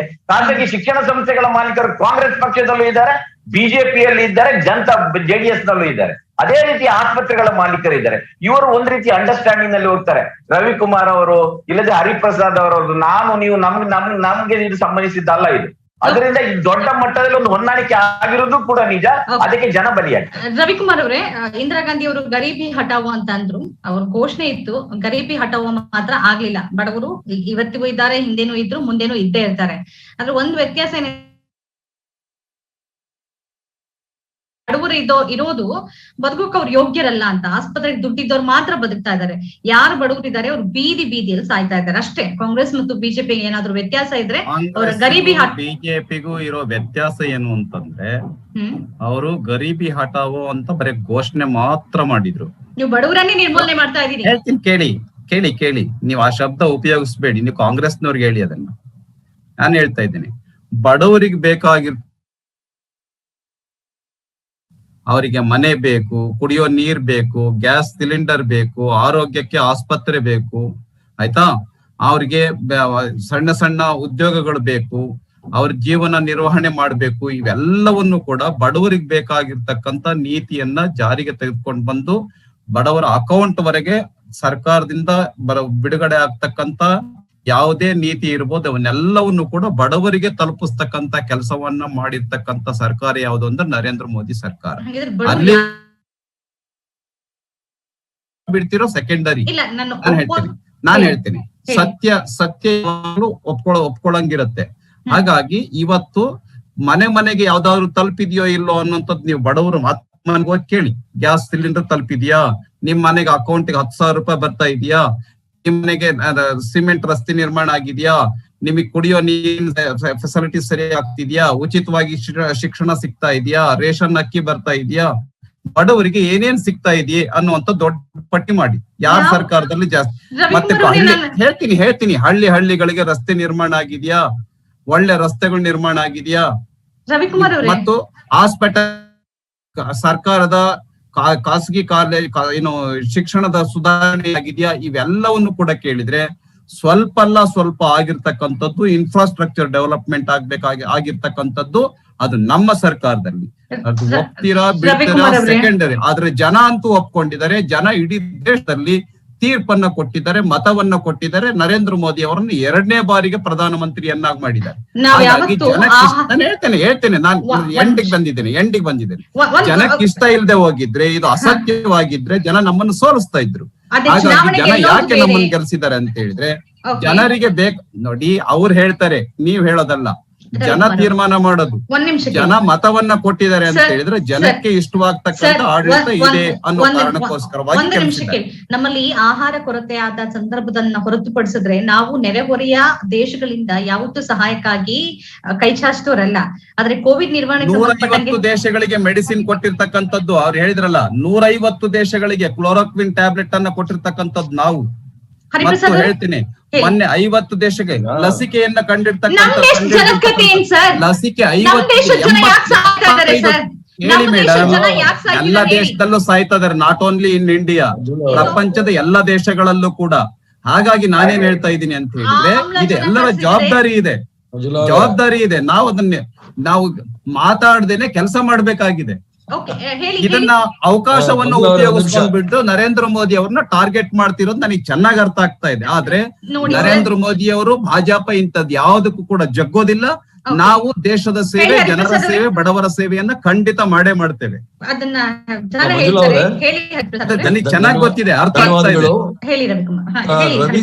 ರವಿಕುಮಾರ್ ಅವರು ಹೇಳಿದ್ರು, ಕಾಂಗ್ರೆಸ್ ಪಕ್ಷದವ್ರು ಏನೂ ಮಾಡಿಲ್ಲ, ನಾವೇ ಮಾಡಿದ್ವು, ರಸ್ತೆ ಮಾಡಿದ್ವಿ, ನೀರ್ ಕೊಟ್ವಿ, ಲೈಟ್ ಕೊಟ್ವಿ, ಗ್ಯಾಸ್ ಬಿಟ್ರಿ, ಚರಂಡಿನಲ್ಲಿ ಗ್ಯಾಸ್ ತೆಗೆದು ಅಲ್ಲಿಂದ ಟೀ ಮಾರಕ್ ಹೇಳಿದ್ವಿ, ಪಕೋಡ ಮಾರಕ್ ಹೇಳ್ತಾ ಇದ್ವಿ, ಎಲ್ಲ ಇವರೇ ಮಾಡಿದ್ ಸರಿ. ಚುನಾವಣೆ ಸಂದರ್ಭದಲ್ಲಿ ನಾವ್ ಇದೆಲ್ಲ ಮಾಡಿದೀವತ್ ಯಾಕೆ ಹೇಳೋದಿಲ್ಲ? ಚುನಾವಣೆ ಬಂದ ತಕ್ಷಣ ಪಾಕಿಸ್ತಾನ, ಚೈನಾ, ಹಿಂದೂ, ಮುಸ್ಲಿಂ, ಅಯೋಧ್ಯ, ರಾಮ ಮಂದಿರ ಹೇಳ್ತಕ್ಕಂಥ ಜನ ಇವ್ರ ಪಕ್ಷ ಹುಟ್ಟಿದಾಗ ಇವ್ರದ್ದು ಬೇಸಿಕ್ ಐಡಿಯಾಲಜಿ ಏನು ಅಂದಿದ್ರೆ article 370 Ayodhya common civil code ಬಡವರ ಬಗ್ಗೆ, ರೈತರ ಬಗ್ಗೆ, ಕಾರ್ಮಿಕರ ಬಗ್ಗೆ ಎಲ್ಲಾದ್ರೂ ಇವ್ರ ಪ್ರಣಾಳಿಕೆಯಲ್ಲಿ ಇವರು ಅಧಿಕಾರಕ್ಕೆ ಬರೋರ್ಗೆ ಏನಾದ್ರು ಹೇಳಿದಾರ ಕೇಳಿ? ಇಲ್ವೇ ಇಲ್ಲ. ಧರ್ಮದ ಹೆಸರಲ್ಲಿ ರಾಜಕಾರಣ ಮಾಡೋರು ಅದು ಬಿಟ್ಬಿಡಿ. ಹೇಳಿದ್ದು ಅಬ್ದುಲ್ ಕಲಾಂ ಅವರು ಉಸ್ಮಾನಿಯಾ ಯೂನಿವರ್ಸಿಟಿನಲ್ಲಿ ಒಂದು ಭಾಷಣ ಮಾಡಕ್ ಹೋದಾಗ ಹೇಳ್ತಾರೆ, ನೋಡಿ ವಿರೋಧ ಪಕ್ಷದಲ್ಲಿ ಇದ್ದೀವಿ ಅಂತ ಹೇಳಿ ಬರೀ ಟೀಕೆ ಮಾಡೋದು ಮಾತ್ರ ಮಾಡಕ್ ಹೋಗ್ಬೇಡಿ, ಭಾರತ ದೇಶ ಏನ್ ಸಾಧನೆ ಮಾಡಿದೆ ಅಂತ ಹೇಳಿ ಅಬ್ದುಲ್ ಕಲಾಂ ಅವರು ಹೇಳಿದ್ದಾರೆ. ಏನಂತ ಹೇಳಿದ್ದಾರೆ? ಅಕ್ಕಿ ಉತ್ಪಾದನೆಯಲ್ಲಿ ನಾವು ಮೊದಲನೇ ಸ್ಥಾನದಲ್ಲಿದ್ದೀವಿ, ಗೋಧಿ ಉತ್ಪಾದನೆಯಲ್ಲಿ 2ನೇ ಸ್ಥಾನದಲ್ಲಿದ್ದೀವಿ ಅಮೆರಿಕ ಮತ್ತೆ ಬ್ರೆಜಿಲ್ ಬಿಟ್ಟು, ಹಣ್ಣು ಹಂಪಲು ಚೈನಾ ಮತ್ತು ಬ್ರೆಜಿಲ್ ಬಿಟ್ರೆ 2ನೇ ಸ್ಥಾನದಲ್ಲಿದ್ದೀವಿ, ನ್ಯೂಕ್ಲಿಯರ್ ಸೈನ್ಸ್ ಅಲ್ಲಿ 6ನೇ ಸ್ಥಾನದಲ್ಲಿದ್ದೀವಿ, ಸ್ಪೇಸ್ ರಾಕೆಟ್ ಸೈನ್ಸ್ ಅಲ್ಲಿ 3ನೇ ಸ್ಥಾನದಲ್ಲಿದ್ದೀವಿ, 5ನೇ ದೊಡ್ಡ ಆರ್ಥಿಕ ಶಕ್ತಿ. ಇದನ್ನೆಲ್ಲ ಸಾಧನೆ ಮಾಡಿರೋರು 50-60 ವರ್ಷ ಕಾಲ ಏನು ಆಡಳಿತ ಮಾಡಿದ್ದಾರೆ ಅವ್ರು ಮಾಡಿದ್ದಾರೆ ಅಂತ ಹೇಳಿ ಅಬ್ದುಲ್ ಕಲಾಂ ಮೇಲೆ ನಂಬಿಕೆ ಇದೆಯೋ ಇಲ್ಲೋ ಗೊತ್ತಿಲ್ಲ ಬಿಡಿ. ಅಟಲ್ ಬಿಹಾರಿ ವಾಜಪೇಯಿ ಅವರು ಪಾರ್ಲಿಮೆಂಟ್ ಅಲ್ಲಿ ಭಾಷಣ ಮಾಡಿದ್ದಾರೆ. ಅವರದ್ದೇ ಸಂದರ್ಭದಲ್ಲಿ ಅರೆ ಬಂದೆ ಹೇಳ್ತಾ ಇದ್ರು. ಅಟಲ್ ಬಿಹಾರಿ ವಾಜಪೇಯಿ ಅವರು ಭಾಷಣ ಮಾಡುವಾಗ ಹೇಳಿದ್ದಾರೆ, 50 ವರ್ಷದಲ್ಲಿ ಏನು ಆಗಿಲ್ಲ ಅಂತ ನಾವ್ ಯಾರಾದ್ರೂ ಹೇಳಿದ್ರೆ ಅದು ನಾವು ಮೂರ್ಖರು ಅಂತ ಹೇಳಿ ಇವ್ರನ್ನ ಲೀಡರ್ ಹೇಳಿದ್ದಾರೆ. ಸುಮ್ಮನೆ ಮಾತಾಡೋದಕ್ಕೋಸ್ಕರ ಬರೀ ಮಾತಾಡೋದು ಏನು ಮಾಡಿಲ್ಲ ಅಂದ್ರೆ ಇಷ್ಟು ಜನ 45% ಜನ ಬಡತನದಲ್ಲಿದ್ದವ್ರನ್ನ ಇವತ್ತು ಮಧ್ಯಮ ವರ್ಗದವ್ರಿಗೆ ಮಾಡಿದ್ದಾರೆ. ಯಾರು? ಕೇವಲ 10 ವರ್ಷದಲ್ಲಿ ಮನಮೋಹನ್ ಸಿಂಗ್ ಅವ್ರ ಕಾರ್ಯಕ್ರಮ ಬಂತಲ್ಲ, ದಿನೇಶ್ ಅಮೀನ್ ಮಠ್ ಅವ್ರು ಒಪ್ಪಲ್ಲ ಇದನ್ನ. ಏನ್ ಕಾರ್ಯಕ್ರಮಗಳು ತಂದ್ವಿ ನೋಡಿ, ಮನ್ರೇಗಾ ಒಂದು ಕಾರ್ಯಕ್ರಮ, ಅದನ್ನ ತಮಾಷೆ ಮಾಡ್ಬಿಟ್ರು ಪಾರ್ಲಿಮೆಂಟ್ ಅಲ್ಲಿ ನರೇಂದ್ರ ಮೋದಿ ಅವರು. ಇಟ್ಸ್ ಎ ಮಾನ್ಯುಮೆಂಟಲ್ ಇದು, ಅದನ್ನ ಹಾಗೆ ಇಟ್ಕೊಂಡಿರ್ತೀನಿ ಇವ್ರ ತಪ್ಪನ ತೋರ್ಸಕ್ಕೆ ಅಂತ ಹೇಳಿ. ಇವತ್ತೇನಾದ್ರೂ ಉದ್ಯೋಗಕ್ಕೆ ಏನಾದ್ರೂ ಒಂದು ಅವಕಾಶ ಇದೆ ಅಂತ ಹೇಳಿದ್ರೆ ಮನ್ರೇಗಾ ಮಾತ್ರ. ಮತ್ತೆ ಇವ್ರು ಏನ್ ಮಾಡಿದ್ರು ಅಂತಾರಲ್ಲ, ಏನು ಮಾಡಿಲ್ಲ ಅಂದ್ರೆ ರೈಲು, ಏರ್ಪೋರ್ಟ್, ಹಾರ್ಬರ್ ಎಲ್ಲ ಯಾಕೆ ಮಾಡ್ತಾ ಇದಾರಂತೆ? ಅದು ಯಾರು ಮಾಡಿದಂತೆ? ಇವ್ರು ಮಾಡಿದ್ದಂತ ಮಾರಕ್ಕೆ. ಸುಮ್ನೆ ಮಾತಾಡ್ಬೇಕು ಅಂತ ಹೇಳಿ ಮಾತಾಡಿದ್ರೆ ಪ್ರಯೋಜನ ಆಗೋದಿಲ್ಲ. ಈ ದೇಶದಲ್ಲಿ ಫ್ಯಾಕ್ಟ್ಸ್ ಅಂಡ್ ಫಿಗರ್ ಅಂತ ಇದೆ, ಇತಿಹಾಸ ಅನ್ನೋದಿದೆ. ನಾವ್ ಏನ್ 70 ವರ್ಷದಲ್ಲಿ ಮಾಡಿದ್ವಿ ನೋಡಿ, ಅದು 7 ವರ್ಷದಲ್ಲಿ ನಿರ್ನಾಮ ಮಾಡ್ತಾ ಇದ್ದಾರೆ ಇವರು ಭಾರತೀಯ ಜನತಾ ಪಾರ್ಟಿ ಅವರು. ಅದಕ್ಕೆ ನಾನು ವಿಕಾಸ ಮಾಡ್ತಾ ಇಲ್ಲ, ವಿನಾಶ ಮಾಡ್ತಕ್ಕಂತ ಪಾರ್ಟಿ ಅಂತ. ಕೊನೆಯದಾಗಿ ಚುನಾವಣೋತ್ತರ ಸಮೀಕ್ಷೆಗಳ ಕುರಿತಾಗಿ ಪ್ರಸ್ತುತ ಕೋವಿಡ್ ಬಗ್ಗೆನೂ ಜವಾಬ್ದಾರಿ ಇರೋದ್ರಿಂದ 2 ವಿಚಾರ ಕೊನೆಯದಾಗಿ ಹೇಳ್ತೇನೆ. ನರೇಂದ್ರ ಮೋದಿ ಅವರ ಬಗ್ಗೆ ಇಲ್ಲ ಸಲ್ಲದ ಆರೋಪ ಎಷ್ಟು ಬೇಕಾದ್ರೂ ಮಾಡ್ಬೋದು, ಆದ್ರೆ ನರೇಂದ್ರ ಮೋದಿ ಅಂತ ಹೇಳಿದ್ರೆ ಈ ದೇಶದ ಡೆವಲಪ್ಮೆಂಟ್, ನರೇಂದ್ರ ಮೋದಿ ಅಂತ ಹೇಳಿದ್ರೆ ಈ ದೇಶದ ಬಡವರಿಗೆ ಸಹಾಯ ಮಾಡ್ತಕ್ಕಂತ ಒಬ್ಬ ಮಹಾನ್ ಜನಸೇವಕ. ಈ ಎಲ್ಲ ಹಿನ್ನೆಲೆಯಲ್ಲಿ ನರೇಂದ್ರ ಮೋದಿ ಅವರು ಒಂದು ಮಾತನ್ನ ಹೇಳಿದ್ರೆ, ನರೇಂದ್ರ ಮೋದಿ ಅವರು ಒಂದ್ಸರಿ ಉದ್ದೇಶಿಸಿ ಮಾತನಾಡ್ತಾರೆ ಅಂತ ಹೇಳಿದ್ರೆ ಅತ್ಯಂತ ನಂಬಿಕೆ ಮತ್ತು ವಿಶ್ವಾಸದ ದ್ಯೋತಕ ನರೇಂದ್ರ ಮೋದಿ. ಆ ಹಿನ್ನೆಲೆಯಲ್ಲಿ ಇವತ್ತು ಕೋವಿಡ್ ಬಗ್ಗೆ ನೀವು ಹೇಳಿದ್ರಿ, ಕೋವಿಡ್ ಇದ್ರ ಬಗ್ಗೆ ಸಾಕಷ್ಟು ಇಡೀ ದೇಶ ಜಾಗೃತ ಆಗ್ಬೇಕಾಗಿದೆ.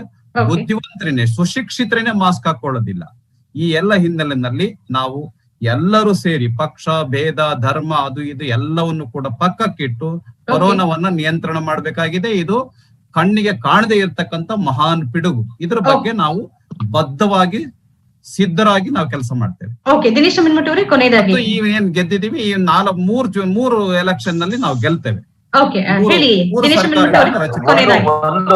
ಒಂದು ನಾವು ನಮ್ಮ ಡೆಮೋಕ್ರಸಿ ಬಹಳ ಮೆಚ್ಯೂರ್ ಆಗಿದೆ ಅಂತ ಹೇಳ್ತಾ ಬಂದಿದ್ದೇವೆ. ಆದ್ರೆ ಚುನಾವಣಾ ಫಲಿತಾಂಶದ ಬಗ್ಗೆ ನಾನು ಮಾತಾಡೋದಿಲ್ಲ. ಚುನಾವಣಾ ಕಾಲದಲ್ಲಿ ನಡೆಯುತ್ತಿರುವ ಡಿಬೇಟ್ಗಳನ್ನ ನೋಡಿದ್ರೆ ನಮಗೆ ಈ ಪ್ರಜಾಪ್ರಭುತ್ವ ನಾವು ಎಣಿಸಿಕೊಂಡಷ್ಟು ಮೆಚ್ಯೂರ್ ಆಗಿದೆ ಇಲ್ವಾ ಎನ್ನುವುದ್ರ ಬಗ್ಗೆ ಡೌಟ್ ಶುರುವಾಗಿದೆ. ಯಾಕಂದ್ರೆ ಚುನಾವಣಾ ಕಾಲದಲ್ಲಿ ಯಾವಾಗ ಒಬ್ಬ ಮತದಾರ ಅವನ ಸಮಸ್ಯೆಗಳ ಬಗ್ಗೆ ಸರ್ಕಾರದ ಸಾಧನೆ ಮತ್ತು ವೈಫಲ್ಯಗಳ ಆಧಾರದಲ್ಲಿಯೇ ತನ್ನ ಮತವನ್ನು ಚಲಾಯಿಸುತ್ತಾನೆ, ಆಗ ಈ ಎಲ್ಲ ಸಮಸ್ಯೆಗಳಿಗೆ ಒಂದು ಪರಿಹಾರ ಸಿಗ್ಲಿಕ್ಕೆ ಸಾಧ್ಯ ಇದೆ. ಆದ್ರೆ ಇವತ್ತು ಮತದಾರನು ಕೂಡ ಅವನ ಅಂದ್ರೆ ಒಂದು ಸಮೂಹದ ಸಮಸ್ಯೆಗಳ ಬಗ್ಗೆ ಮಾತಾಡೋದು, ಸರ್ಕಾರದ ಸಾಧನೆಗಳನ್ನು ಮಾತಾಡೋದು ಬದಲಿಗೆ ಬೇರೆ ಯಾವುದೋ ಕಾರಣಕ್ಕೆ ಧರ್ಮವೋ ಮತ್ತೊಂದು ಜಾತಿಯೋ ತೋಳ್ಬಳನೋ ಈ ಕಾರಣಕ್ಕಾಗಿ ಅವನು ಮತ ಹಾಕುವ ಪ್ರಶ್ನೆ ಬಂದಾಗ ನಾವು ಜನರೇ ಅದನ್ನ ಅನುಭವಿಸ್ಬೇಕಾಗುತ್ತೆ. ಅದರಿಂದ ಜನ ಕೂಡ ಇದರ ಬಗ್ಗೆ ಒಂದು ಜಾಗೃತರಾಗಬೇಕು. ಇಲ್ಲದಿದ್ರೆ ಕೊರೋನಾ ಮಾತ್ರ ನಮ್ಮನ್ನು ಸಾಯಿಸ್ತಾ ಇಲ್ಲ, ನಮ್ಮ ತಪ್ಪುಗಳು ಕೂಡ ನಮ್ಮನ್ನು ಸಾಯಿಸ್ತಾ ಇದೆ ಅಂತ ಅನಿಸ್ತಾ ಇದೆ. ಓಕೆ, ಹರಿಪ್ರಸಾದ್ ಅವರೇ, ನೀವು ಎಡಪಕ್ಷಗಳ ಜೊತೆ ಹೊಂದಾಣಿಕೆ ಮಾಡಿದ್ರು ಅಧಿಕಾರ ಹೇಳೋದು ಕಷ್ಟ ಸಾಧ್ಯ ಅಂತ ಹೇಳಲಾಗ್ತಿದೆ ಈಗಿನ ಚುನಾವಣೋತ್ತರ ಸಮೀಕ್ಷೆ. ಕೊನೆಯದಾಗಿ ತಮ್ಮ ಅಭಿಪ್ರಾಯ? ತಮಗೆ ಹೇಳಿದ್ನಲ್ಲ, ಇದು it's exit poll, not exact poll. Exact poll ವರ್ಗೂ ಕಾರಣ. ಮತ್ತೆ ಈ ಗ್ಲೋಬಲ್ ಥಿಯರಿ ಮತ್ತು ಈ ಸುಳ್ಳುಗಳನ್ನೇ ಸತ್ಯ ಅಂತ ಹೇಳಲಿಕ್ಕೆ ಏನ್ ಟ್ರೈನಿಂಗ್ ತಗೊಂಡು ಬಂದಿದ್ದಾರೆ ನೋಡಿ, ಅವರು ಜಾಸ್ತಿ ದಿವಸ ಬರಲ್ಲ. ಹೇಳ್ಕೊಟ್ಟಿದ್ ಮಾತು ಕಟ್ಟಿದ್ ಬುತ್ತಿ ಬಹಳ ದೂರ ಬರೋದಿಲ್ಲ. ಆದಷ್ಟು ಬೇಗ ಇದಕ್ಕೆ ಕೊನೆ ಜನ ತೀರ್ಮಾನ ಕೊಡ್ತಾರೆ. ಅದ್ರಲ್ಲಿ ಏನು ಯೋಚನೆ ಮಾಡೋದ್ ಬೇಕಾಗಿಲ್ಲ. ಕಾರ್ಯಕ್ರಮದ ಮೇಲೆ ಚರ್ಚೆ ಮಾಡಾಗಿದ್ರೆ ಚರ್ಚೆ ಮಾಡಬಹುದು. ಧರ್ಮ ಬಗ್ಗೆ, ಜಾತಿ ಬಗ್ಗೆ ಚರ್ಚೆ ಮಾಡಿದ್ರೆ ಏನು ಮಾಡಕ್ ಇಲ್ಲ. ಅವ್ರು ಮಾತಾಡೇ ಇಲ್ಲ. ಅವ್ರು ಇಡೀ ಇವತ್ತಿನ ಇಷ್ಟೊತ್ತಿನ ಚರ್ಚೆಯಲ್ಲಿ ಧರ್ಮ ಜಾತಿಯನ್ನ ರವಿಕುಮಾರ್ ಅವ್ರು ತಂದೇ ಇಲ್ಲ. ಬಂದೆ ನಾನು ಅವ್ರು ಮಾತಾಡ್ತಾ ಇದಾರೆ ಅಂತ ಹೇಳ್ತಾ ಇಲ್ಲ. ಚುನಾವಣೆಗಳು ಅಂತ ಹೇಳ್ದೆ. ಚುನಾವಣೆಗಳ ಸಂದರ್ಭದಲ್ಲಿ ಇವಾಗ ವೆಸ್ಟ್ ಬೆಂಗಾಲ್ ಅಲ್ಲಿ ಹೋಗಿ ನೋಡಿ, ಓ ದೀದಿ ದೀದಿ ಓ ದೀದಿ ಅಂತೇಳಿ ನಾವು ಕಾಲೇಜ್ ಡೇಸ್ ಅಲ್ಲಿ ಇದ್ದಾಗ ಮಾರಣಿ ಕಾಲೇಜ್ ಹತ್ರ ಪಾಲಿಟೆಕ್ನಿಕ್ ಗೋಡೆ ಮೇಲೆ ಕೂತ್ಕೊಂಡು ಹೆಣ್ಮಕ್ಳಿಗೆ ರೇಗಿಸ್ತಾರೆ ಬಿ ಕಾಮಣ್ಣ ಅಂತ ಇದ್ರು. ಆ ರೀತಿ ಚುನಾವಣೆಗಳಲ್ಲಿ ನಡೆದಿರೋದು ವೆಸ್ಟ್ ಬೆಂಗಾಲ್ ಅಲ್ಲಿ. ಆ ತರ ಎಲ್ಲ ನಡೆಯೋದಿಲ್ಲ. ಪ್ರಧಾನಮಂತ್ರಿ ಅಂದ್ರೆ ಅದಕ್ಕೊಂದು ಸ್ಥಾನಕ್ಕೆ ಗೌರವ, ಬೆಲೆ ಎಲ್ಲ ಇದೆ. ಬಹಳ ಕೆಳಮಟ್ಟಕ್ಕೆ ಇಳಿದ್ಬಿಟ್ರೆ ಪಂಚಾಯತ್ ಮೆಂಬರ್ PM ಅಂದ್ರೆ ಪ್ರೈಮ್ ಮಿನಿಸ್ಟರ್ ಅಂತ ಹೇಳಿ ಈ ದೇಶದ ಘನತೆ ಗೌರವವನ್ನ ಕಾಪಾಡಿಕೊಂಡು ಚುನಾವಣೆ ನಡೆಸಬೇಕು ಅಂತ ಹೇಳಿ ನನ್ನ ಅಭಿಪ್ರಾಯ. ಧನ್ಯವಾದಗಳು, ನಮಸ್ಕಾರ. ಮೂರು ಕೂಡ ಚರ್ಚೆಯಲ್ಲಿ ಭಾಗಿಯಾಗಿ ತಮ್ಮ ಅಭಿಪ್ರಾಯಗಳನ್ನ ನಮ್ಮ ಜೊತೆ ಹಂಚ್ಕೊಂಡಿದ್ದೀರಿ. ಧನ್ಯವಾದ, ನಮಸ್ಕಾರ. ಆದ್ಮೇಲೆ ಚುನಾವಣೋತ್ತರ ಸಮೀಕ್ಷೆಗಳು ಈಗ ಬಯಲಾಗಿದೆ. May 2ಕ್ಕೆ ಸಂಪೂರ್ಣ ಫಲಿತಾಂಶ ಲಭ್ಯ ಆಗಿದೆ. ಇದು ಈ ಹೊತ್ತಿನ ಡಿಬೇಟ್ ಆಗಿತ್ತು. ವಾರ್ತಾಭಾರತಿಯಲ್ಲಿ ಈ ತರದ ಇನ್ನೂ ಅನೇಕ ವಿಶೇಷ ಕಾರ್ಯಕ್ರಮಗಳು ಪ್ರಸಾರ ಆಗ್ಲಿವೆ. ಅವುಗಳನ್ನ ನೀವು ನೋಡ್ಬೇಕು ಅಂತಂದ್ರೆ ಯೂಟ್ಯೂಬ್ ಚಾನೆಲ್ ಅನ್ನ ಸಬ್ಸ್ಕ್ರೈಬ್ ಮಾಡಿ ಮತ್ತು ಬೆಲ್ ಬಟನ್ ಅನ್ನ ಒತ್ತಿ ಮತ್ತು ಈ ಕಾರ್ಯಕ್ರಮದ ಬಗ್ಗೆ ತಮ್ಮ ಅಭಿಪ್ರಾಯ, ಅನಿಸಿಕೆಗಳನ್ನ ಮುಕ್ತವಾಗಿ ಹಂಚಿಕೊಳ್ಳಿ. ನಮಸ್ಕಾರ.